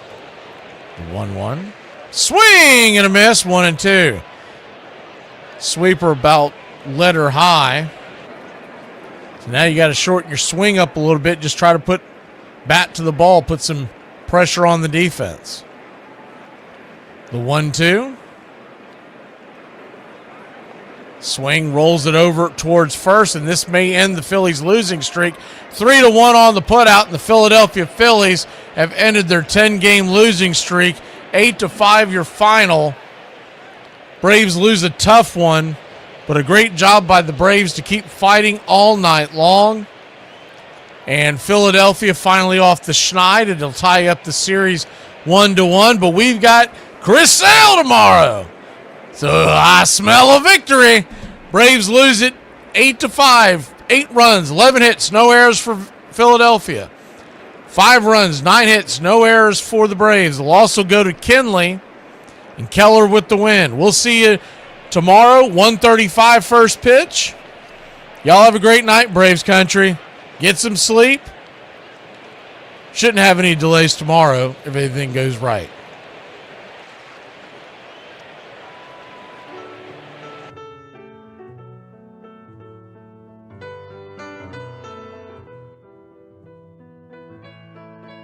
Casey at the Bat by Ernest Lawrence Thayer.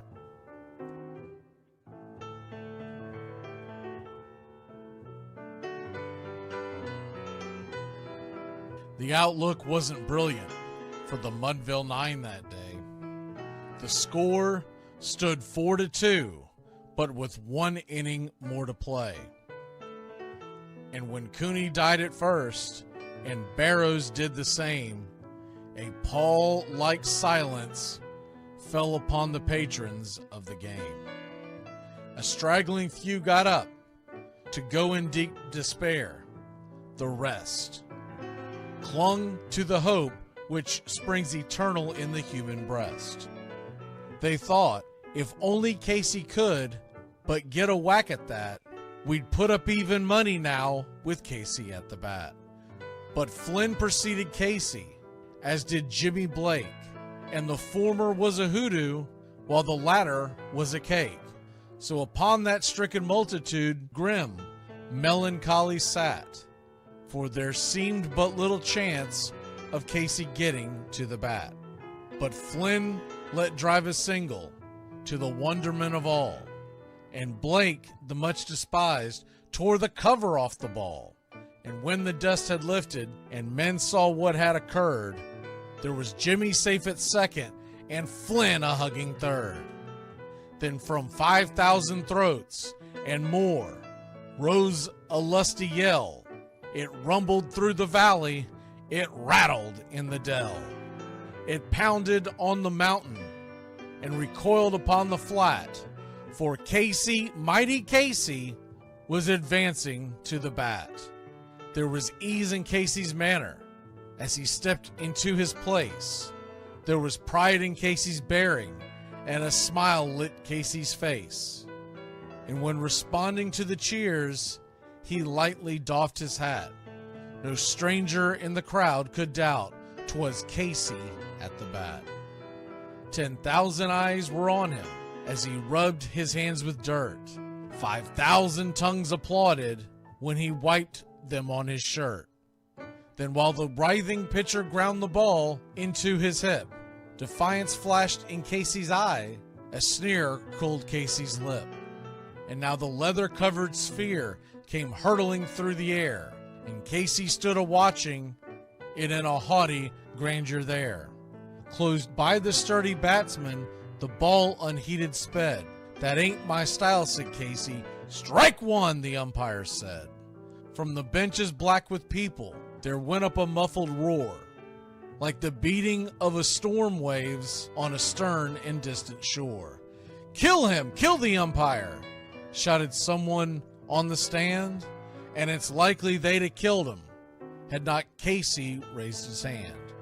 With a smile of Christian charity, great Casey's visage shone. He stilled the rising tumult, he bade the game go on. He signaled to the pitcher, and once more the dun sphere flew. But Casey ignored it, and the umpire said, "Strike two!" "Fraud!" cried the maddened thousands, and echoed answered, "Fraud!" But one scornful look from Casey, and the audience was awed.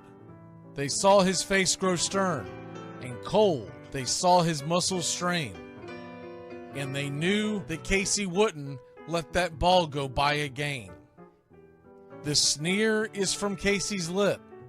His teeth are clenched in hate. He pounds with cruel violence his bat upon the plate. And now the pitcher holds the ball, and now he lets it go, and now the air is shattered by the force of Casey's blow. Oh, somewhere in the favored land, the sun is shining bright. The band is playing somewhere, and somewhere hearts are light. And somewhere men are laughing, and somewhere children shout. But there is no joy in Mudville. Mighty Casey has struck out. Casey at the Bat, Ernest Lawrence Thayer, published June 3rd, 1888. San Francisco Examiner.